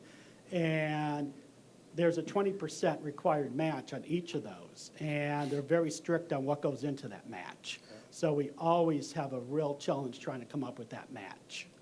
And do you, internally to the county system, do you find yourself competing against any of your other, colleagues for the same grants? I would say no. We work very closely together. One thing I should mention, I'm the chair of what's called the Youth and Family Services Coordinating Council, YFD, Youth and Family Division. So we meet quarterly, the 6 directors plus Ms. Broussard-White of that division. And we talk about what we're working on, we coordinate our services. We may agree to even collaborate on a grant or a program. Good. And through that division, we also have the family protection fee dollars from the court filing fees and the family courts. And we share that money amongst ourselves. Plus, we put a little bit out for nonprofits as well, about $90,000 out. Good. I'm glad to be reminded of that. Yes. Because too often, neighbors compete for the same dollars, for the same mission. But Bill, I would like to talk to you about the fact that some of the matching funds are coming out of the budget. Yes. And if we're going to support the grant application, I think we ought to figure out how to support the matching. Move that into a separate. Yeah, area, yeah. And then y'all look at those and say, we want a little extra. Yeah. Okay. Thank you. Thank you, Joel. Thank you. Thank you for all your support. Thank you for the work you do, and the name change sounds like a great idea. Yes. We get it all the time as well, so I know the job is often thankless because folks misunderstand what you guys are doing. So I appreciate the work. Also appreciate the work you're doing with the policy lab and trying to hone in on the best way to track progress. So that's great. Yes, and we hope to do more third-party evaluations. We've done 3 with our Hay Center Transition Coach Program, with Integrated Healthcare Clinic, and we're now with the Senior Justice Assessment Center, waiting on that. But we really like to do more. KAIS is one we really like to do one on, and that could be a way of our rollover if we can't, the policy lab isn't able to do a full formal evaluation. We might be able, with our rollover, maybe find a university partner who can help us with some of these. And Bill, we budget the full amount for these positions, like the Goose Creek ones, even though they're paying for 60%. Correct. Yeah, that's right. They're budgeted and they come in through the revenue on another Yeah. stream. Yeah. Do you mind if I ask a couple questions? No, I just had one more Yes. note for you on the therapist for Integrated Healthcare Services Yes. Division. I'll have my staff follow up on that and then a few of the other requests. Okay. I think we're pretty clear on the youth services, the Goose Creek ISD, and then the adult services division Yes. one. But then the other ones, I'll have them follow up. Okay. Thank you. Thank you. Hey, Joel. Hey. Just on some of the positions you were talking about not being competitive against some of the other, we're Yes. more than willing to work with you on that. But also take a look at the delta between what you're paying your folks and their position max. There's a spread there Yes. still today. And And so, we've- go I'm ahead. sorry. We've been working with Amanda Porter on that. Great. Because we recognize that. And as I said, the issue we have is just that compression. Right. We recently did some reorganizing on our youth services division, and we wanted to bring some of those up closer to the max. But the issue was that whole compression issue, that then you have people who are supervising people who are making less money than the people they're supervising because of the longevity pay. And also you had people who would come right up against people who were there 12, 13 years before them. Sure. In that position. And it would cost a lot of money to address that whole compression issue. Okay. Well, we'd love to sit down and go over it with you. And I would love to too. Thank you. All right. Very much Yeah, so. and it is something we keep hearing. We're going to talk about across-the-board increases if we can. We don't know whether that'll happen or not because of the limited budget. Yes. But to the extent that you continue to see opportunities for competitive pay that will help you recruit and retain folks, let us know where in the priority list that falls. I know you put some of it here. If there's anything you Yes. didn't add, keep us posted so we can weigh it this cycle. And then later, we're going to have to work through an HR. And I was at a meeting of county executives, the 25 largest county executives this past week. And this is an issue that came up for everyone. And they all had really interesting ideas, but it's, if we get the right talent, sky's the limit as to what we can do. So we'll have to turn to that as a county at some point. Certainly, it's not a quick fix. But do please keep asking that question so that we can come back around and address it hopefully more holistically. Yeah, and then, Thank you. Thank in you. the notes I'm getting right now, I understand the difference between average pay and their position max is about 22%. So I understand the compression could be very Yes. expensive. So we've been working with Amanda, but seems to be a very complex issue. It is. We'll continue to work with you on it. Thank you. Thank you. Thank you so much. Thank you all. Thank you, Joe. Oh, Joe? Yes. I did want to say that last week we had our Precinct 2 Christmas event, and we asked you for a incredible role model. One of our former foster youth. Yeah, getting services Sarah that Pinion, Yes. phenomenal young lady. And I just wanted people to really understand in this season that there are children who are, struggling and dealing with a lot going through the system. And, but with a little bit of support and nurturing and guidance, they can become phenomenal human beings and have incredible opportunities like Sarah is doing. And so I just want to commend you because, as I've always told you and your staff and others, that you guys are, you're working with a human being. And it really takes a skilled hand to do that. And Sarah was just another phenomenal example of what you guys can do if you had the right resources. So thank you. Thank you. Thank you. Children's Assessment Center. Thank you. Yeah. I don't want to have this conversation. Yes, I'm mad at you.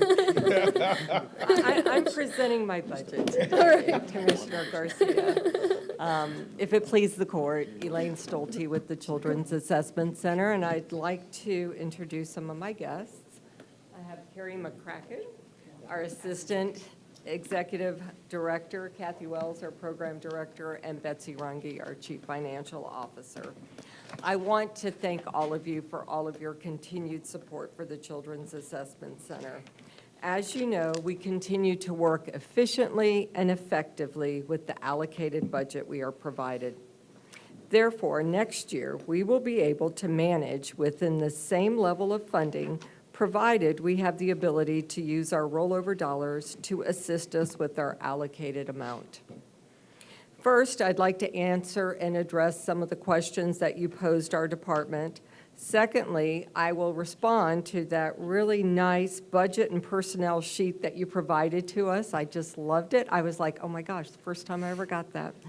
And lastly, Carrie McCracken will share some of our exciting new initiatives. So, as you are aware, the Children's Assessment Center is an advocacy center providing services to the sexually abused children in Harris County. We are the only advocacy center in Harris County providing these services, and all of our work is essential based on 3 criteria. First, the Texas Family Code standards. These standards delineate the mandated requirements that an advocacy center must have to be an advocacy center. We are evaluated every 3 to 5 years by our state association to ensure that we maintain compliance with the Texas Family Code. Secondly, we are accredited by the National Children's Alliance in Washington, D.C. Accreditation happens every 5 years and is based on 10 standards. These standards meet best practices, are evidence-based, and are trauma-informed. At our last site visit in 2017, the site reviewers indicated that the Children's Assessment Center is an exemplary advocacy center, more than likely the best in the nation, and a model for all other advocacy centers in the state of Texas as well as in the United States. Our third and last criteria is specific legislation pertaining to a multidisciplinary team response to child sexual abuse.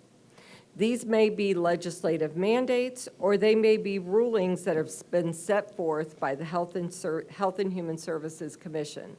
And we've provided all of this information for you in your packet.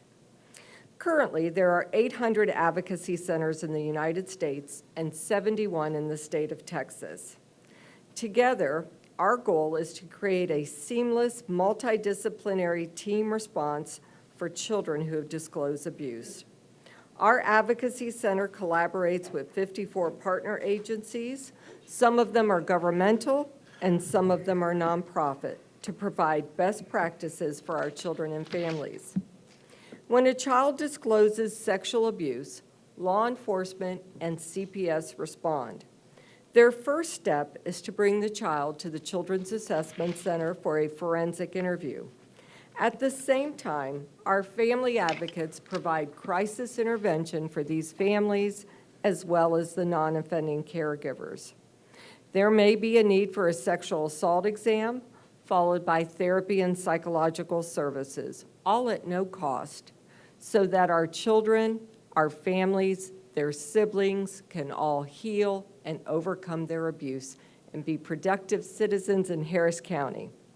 This past year, our direct services have been over 4,000 forensic interviews, nearly 11,000 therapy and psychological services, over 1,000 sexual assault exams, and we reviewed nearly 12,000 statewide intakes. Our children have been 27% male, 73% female, 46% have been between the age of 6 and 12, 35% between the age of 13 and 17, and 18% between the age of 1 and 5. We have created a warm and welcoming environment for our children and families so that they feel safe and protected at all times at the Children's Assessment Center.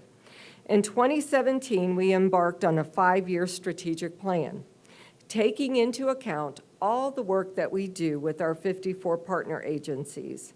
I'm happy to report to you that just after 2 years, we have achieved 75% of the goals that we set forward in our strategic plan. Now, regarding our budget and personnel summary information that you provided for us, there are 3 areas that I wanted to highlight. First, regarding the graph on the total number of positions.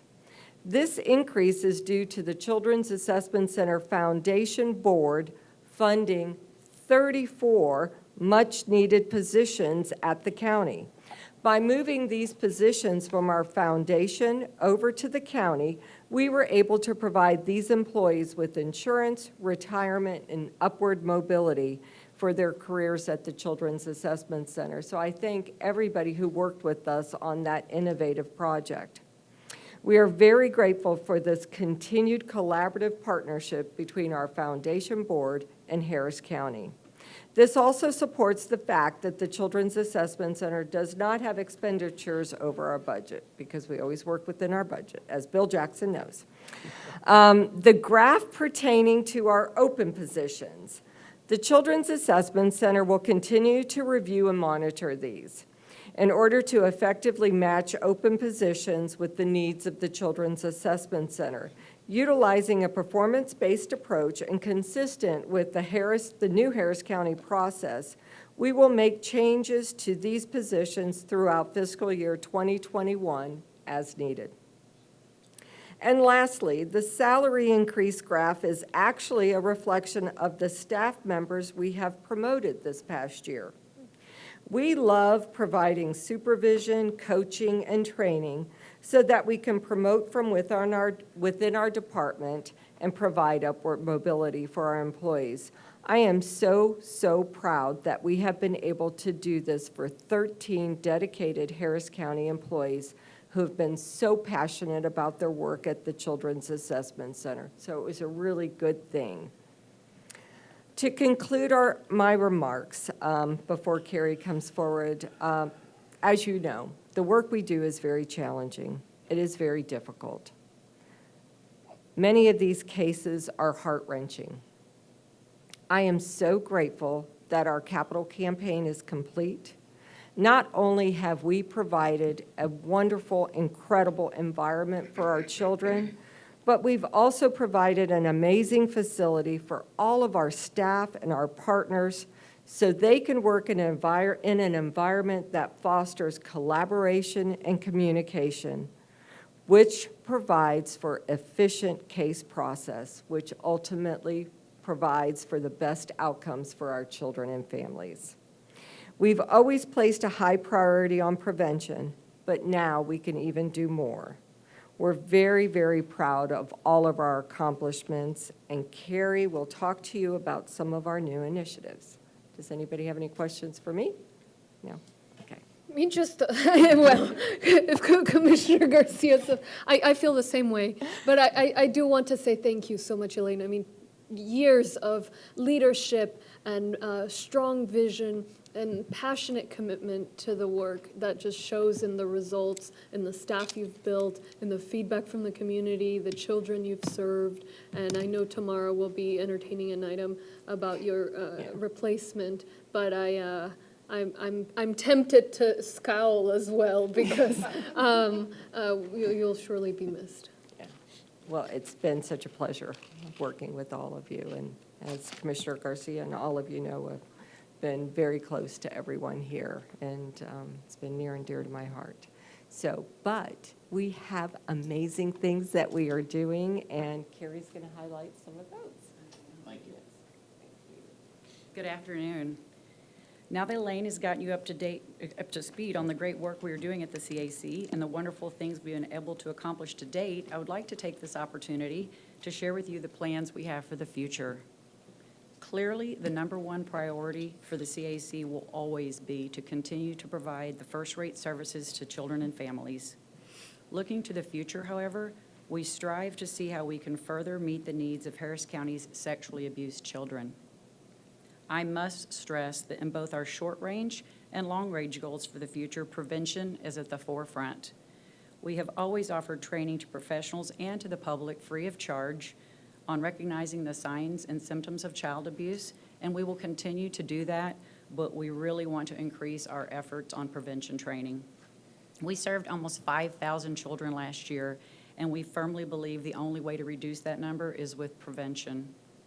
We live in a time where every child has a cell phone. It's a tiny computer that gives them access to the world.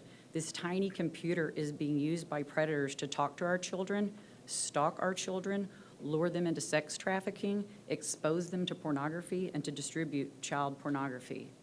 I cannot stress enough how dangerous this device can be. We need to teach our parents how to safeguard their children against cyber predators. We need to educate our children on internet do's and don'ts. In 2020, we hope to get this message into as many schools as we can and to every parent that will listen. Another area we are addressing is child sex trafficking. First is our work with the Governor's Child Sex Trafficking Team, which is a collaborative effort to address the needs of juveniles in our community who have been recovered from commercial sex trafficking. Victims of child sex trafficking, once recovered, present with a variety of unique needs. The road to recovery can be a long and difficult one. The team meets monthly to discuss the obstacles to recovery and the needs of this population, including housing, mental health treatment, treatment for drug addiction, and suicide intervention. Secondly, in January, we will begin a pilot program in which we partner with volunteers from St. Martin's Episcopal Church to mentor young people who are trying to get their lives back on track after being recovered from sex trafficking and completing therapy at the Children's Assessment Center. The pilot program will be relatively small and will include monthly evaluations to identify room for improvement and to track outcomes to evaluate the success of the program. It is our hope that the mentorship program can be expanded to other volunteer groups in the community so that we may mentor more people transitioning back into society. In the area of juvenile justice, we have two relatively new programs that we are continuing to grow. We do believe that investing in our juveniles is a form of prevention. One of these initiatives is the BASE program. BASE is an acronym for Building Appropriate Sexual Education.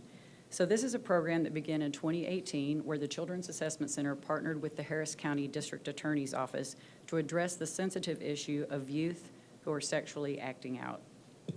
The BASE program is a juvenile diversion program for juveniles roughly between the ages of 10 and 13 who sexually act out against a family member or a close family friend. They are offered the opportunity to complete a course of therapy at the Children's Assessment Center as an alternative to prosecution. It is our hope that this year we will be able to add an LSOTP, which is a licensed sex offender treatment provider, to our staff to treat this population. The second area related to juvenile justice is the Harris County Youth Collective, which is a project beginning its 4th year, whose objective is to evaluate the way the system handles juveniles who find themselves in both CPS custody and in the juvenile justice system, and to initiate systematic changes to improve outcomes for this population. The Children's Assessment Center is the fiscal manager of the grant from the Houston Endowment and has a seat on both the steering committee and the oversight committee. Lastly, this year we hope to improve community awareness. We are learning that there are a few reasons why we aren't reaching all of the children we should, and in 2020 we really want to improve on that. We have learned from our community leaders that our citizens from certain cultures do not report child sexual abuse for a variety of reasons. This past year, representatives from both the Mexican consulate and the Guatemalan consulates visited the CAC, and both shared with us that their constituents were reluctant to report child abuse. After visiting our center, they left feeling confident that their families would be treated properly and fairly at the Children's Assessment Center, and they expressed gratitude for the compassionate way we approach children of all cultures. We want to make it known that the Children's Assessment Center is culturally competent. We have staff that speak a variety of languages, including American Sign Language, and if we don't, we will bring an interpreter in to communicate with the child in their language. We want them to know that every victim is treated the same no matter where they are from. We want to continue to form relationships like those because it is heartbreaking that this might be a barrier to a child receiving treatment and the opportunity to heal. The other way we intend to address this is by educating the medical community. We conducted a survey and found that an alarming amount of professionals working at the Texas Medical Center are unaware of who we are or that we're right around the corner providing the services that we do. In October of 2020, we are going to host the first annual Child Trauma Conference for medical professionals. The conference will dedicate a portion of time introducing the attendees to the CAC and educating them on why it is in a child sexual assault victim's best interest to be referred to the CAC.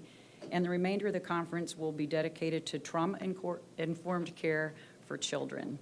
Thank you again for all you do for us and your continued support. Yes. Thank you for your presentation, and again, Elaine, I really am torn to see you turn that chapter in your life, but I'm, obviously, we want nothing but the best for you and your family, and then always going to be in your debt for the phenomenal commitment and dedication you gave this region, not just Harris County, but this region, because you became a model for so many others. And I've been in so many places where the Children's Assessment Center became a part of conversation, and how it was done and what it took to make it happen, and can't believe all the partnerships that go into it. And it was always a good day for me when I gave you some money from the bad guys to do some good work. Those asset forfeiture funds helped out. So I hope a sheriff that may be listening and a DA that may be listening, that they continue to do that, because you are an incredible place to make a worthwhile investment. But I'll tell you, what makes your transition a little easier for me at least, is that too often, folks decide to move on to greener pastures, and then we're kind of scrambling, well, who's gonna do it? Who's got the skill set? And I just have seen your work to ensure that there is a seamless succession and that the good work of the center continues.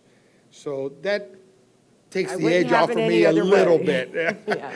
But again, we just can't thank you enough. And, we have a lot of conversations about naming buildings, but I know that there's one name I'll be happy to name. That's okay. Or put on a building. And so very grateful to you. God bless you. Thank Wish you all the you. best. And just so you know, too, earlier this year, I became a grandmother. And in February, I'll have another grandchild from another daughter. So these will be the children that will take over my life. So I am happy. And as you know, I will be also assisting the foundation for a smooth transition and to work with everyone. Because we Thank wouldn't you. have it any other way. Wonderful. Thank you all Thank so you much all. for your Thank work. you all. Thank you. Thank Thank you. Thank you. Domestic relations.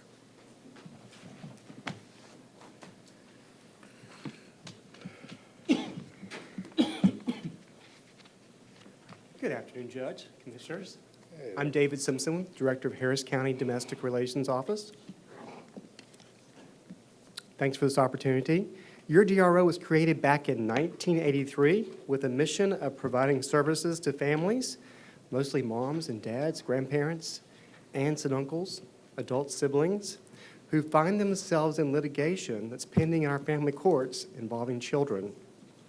Services are provided to parents who generally are not able to afford similar services in the private sector, or the private sector just doesn't offer those services.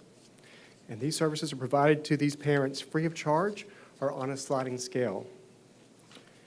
Our goal at the Domestic Relations Office is to encourage alternatives to litigation through conflict resolution, assure financial and emotional support for children, teach and encourage communication skills for parents, improve parenting skills, and of course, provide personalized services in a compassionate and caring environment. And we've made our environment very child-friendly. We have artwork on the walls around our office from Glassell School of Art, when we have certainly many children's play areas in our office as well. We strive there. Some of the services that we provide, just briefly, we do family mediations in our office, and all of our family court judges require that moms and dads attend mediation if they're handling a contested case involving children. And we schedule about 6 of those a day now, so they're happening regularly in our office. We also do all the child custody evaluations in Harris County, so when moms and dads can't agree on which parent is going to be the primary parent to raise a child, then we have mental health experts that go into the homes of both moms and dads, and they look to see, and they do a forensic investigation with a written report as to which parent is most likely to raise a child that is going to be a productive adult. And we do all of the non-agency adoption evaluations in Harris County, which is one of our fun services that we provide, as you can imagine. Those are very feel-good things. We offer parenting coordination. We do child support enforcement, and we partner with the Office of the Texas Attorney General. We have an early intervention program with over 17,000 cases in it, and we've met our state standards this year providing that service. We also provide possession and access enforcement. We decided early on, if we're going to make sure children have financial support from both parents, we want to make sure they also have emotional support from both parents. And then the other service I'll mention is our visitation center, which was created last year. We provide supervised group visitation for children whose parents suffer from either mental health issues, have committed domestic violence, there's substance abuse issues as well, or they're absent from a child's life. And we currently do that at 7 different locations in Harris County. One's at Precinct 2 at the Yett Center. We have opened 4 new centers this year. We hope to open 4 new centers next year as well. So to deliver these kind of services, you can imagine the variety of staff that we employ. We have lawyers, we have evaluators, we have mental health professionals, attorneys, and others that deliver these services.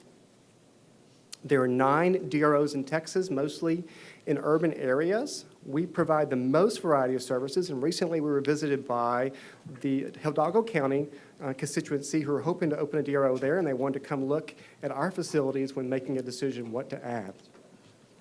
So every year when I prepare our budget, I look to see whether or not we have enough positions available to deliver the services that we need to. I don't know if I mentioned earlier, but we are governed by Chapter 203 of the Texas Family Code, and what we can provide is set out in that particular chapter. We have 75 positions, and I anticipate they will all be filled before the end of the fiscal year. You might ask, what's going on there? Well, in January of 2019, we had 24 new judges take the bench, and they have been using us a lot. And so we've seen a tremendous increase in the demand for our services, which was spelled out in the attachments that I had to my budget presentation. And we're thrilled with this because we believe that a diversion through our office helps settle cases and helps parents move on to a better place in life. So thank you again for letting us do that. The DRO is in good financial shape. About 55% of our budget comes from the general fund, and the rest comes from grant funding and from rollover amounts. Our grant funding has significantly reduced our dependence on the general fund. And our past ability to secure funding through contracts and grants and filing fees has been amazing. We're expected this year to collect 66% of the cost for our office to exist. We never know, however, when a grant's going to be secured, right? So we are very completely dependent upon that rollover fund to carry us through those times when the grants may not come through. For example, we just had a renewal last month of a supervised visitation grant for $370,000, and that would have really hurt if we had not received that renewal. So we're thrilled that came through. Some of the other challenges we face is that the county's fiscal year is different from the state's fiscal year. So sometimes we have to float positions from September through February each year, and that money comes in handy while we're doing that as well.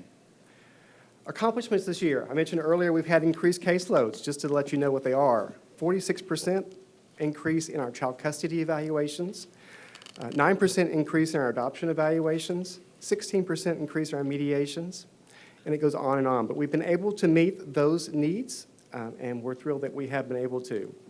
We've won a number of awards in the last 18 months. One I'll mention that was just announced earlier this year. NACO awarded us the 2019 Achievement Award in Criminal Justice and Public Safety for our Visitation Center. We're thrilled for that.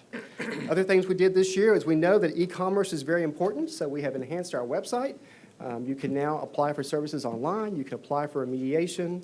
You can pay your fees, and you can do other things through our website portal. And thanks to Universal Services for helping us do that. We continue to work on our marketing, outreach to judiciary, the schools, the bar associations, professional organizations. I was recently on the radio. I've been on Facebook Live with Commissioner here in the past. We certainly have brochures in all of the library systems so people can access what we do through the web and through brochures. We recently partnered with the Houston Bar Association's Family Law section, and they adopted our visitation center, and they have donated over 300 toys for children who are in our visitation center, and we're thrilled with that. That's just wonderful. In addition to that, last goal to mention is we met all of our state standards for all of our state contracts. Some trends that we're seeing in the family courts, and particularly in our office, we continue to see it be a do-it-yourself world. So there are a lot of pro se litigants, people who represent themselves, and that clogs up our family court system, and most of the family judges send those folks straight to us, and we mediate those cases for them. And of course, we're also seeing a continued increase in substance abuse, mental health issues, and domestic violence issues. And we've partnered with a number of nonprofits in the Houston area to take care of some of those referrals out to them so those needs can be met. Priorities for the coming year, of course, continue to handle our increased caseloads, renegotiate our contracts and our grants. Our visitation center will add 4 more sites in the next 12 months. We hope to buy a case management system this year. We've been working with US in that endeavor. And then, of course, also work to improve community awareness of our office in the community. I'm very thankful for your support. I'm thankful that you recognize how critical our services are. And with that, I say thank you. Yes. Thank you so much. I really appreciate you coming down, and you're one of those other departments that a lot happens, but we don't really know that it's you doing it. And so very, very grateful for all you do. And look, there's a lot of challenges in front of us, and if there's anything that we need to be thinking about, is there anything besides what you've decided to put down in your budget request that we ought to be thinking about? No, Commissioner, thank you for asking, but we're in good shape right now. I Wonderful. appreciate that. You're good. Thank you. Thank you for the Thank you. work you guys are doing. Thank you. Appreciate it. Thanks so much. Texas AgriLife.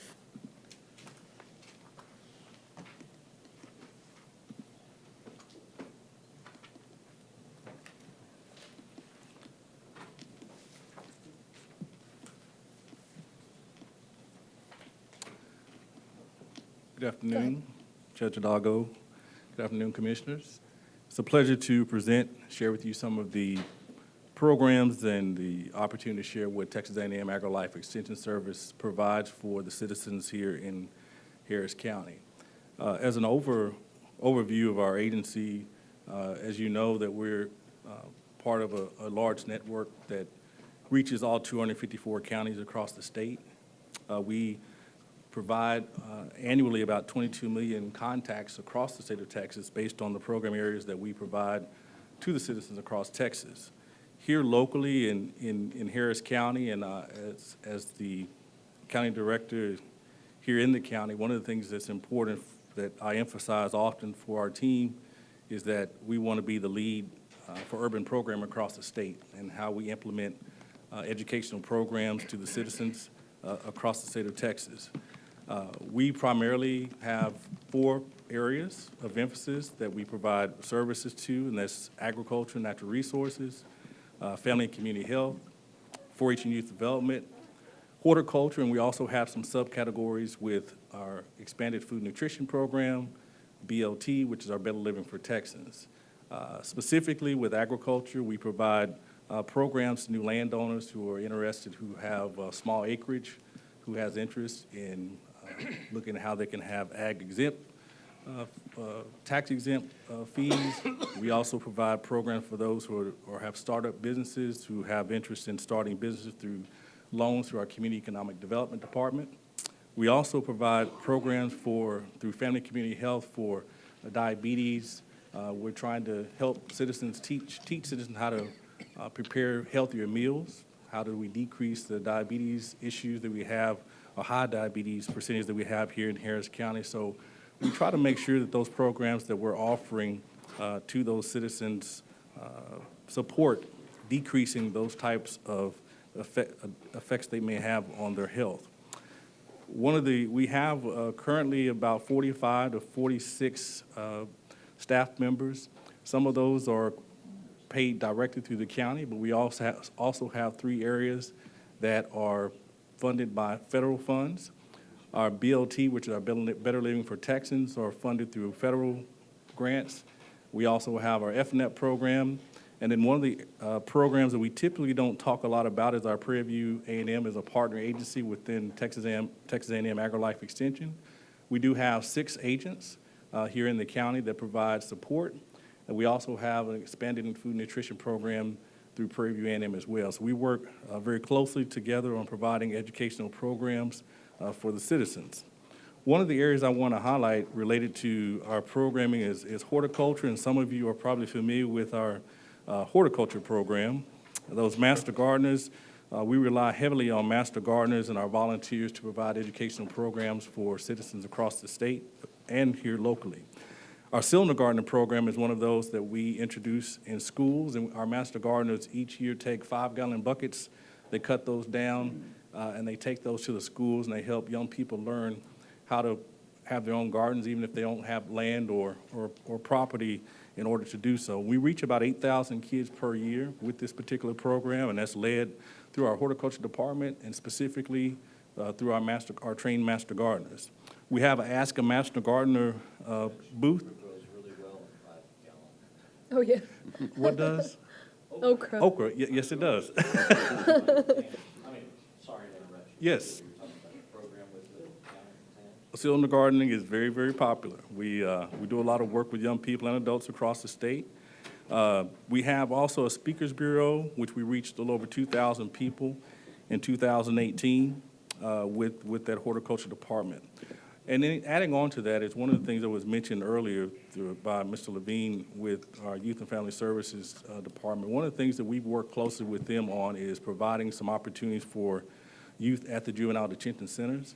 All 4 of those centers, we have a staff member that goes to those locations each day of the week, and to assist them, one, with learning how to plant a garden, but number 2, we feel it's very important for young people to have some sort of skill set once they leave those facilities. So we've done a very good job of using our Master Gardener training program to administer to those young people and allow them opportunities once they leave those sites to have some type of skill set in order for them to be job ready. And so we've reached about 205 youth within the last year based on this particular program and this particular concept. And that's something that we found that's been really important. And in addition to that, it gives us an opportunity to work more closely with the other departments so that they're more familiar with some of the programs that we offer throughout the county. Another area that you may or may not be familiar with is, of course, with all of the hurricanes and floods and disasters that have taken place in this past year. Texas A&M AgriLife Extension Service was charged with supporting, through the governor's office, a program called Rebuild Texas. And we were heavily involved with that with our agents.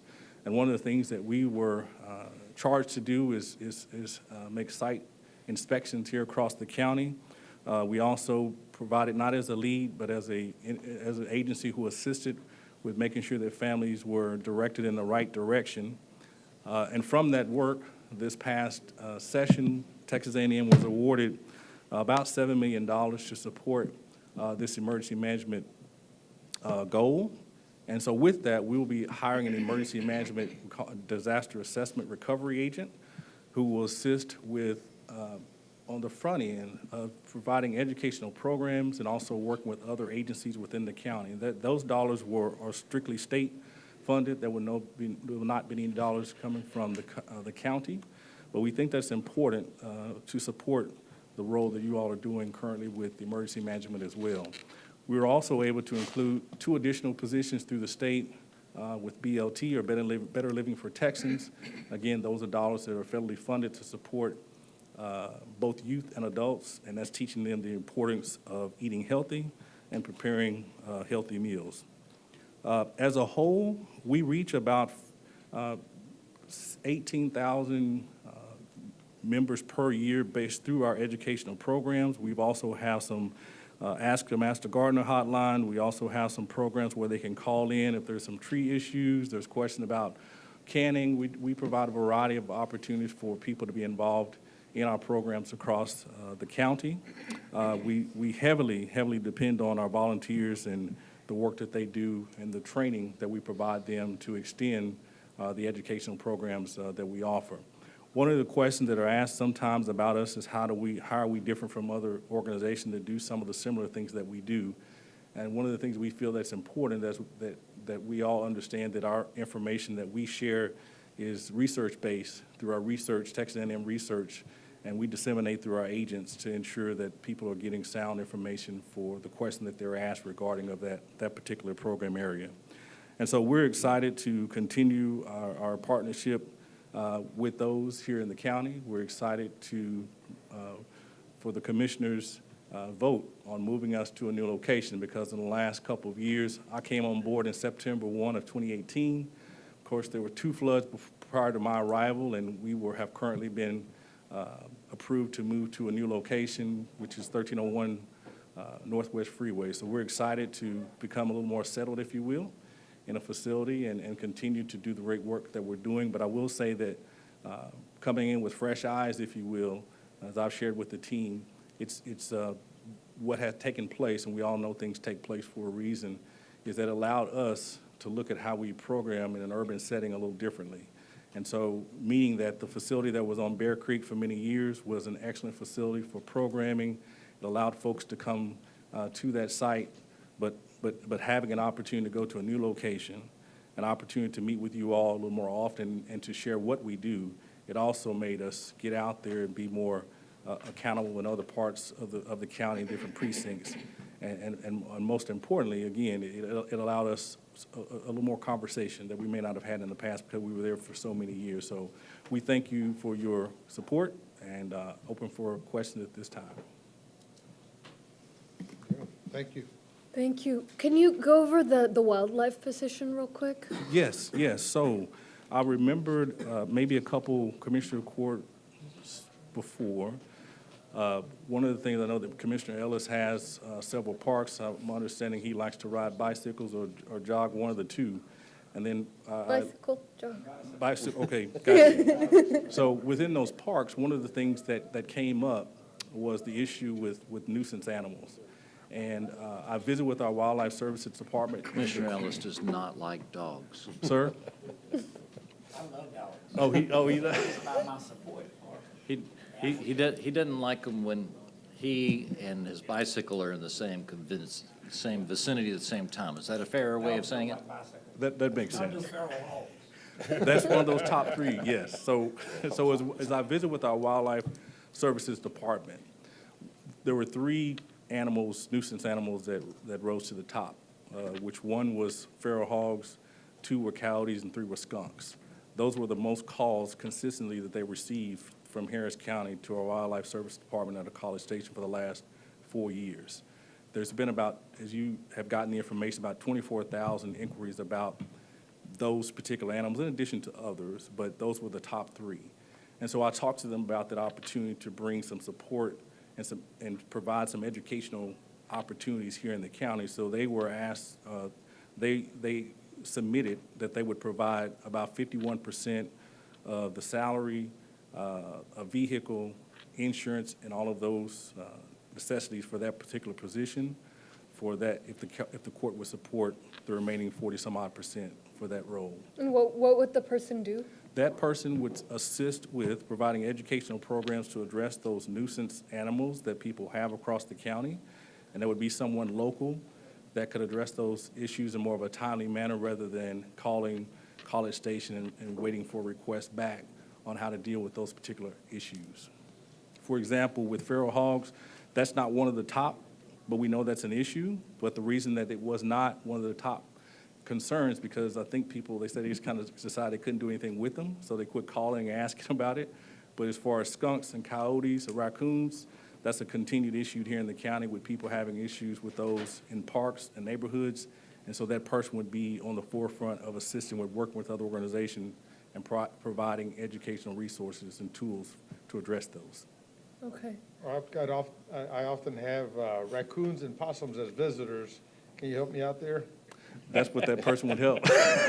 Yes, sir. So help send people, because if it's a call, I mean, you could call elsewhere, right? I'm just struggling to understand why it needs to be a physical person here. Based on the number of calls that comes from this county. Okay. Now, education-wise, Right. that person, trapping would be another opportunity Right. to assist with that here locally, but providing those educational programs and being proactive would be that person's role. Got it, got it. Thank you so much for your work. Yes, thank you. Pollution control. Did I skip one? No, we're good. Pollution control. Hi.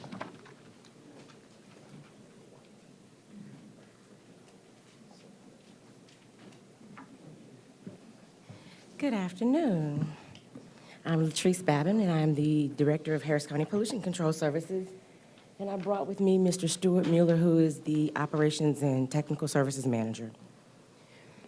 Harris County Pollution Control Services is a department of 51 staff and growing, whose job is to protect the citizens of Harris County by participating in environmental regulatory management as allowed us by the statutes of the state of Texas. Harris County Pollution Control works under the statutory authority of the Texas Water Code, Chapter 7 and 26, Texas Health and Safety Code, Chapter 382, Texas Solid Waste Disposal Act, the Health and Safety Code, Chapter 361, to perform regulatory duties as a local governmental regulatory agency.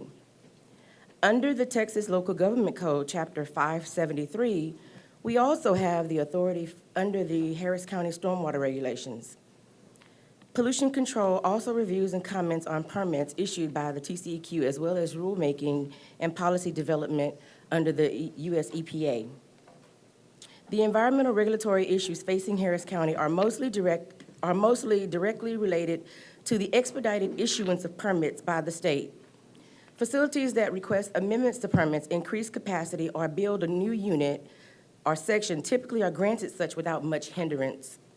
Additionally, the 85th legislative session of 2017, House Bill 2533, created barriers for local government to receive penalties in litigation on facilities by requiring a 90-day notification to the state. If the state decides to litigate, then local government can only get injunctive relief with no penalties. Over the past few months, pollution control has been extremely busy with environmental issues, and we have done so working very closely with our other agencies to collaborate more with the Fire Marshal's Office, the Office of Emergency Management, and Public Health. I've learned a lot, and I have grown tremendously in doing so, and I feel that this has created more innovative thoughts on how we can move forward.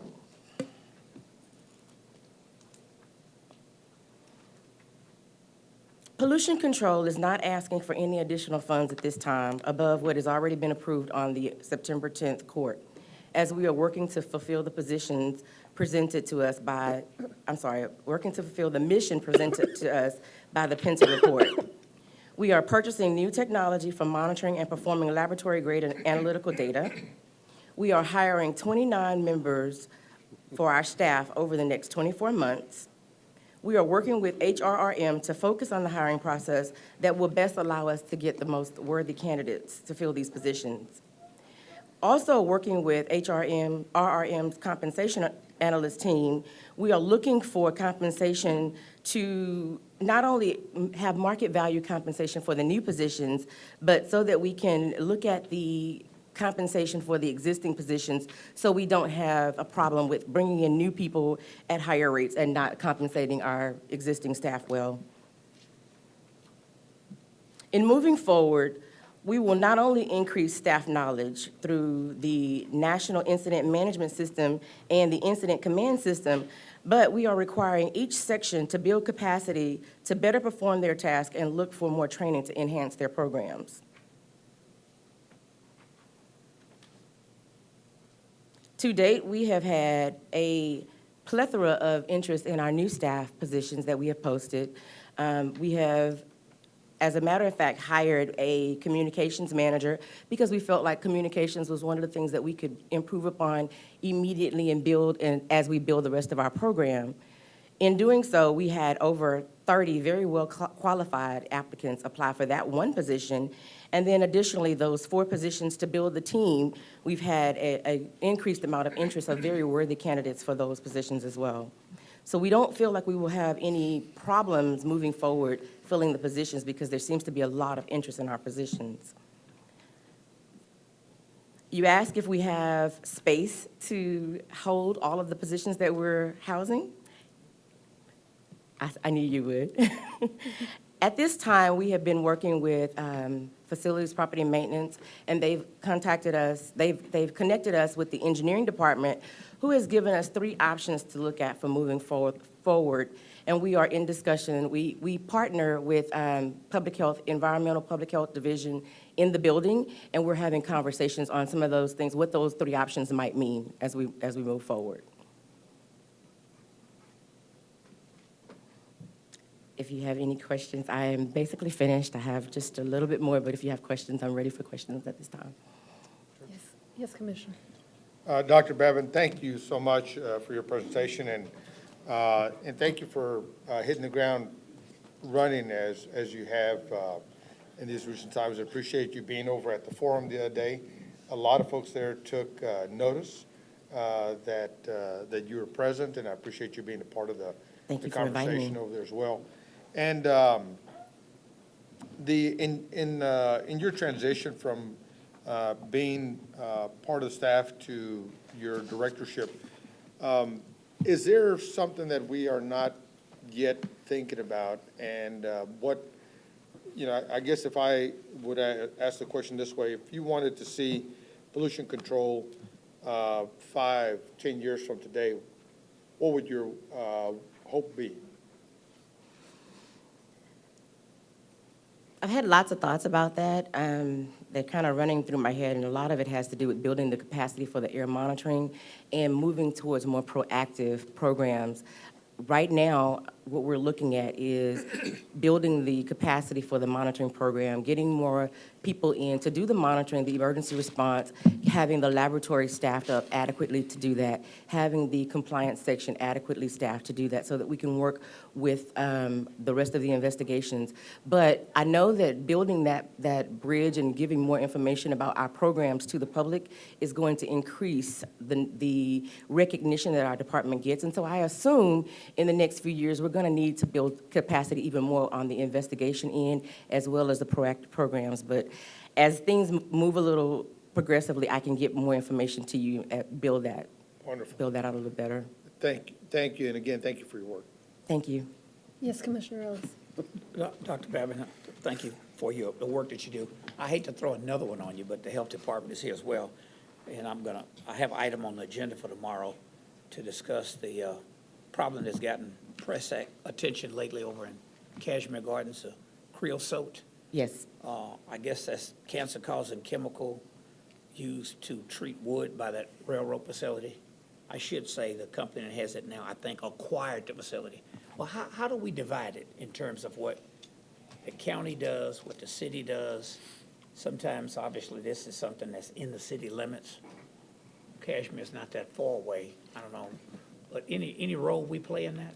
So currently, we have not been very involved, but we are moving towards more involvement. They've had lots of community meetings that we had not been apprised of previously, and we have not gotten a lot of information from the state on their progress and the data that they have. We have made a request for some of that information, and we are reaching out also to the state health department to look at some information that they may be able to provide us on what they collected to do their cancer cluster study as well. Well, please work with my office, and obviously when something like that comes up, you know, we never know, and constituents don't know if they live in the city or if they live in unincorporated. I agree. I know the county attorney's office is looking at it in the health department. I just heard something on NPR this morning. I called the city health director about it, and he couldn't quite answer the question on what can they do? But obviously, we want to show concern that it may be something ultimately that's resolved by litigation, but there may be some role we play in that regard. So maybe just reach out to maybe you and our health director and talk to Stephen Williams or whoever's going to take the lead, whether it's the city, the county, or both, but we ought to play a role. I remember some meeting, maybe as I was leaving the state job when issues were coming up in that neighborhood, and we were asking, I think a lot of us did let us asking the state to go do the study. And it could have easily have been the county asking as opposed to, I think it was Sheila Jackson Lee. Yes. Convened us, and we all signed a letter asking them to go do the study. We had a meeting on a telephone call on Friday, I believe, to talk about some things, and we are looking to ask for additional studies on that area as well. Okay. All right. Thank you. Thank you. Thank you. Dr. Babin, thank you so much. Thank you. Appreciate it. I don't want that in pennies either. Public health. Yeah, that's part of the job.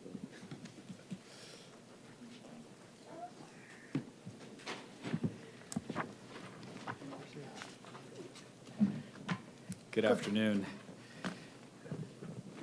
Thank you, Judge. Dr. Umair Shah, Executive Director of Harris County Public Health. It's great to be here this afternoon. I think I'm one of the few with a tie on, so I guess I'll kind of put that on as either I'm overdressed or I need to make sure I look at the attire next time around. Let me start by thanking you all for your support for our department, our mission to advance health of our community.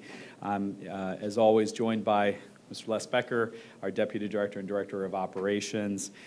As you will recall, during this last budget cycle, I was standing before you right after actually my father passed, and I was asking for permission to assess health in Harris County so that people like him could benefit from prevention activities of the county. In March, after the ITC fire, this public health assessment was expanded to include healthcare delivery. and you put your faith in our department to deliver on this request. And what came of that after several months of work was Harris Cares, a 2020 vision for health that we presented on November 12th to Commissioners Court. I know today you're looking for metrics, so I wanted to share a few with Harris Cares related to the fact that we had over 85 people who were involved in the assessment, around 48,000 person hours, and resulted in 296 pages, over 150 maps, and over 700 references. Most importantly, we forwarded 5 overarching transformative recommendations for consideration, and the final bound version of this Harris Cares report will be coming to your offices right in time for the holidays, so you can have some holiday reading. What Harris Cares highlighted was that we must invest upstream in prevention, and it really was a central focus on looking at health and well-being before people get sick, before people get injured, and before they get into the already overburdened healthcare system. It also highlighted the strategic opportunity for Harris County to address inequities in our community and how to focus our attention on health and well-being. And Judge, as you will recall, you noted the other significant number of 24 in your State of the County address, the difference in life expectancy in one part of our community of from 89 years to 65 years, and certainly that at that meeting, you all asked us to come back to Commissioners Court to talk through what would be the next phase of implementation, and our goal is to come back in the spring with those phase 2 implementation strategy. What you also will recognize is that Harris Cares was a significant accomplishment for us during this year, but there were a number of other accomplishments, and the one that I want to start with was to really describe our animal shelter. We, for the first time, have a record Leave Alive rate well over 90%. In fact, in April, we were at 94%, and that is considerably up from the 15 to 20% Leave Alive rate that we had just several years ago, which is an amazing testament to our team, our staff, but also to all of you for the support that we've received. And I know over the last several court sessions, we had some robust discussions about additional support for the animal shelter, 26 new positions, increased veterinary salaries, and assistance in even finding qualified applicants for vacant positions in line with our shelter planned opening, as we've been told by PID, that's going to be this coming spring. Outside of the animal shelter, we've also established several community health impact teams to provide additional mobile health services, wellness activities, immunizations, dental services, and the like. We held 4 mobile health villages in each of the precincts, 1, 2, 3, and 4, delivering health services to over 1,600 residents. In our environmental area, we conducted over 9,000 food establishment inspections and an ever-growing number of restaurants that are and mobile food units that are occurring in our system on the unincorporated side. We also put on the 5th Annual Food Safety Summit with over 300 food establishments in attendance, as well as the largest One Health conference ever, now the 12th year of this, with over 400 people that were in attendance. Along with our partners, and I know you just heard from Pollution Control, we responded to storms such as Tropical Storm Imelda, conducted a large-scale mass medical countermeasures exercise at Transtar with over 100 partners, not to mention responding to chemical fires such as ITC and Chemco. Unfortunately, we also have had to respond to resurgence of measles in our community. We've had 4 confirmed cases, which has meant 400 contacts for those 4 cases of measles, and also now vaping-related illnesses with 7 confirmed vaping cases in our jurisdiction. In short, not only are we working for health and wellness on a daily basis, but we understand the importance of emergency health response as part of our activities. In 2019, again, underscore that public health is critical to health and well-being of our community. So let me pivot now to the budget. Harris Cares underscored a main point that we are not investing in public health and prevention to the degree that Harris County government can. And as we try to reduce the overall cost of healthcare delivery and also reduce the challenges of health issues in our community and building a healthier community, we really believe that there is an opportunity to invest more. When you look just down the road, a benchmark, and I want to make sure to emphasize that as a benchmark, not the only benchmark, but a good one is the Houston Health Department. Handling a population of 2.2 million people, our colleagues there do so with a general fund budget of over $60 million. At the same time, for our population of somewhere between 2 and 2.5 million, depending on the service, and with a rapidly growing unincorporated area, the largest in the nation, we provide our services with a general fund budget of $29 million, or half of that 60+ million. Per capita, this translates to a $29 per person for the Houston Health Department and $11 per person for Harris County Public Health. In other words, we both serve about the same jurisdictional size, but we do so with about half the budget. Additionally, it's important to recognize other factors, and I know this was brought up this morning with Harris Center, namely Medicaid non-expansion at the state level, which is a significant factor of the dozen or so states that have not expanded Medicaid. That is a significant driver of challenging financial-related issues in our community, as well as the 1115 waiver that is also a concern of ours because it has been a significant source of revenue, and unfortunately with the DSRIP funds that will begin to decrease in 2020 and are scheduled to go away in 2022, we have a concern about how that's going to impact health departments across the state, including ours. The main takeaway is while we continue to seek other sources of funding like grant dollars, county general fund dollars are extremely important to the department and the work that we do. In this regard, we've been getting this question all year, which is, what do you believe you need to do to do your job better? What do you believe you need in order to do your job better? And answering that question in an incremental 2 or 3% increase would not have answered that question appropriately. So what we did today was we really answered that question more robustly with an ask today, which may not be the same as what we receive tomorrow, but we at least wanted to put it on the table of what we think our needs are. Let me make it clear, we absolutely understand that asking for $28.5 million is a lot of money. It would be close to double our budget. Yet it would also be getting us on par with our Houston Health Department partners, under or over $60 million budget that they have from the general fund, and also with other communities such as Austin, Travis County, who invest $80 million in their general fund budget to their health department. The Houston Health Department budget also, just of note, does not include their dollars that are expended towards BARC and their animal shelter. That's an additional $12 to $13 million. This is further compounded by the fact that our department is largely excluded from the CDC funding, the federal funding, as this favors the Houston Health Department. And outside of the recent CDC opioid grant that we received, we're the first in Texas to receive these dollars, we have simply not been considered in the running for dollars from the federal system from the CDC. We believe we can serve our growing community more and better if given additional resources to do so. So now let me walk through the $28.5 million ask. First of all, thank you to all of you, because $2 million of those are for animal-related needs. And so that right there, of the dollars that we were planning on asking, $2 million have already been addressed over the last several commissioners' courts. So I really do want to thank you for that, and I certainly want to thank all the commissioners for the support of the animal shelter. But what that leaves are 4 remaining, and this make it easy, 4 remaining buckets, if you will. The first bucket is community prevention and outreach. The second bucket is infectious disease activities. The third bucket is environmental health. And the fourth and final bucket is capacity building, capacity development.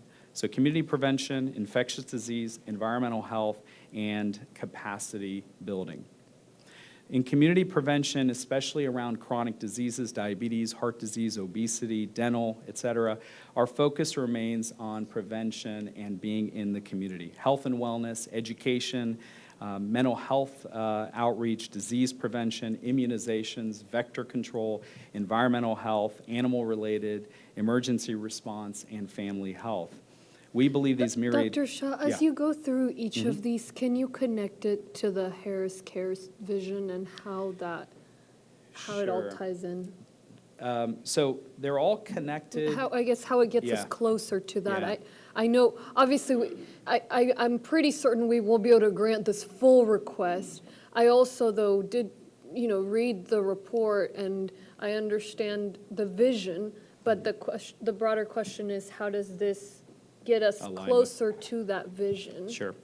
And I think the first and foremost thing is just remembering that Harris Cares actually, we're planning on coming back with a Phase 2 implementation strategy in the spring that includes likely dollars that are going to be linked to that. So this is really just getting us on par with what we believe is where we need to be without Harris Cares even a part of that. Now, it is complicated because some of when we talk about health outreach, it absolutely makes sense that when we say health outreach in Harris Cares report and we're talking about health outreach in this first bucket, it absolutely, there is going to be some commingling and there are going to be some duplication of that.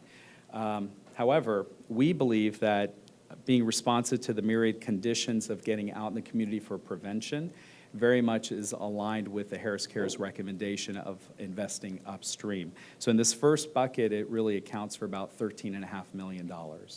So of that now left 26.5 or so million once you take off the animal shelter needs that have already been filled, now half of those go into community outreach, if that makes sense.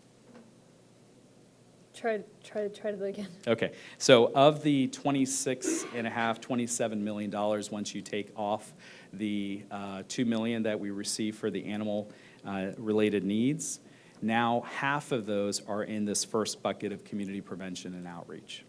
Okay? In addition to that, we have infectious disease activities. In these, the real challenge that we have is, as you know, with activities such as ending HIV, ending tuberculosis, hepatitis, vaccinations, mosquito control efforts, including a Center for Excellence, global health, and all sorts of other activities. The challenge that we have is that the federal and state dollars oftentimes are there to control and treat, but they're not there for prevention and robust surveillance systems on the epidemiology side. And so we really believe that braiding federal and state dollars along with infectious disease dollars is going to give us the best opportunity to move forward. And that was also underscored in the Harris Cares report under infectious diseases as well as the chronic diseases that were listed. That accounts for another $7 million. So now if you're taking this $13.5 million plus the 7, now we're looking at somewhere in the neighborhood of about 21 million. So 21 million of that $27 million once you've pulled off the animal $2 million. In environmental health, the third bucket, then we have the built environment, neighborhood nuisance, activities such as lead abatement, and additional disease prevention activities, and that's another close to $3 million. Again, underscored in the importance of where people live, learn, work, worship, and play that was also highlighted in our Harris Cares report. And the final bucket, which may not be as well addressed in the Harris Cares report, but I do think it makes sense, is capacity development. Planning, policy, science, operations, all the things to make sure that we're keeping track of everything else that is moving forward. There's an additional $1.2 million there. So as you can see, very quickly, these dollars can be accounted for. And our recommendation is, if you let us know how many dollars are available to us, we can allocate between these 4 buckets as long as there's agreement that these 4 buckets are of value. A few additional points. We have the $1.1 million for Penta, as well as the additional dollars for our animal shelter. That accounts for about $3 million that we need to make sure that, obviously, and I believe that Bill and Josh are planning to make sure that that is calculated in our next year expenditure for the budget allocation. Of the budget that requested, we have approximately $6 million is in capital and one-time costs, and that means these are hubs, vehicles, Epic electronic health record system upgrade, et cetera. What the process, and I know you've heard this from others, did not allow us to do was budget in salary increases for our staff members, and I think that's an important piece for especially retention of public health workforce to serve the community. And looking back of the additional $4.7 million that were budgeted last year, I'm happy to report that we are 100% hired, and our work has begun in 100% of the initiatives that were the $4.7 million that were given to us. On this last point, again, our number one priority with mobile health units, health hubs, working with partners to reach out to the community remains community prevention efforts, getting out of the four walls of a clinic and getting into the community. Finally, and Judge, to your question, today's budget ask does not include Harris Cares, although we recognize there's some duplication. Our role as the chief health strategist, if you will, we're going to need to really think about how do we come back for that, but it does lay out today a vision for increasing our capacity to the necessary levels so we can do what is being asked for the health of our community. Let me close by recognizing our Harris County Public Health team. Your Honor, can I ask a follow-up? Sure. If I understand what you just said, you're wanting to double the budget this year, but this does not include the Harris Cares component, and you want to come back and ask for the Harris Cares component later? How much is that going to be? We don't know. At this time, it's hard to know, but I want to make sure, Commissioner, to answer your question, is that we do recognize there are dollars that are part of this budget allocation request that will certainly be a part of what the Harris Cares implementation strategy would be. So in other words, they're going to be, we're going to come back and say, here, let's say it's $3 million for community outreach. And let's say we receive $2 million for community outreach or for one of these budget allocations. Then what we would say is that we already feel that we don't need those additional dollars. We only need $1 million rather than the full $3 million. That's an example.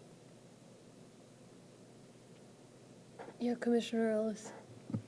Thank you for your work, Dr. Shaw. I'm trying to make sure we get an apples-to-apples comparison between the county and the city. Yeah. So if you throw in their other sources of money, how do we compare to them?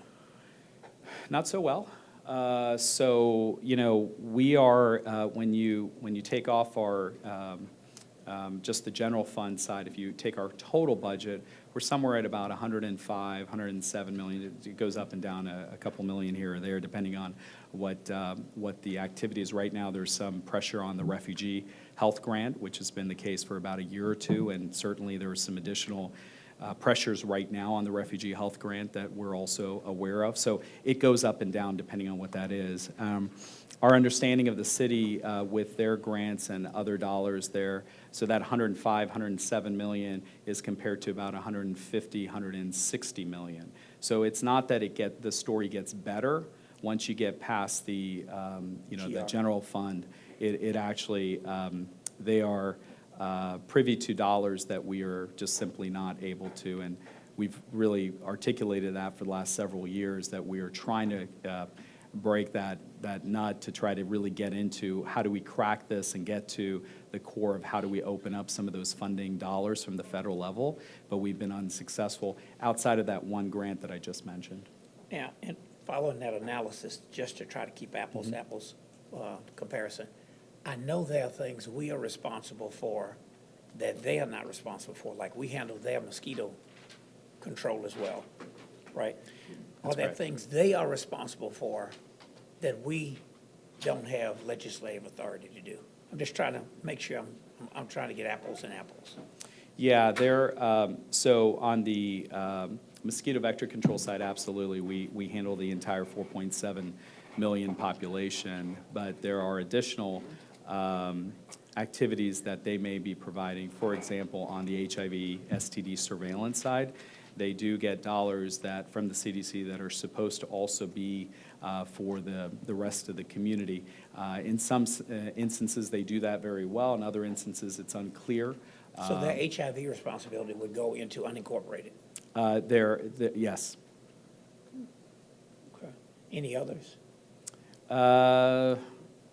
And you can come HIV, back, I'm just trying to make well, sure. I'm trying to, HIV and STD are really the majority. Okay. They're worse for I should have said STD, yeah. Right, and immunizations as well, although we've, for several years, been working with the state, actually since 2015, to get additional immunization dollars back from the state. And good to report that we're going to be able to get those dollars back starting this year. So there are some dollars that are going to be coming to us from immunization. So there is, and I think that's the main message here, Commissioner, is that it's not a dollar-to-dollar or apple-to-apple comparison. And that's why, instead of saying it's 66 million or 68 million or 62, we say over 60 and then try to work that out. In addition to that, as I mentioned, BARC is also now part of that budget allocation, which in our case, it is part of our general fund budget allocation. And with Harris Health, do you interface with them in any way, or are they beginning to focus some on prevention as opposed to treatment, because it'll save them money on treatment if folks don't eat themselves to the point where they would need the treatment, as an example? Yeah, absolutely. I think the way to... And I deal with that addiction myself, obviously, so I'm not just pointing fingers. Well, I think actually most Americans do, if you look at it from that standpoint. I think one of the challenges that we have is that with Harris Health, that obviously they're going to go through a transition with their new CEO coming on board in March. They have invested in policy and policy development to really look at prevention as well. Their main focus remains their clinical health system. Obviously, they also want to decompress what's happening in their emergency departments and their clinics. But from our standpoint, we really believe that there's a real good opportunity for the two entities to work together, and we certainly have been doing that. The Harris Care study also highlights that, and we can certainly do more as well. And probably where the city could play a role as well, since you and the city do prevention. Harris Health does treatment for them as well, for the indigent. Yeah, depending on the service, again, I think that is, but in general, I think that makes a lot of sense. So on that question, just real quick, so you said that if you look at general fund, they get $11 or something, and we get $6 per person, is something like that? They get $29 per capita, and Yeah. we receive $11 per 11, there you capita. go. So, but if you look at everything, including the grants, what would the numbers be? Ooh, including the grants, do you? Yeah, the ratio would be very similar. Sorry, the ratio would be very similar because their grant fund is about double our fund, just like our general fund is about half of their general fund. So the only thing I don't know is on the special revenue side with DSRIP and some of the 1115 waivers, what the delta between the two departments would be. Yeah. So the number may double. So it may go from 11 to 22 if you include grants, and from them it may go to 26 to 51 or 52. But the ratio between the two departments for funding would stay the same. So maybe they could let us, it would just be interesting to look at it, to let us know, and maybe on some matrix, show any delineation in responsibilities. It In just- Watchlet, it's not like the prosecutor thing, where you're not supposed to compare, but, you guys had some questions, yeah. The other side to add, comparing what the city of Houston does in unincorporated versus what we do within the city, I'd also like to know if we're really going to compare it, what does the city actually provide, and what does the county provide that might not be within public health? As an example, pollution control might be within the city's health department, but it is $7 million that we do in Harris County that is just not part of public health. Right. So if we really look at what we provide, whether it's Harris Health or us, and so we can get apples and apples, because benchmarking and just saying that, maybe we need to double their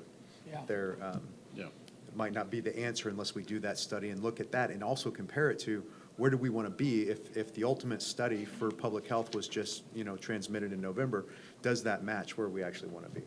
And I think, Josh, just to add to that, thanks for saying that. As part of Harris Cares, we actually put in there a task force to really look at some of the services and duplication of services and activities. And so, again, that's part of that, as you know, one of the transformational recommendations that's in there. Yeah, I think also it's important to note that their public health took care of people in their jail. And that is shut down now, and it's on our responsibility in our joint processing center. So that was all part of public health's budget. And if you look at their budget this year, it just says NA. It went away. And then there's other type of items in City there. of Houston Health Department. They provide a lot of meals and all that. I don't know if we provide that number of meals. So I think the idea is to kind of get an apples to apples here.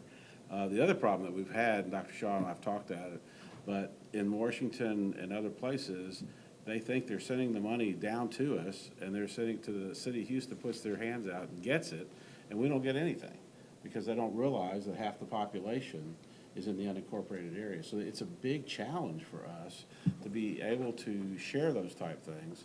And that happens even with hurricanes and other things, that they'll send things. I had a case where some friends of mine put together 3 18-wheelers worth of pet food during Hurricane Harvey, and they're so excited about they did it. And it all went to Montgomery County, because they're the one that asked for it, but they just said Hurricane Harvey. And so we have to be very careful about this, and it's something we can probably do a better job of communicating to Washington.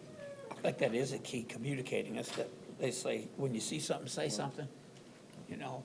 So in terms of the legislative effort or the political effort, because they would not know. I mean, it is fairly unique.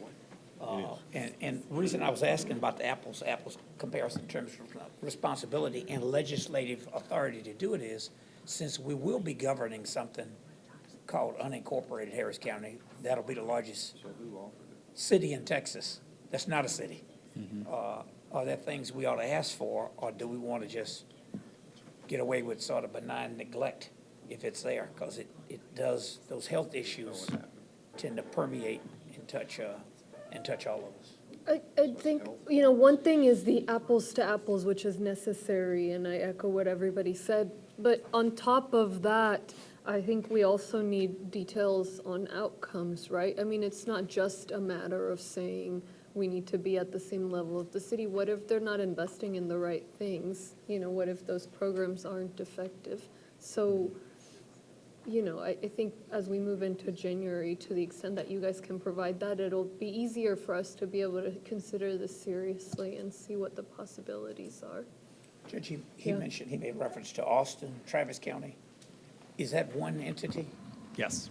So they Well, have to- it's, Are they two separate health departments? there's a subcontract arrangement. My understanding is with Austin, Travis, or Travis with Austin, how that works, but it Only is. when you said it that way, I took Yeah, that to mean that was so some. the main issue is that the public health agency actually does, whatever that Austin Travis Health Department, It's a or Austin regional. Public, yeah, they have work that happens not just in the city, but also outside of the It's city. an agency. What about Dallas? Dallas County and city, again, are essentially handled by one agency, similar to Tarrant County and Fort Worth, similar to Bexar County and San Antonio, similar to El Paso. I mean, really it is, I think you know this, that this is a unique phenomenon with a community this large, to have two separate health entities like this. Cook County and Chicago are the other two that that do come to mind. Now, it doesn't mean that there aren't communities like that across the country. Detroit and Wayne County, for example, are two separate entities, or my hometown of Cincinnati and Hamilton County are two separate entities. But when you look at a community that's this large of Houston, Harris County, there really is Chicago, and Cook County is the only other communities that have those two separate entities. Commissioner Cagle? Judge, when we're looking at how this is a doubling of the budget and is the largest ask of any of our entities in terms of an increase, I'd like to say that I agree with everything you just said a minute ago. We need to look at what the metrics are, what's working, and compare apples to apples. We have 114 million of new dollars coming in. I look at it from a glass half full from last year. We've already allocated 54 million of that. There's 60 million to spend, and you're asking for half of all of the new allocation when we've got all these other entities that are there that have requests. And so I think that we need to look at the metrics. We need to look at the outcomes. We need to compare apples to apples. And I agree with what you just said, Judge. Thank you. And I did meet, we talk about metrics, you didn't mention King County, but I met at this county executive's deal. King County executive was there, and I told him that they don't pick up the phone anymore because we call so much. So now I have his cell phone number, so he can't escape. Anyway, Judge, yeah. I do want to say. And just really quickly, Commissioner, in King County actually has their institute, their equivalent of the medical examiner as part of the health department. They also provide EMS. So there are, it's different for every health department across the country. And there was not a ha-ha joke, but there was a joke that used to go around where if you know one health department, you know one health department, because really every entity has some difference, and I think that is an important consideration. But we absolutely agree that looking at service delivery, looking at outcomes and metrics are absolutely critical to making this kind of over time move towards what does that look like for Harris County. That said, we also believe that we are a good value, and we also believe that we provide a good investment, and that investment is really something that we look at moving forward, so that's going to allow us to really improve the prevention efforts that the county is involved in. Yeah, Commissioner Ross. I just want to say, I think it's entirely appropriate for you to have asked for what you think you need. I think it's better to ask for it and then not get it than to not ask for it and act like you didn't need it. So I think that's appropriate. What'd you get for pay raises last year? Was it 5%? More than that? So Commissioner Cagle, just make sure we point out if we got 60 million left, if we did what we did last year for pay raises, we'd have 5 million left. I was putting it at 5%. It's 11 million for each 1%. Yeah. Or was it, if it was 5%, that's 55 million. If it's 1% for every.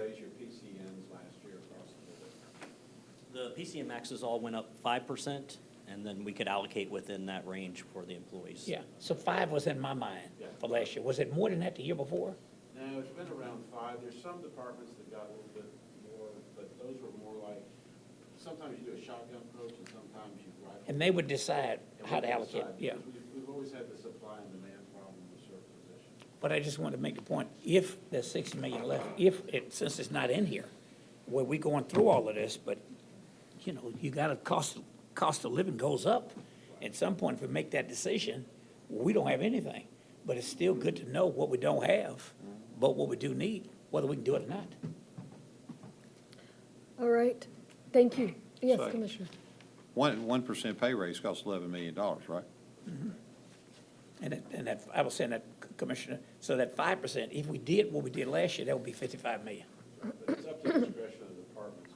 We allow them to go up to 5% across the board, but most departments selected, you know, gave merit increases, so I don't think it would have gone up that much. However, potential is there. But we gave each department 5%, and they decided whether to do across the board or merit pay. And a lot of them gave, you know, merit raises, but some of them decided, hey, we don't know what the future holds, so they put some in the role. You know, one of those ladies working on that management plan study is from King County. And I told her, I think she kind of agrees there's not much comparison between Harris County and King County. I can't really figure out how impressed she was with King County herself, and I think she used to be assistant board of supervisor or something. How's this stuff working with Harris County Hospital District offering to work with y'all on some of this better eating and stuff? Better work, y'all have clients, they have clients that are working on with food pharmacies, so to speak. How's that all working? Yeah, Commissioner, thanks for that. It actually is interesting because this is part of our build grant that we had received dollars several years ago. So the concept in that grant was the food pharmacy. And so we are happy that our partners at the hospital district actually have adopted that as part of their work with near LBJ Community Garden. So it's, as far as we know, has been working well. The big challenge is that in any of these food pharmacies, it's really about how do you sustain the food that you're providing.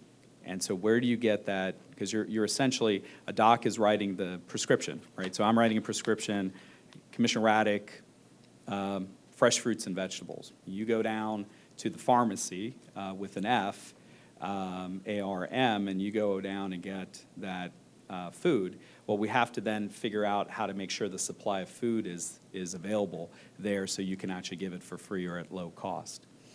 I mean, if y'all tried any, part of the program would be doing labs, wouldn't it, to see if this healthier eating is actually, you can see the dividends within the lab test?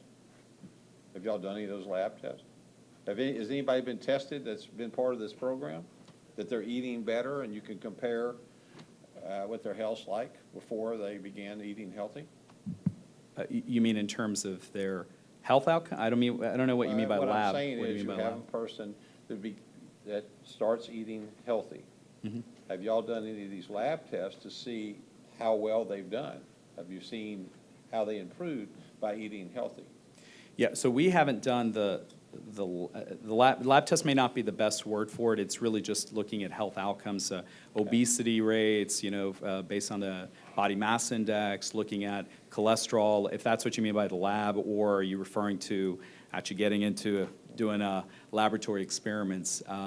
From the outcome standpoint, the food pharmacy actually does seem to help certain populations, given that it takes off the table. Now, remember, it's about how much food you have available. It takes off the table the financial burden on that individual or that family. So in that, yes, this is a tried and true method, but the biggest challenge is the food availability. So in other words, it's really not working because you don't have the food. No, what I'm saying is that it's that a lot of times these are smaller programs. They're pilot programs or they're smaller programs that are not as, you would love to do a program that addresses the, let's say, 1 million people in our community that don't have health insurance, right? You would love to be able to provide some additional food activities or services at low cost or no cost, depending on what their needs are. But we don't have, obviously, that much in terms of resources when it comes to food. So in other words, there's really no stats. We don't even know how many people are even trying this.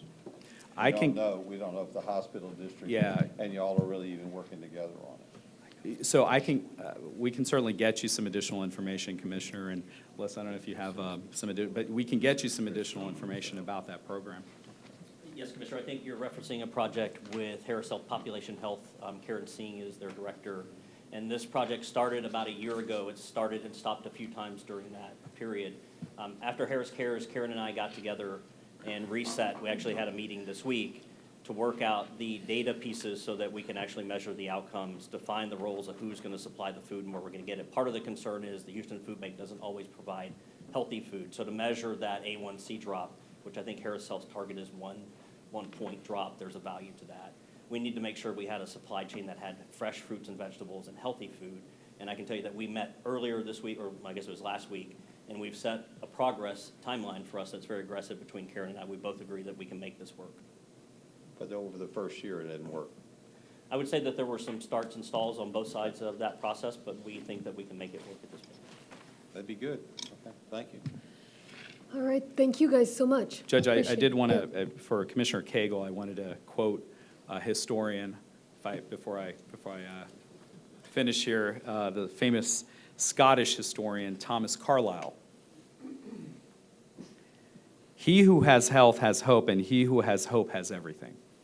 That was for you, and for those, I'm sure Commissioner Cagle knows this, but for everyone in the room, that he was the inspiration for Charles Dickens' Tale of Two Cities. And so really we do see the importance of health to the well-being of the community.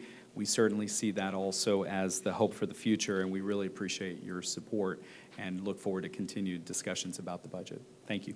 Thank you all. Thank you for your work. Say, treat the dog with respect, and then we'll find out if the dog respects you.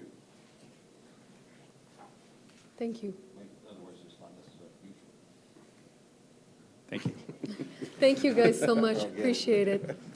Noted. Thank you, Commissioner. All right. So final department here. Universal Services.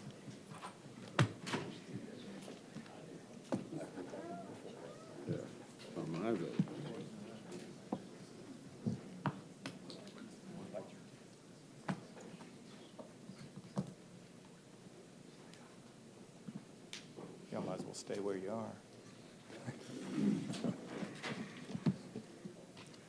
So good afternoon. Thank you, I guess, for having us last. I appreciate that. With me today pretty well represents the strategic team, the operations team, the tactical team, the public safety group, and the folks that take care of the administration of Universal Services.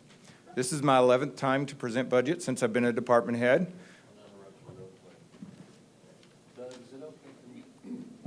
Doug, is it okay for me to ask him how things are going with this last cyber attack? Is that, is in terms of maybe what funding we may need to be able to fend it off? I see somebody shaking their head, but I don't think he wants to answer a question. Is that, am I basically correct? There's nothing I can get into any specifics right Yeah, now because I'm in the know not on sure. several things, and so I is mean, my if you team. want to talk to him generally about the impact on our budget planning that cyber attacks in general would pose, I think you can talk about that. And this is an attack on another city, not ours, Well, but the fact that we're no, trying to no, be prepared for it. I think he can talk generally about the Sure. risk of cyber attacks and the impact on our budget. But, yeah, that's fair game. Or You can might I ask that. propose we talk offline because of, you know, you guys, because of the sensitivity of it. We too. haven't, really noticed something that specific. We could schedule. I think the judge is saying that maybe I can just visit with him myself. That's a good idea. Sure. This is a case where you see something, don't say something. If you see something, don't touch it. Okay. Okay, please, for If right it looks now. suspicious, leave it alone. Please. Okay. Sorry Even for those that interruption. 95% off sales that are coming through on these holidays, please don't. It's not there. Anything. Go ahead, Our please. security director said anything. So, just to let you know, we are going to meet our budget as we have for the last 11 years that I've been responsible for this department. We will have a rollover, even though we have used some of our rollover. And we look forward to hopefully having the opportunity to continue with our rollover because that helps us with our more tactical needs that come up throughout the year. A couple examples this year that has helped us out. Site release, it's got us off the ground with that, 311, and different, and other projects that have come from Commissioner's Court for us to go forth and conquer on. And we've been successful on that. I've sent you an update on the 311 today, actually. We are asking for more money than what was allocated to us, and the reason why is we have more needs. This year, we've asked for almost twice as much capital improvement, and with that, there is the maintenance of the equipment, the licensing, and the people that support the new capital needs. With that, I'm going to hand this over to Kevin Russell that will answer all the questions that y'all had submitted and give you a little bit of detail of what's going on for what's happened this year and what's going on next year.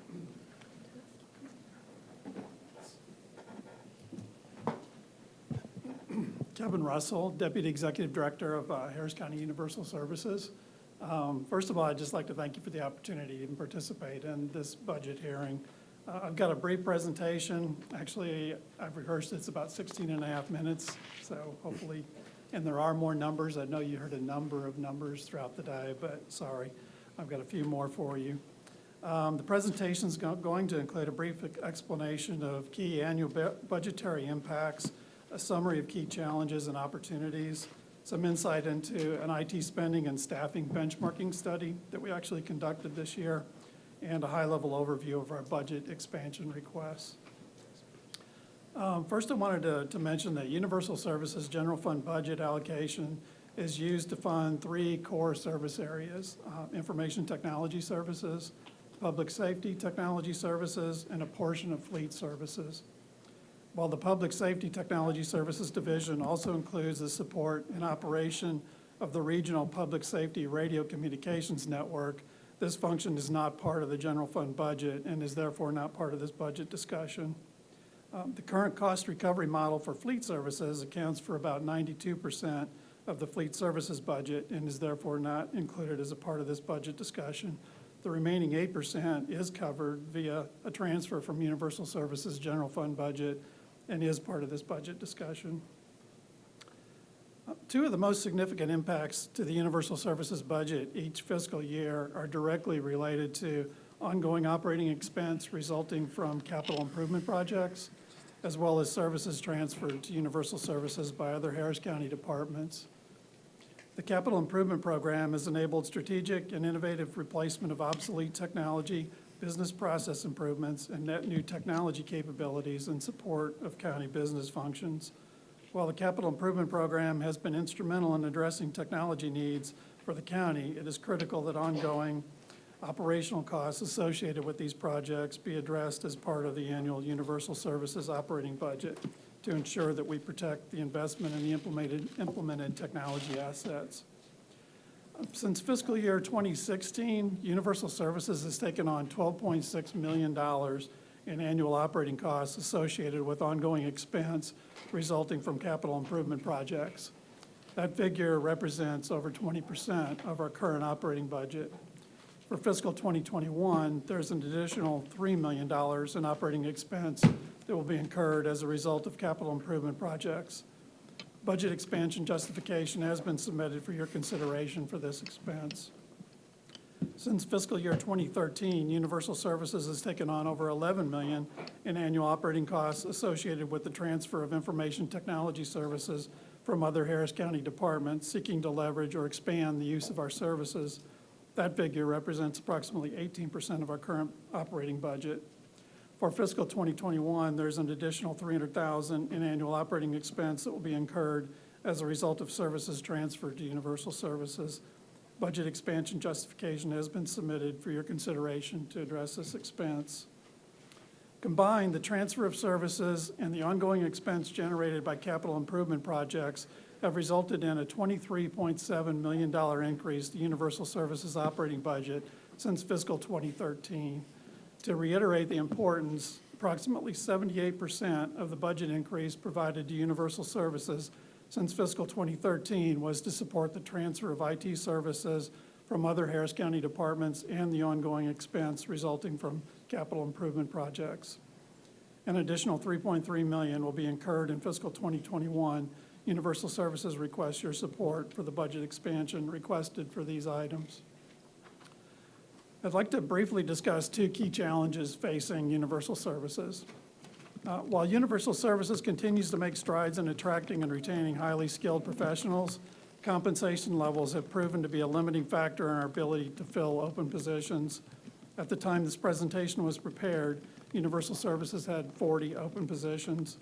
To continue to be competitive in the Harris County market, where we compete for resources with industries including oil and gas, high-tech, healthcare, and automotive, it's critical that compensation be evaluated frequently in order to attract and retain employees.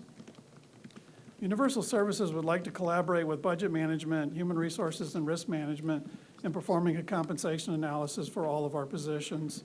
This would include industry research on competitive compensation and benefits and would result in a possible refresh of the job titles and classifications used by Universal Services. It would also include updating position maximums for each title as appropriate based upon the results of the analysis. Universal Services plans to submit an agenda item seeking court member support for this study. Another challenge is related to fleet services. Fleet services is a separate fund whose budget comes from two. Absolutely. Yes, sir.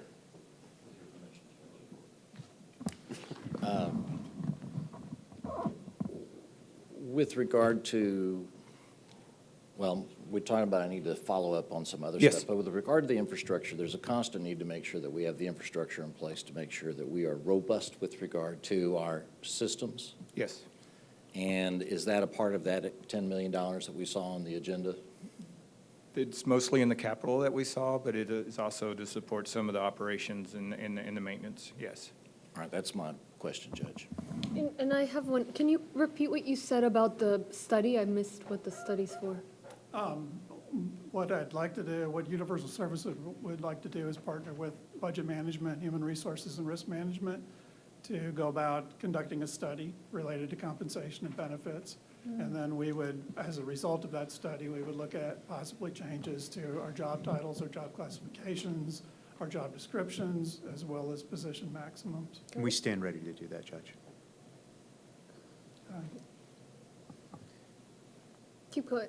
Yeah, we just had those questions, but go on. Okay, that's fine. So fleet services, it's a separate fund, and the budget comes from two sources. The first is the revenue generated by the services performed by the automotive technicians and charged back to our customers. And the second is a transfer from the Universal Services General Fund budget. To meet fleet services budgetary needs for fiscal 2021, the general fund budget transfer from Universal Services will need to increase by $200,000.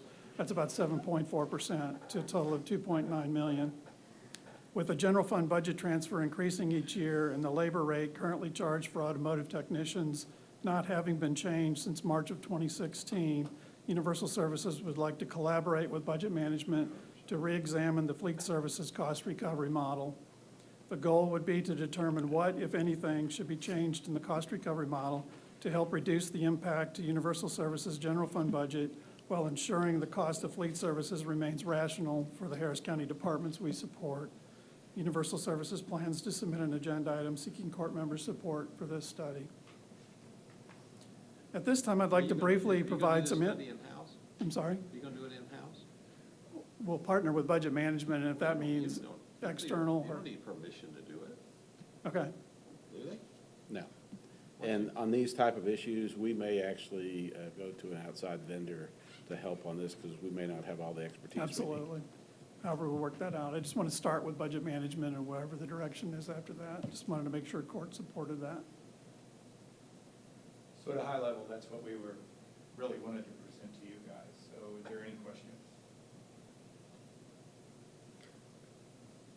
So you guys are going to go through and see what of this fits into CIP, yes?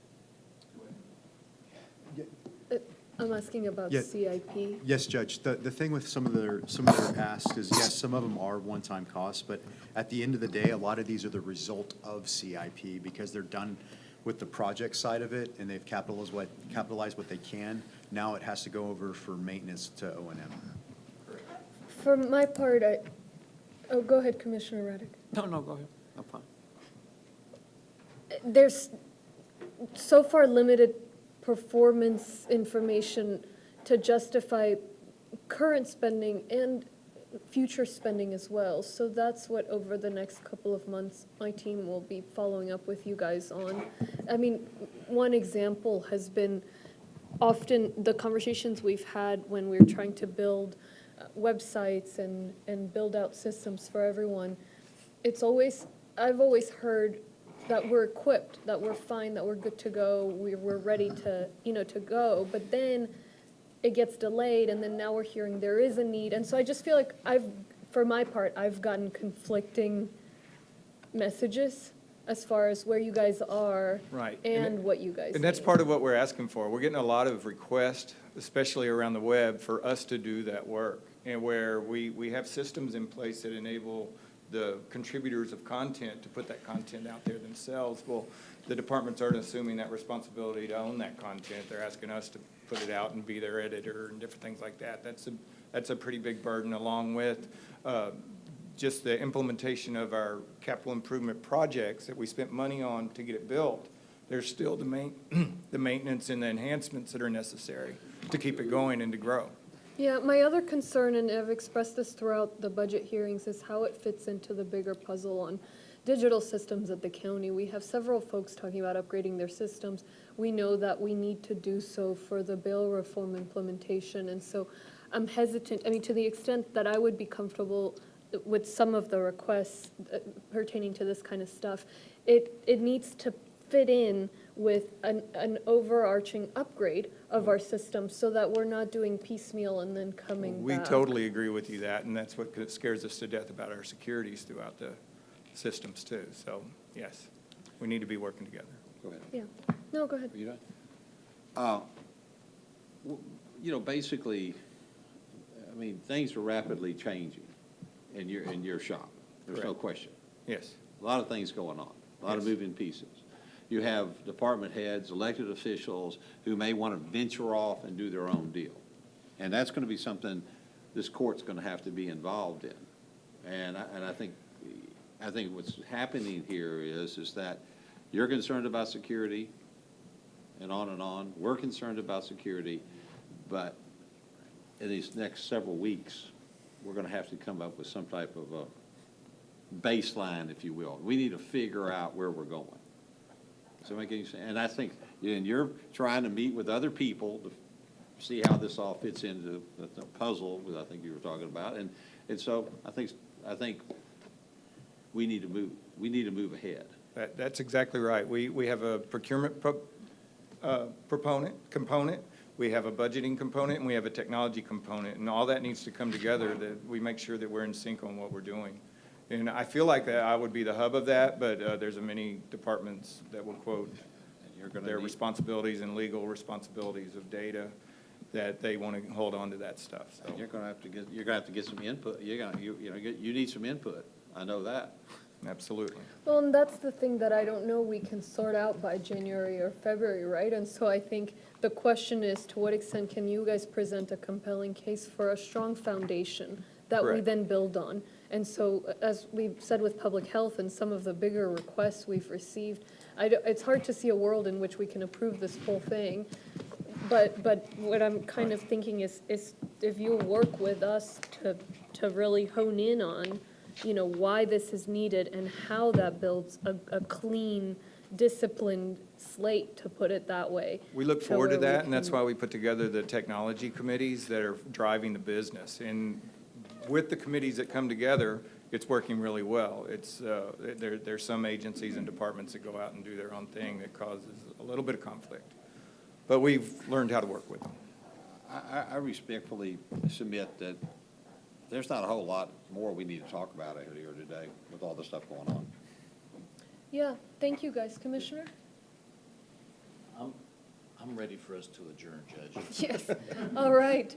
Thank you so much for your work. Thank y'all. 3:58. Thank you all, everyone Thank who you. worked on putting this Thank you. together. Appreciate it. Thank you. The meeting's now adjourned. It'll get bigger and better.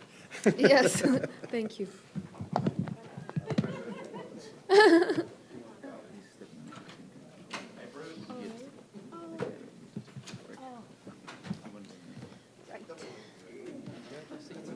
Yes, thank you, man, for sticking it out through this. I'm gonna try to avoid some of this. Thank you, thank you.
This time.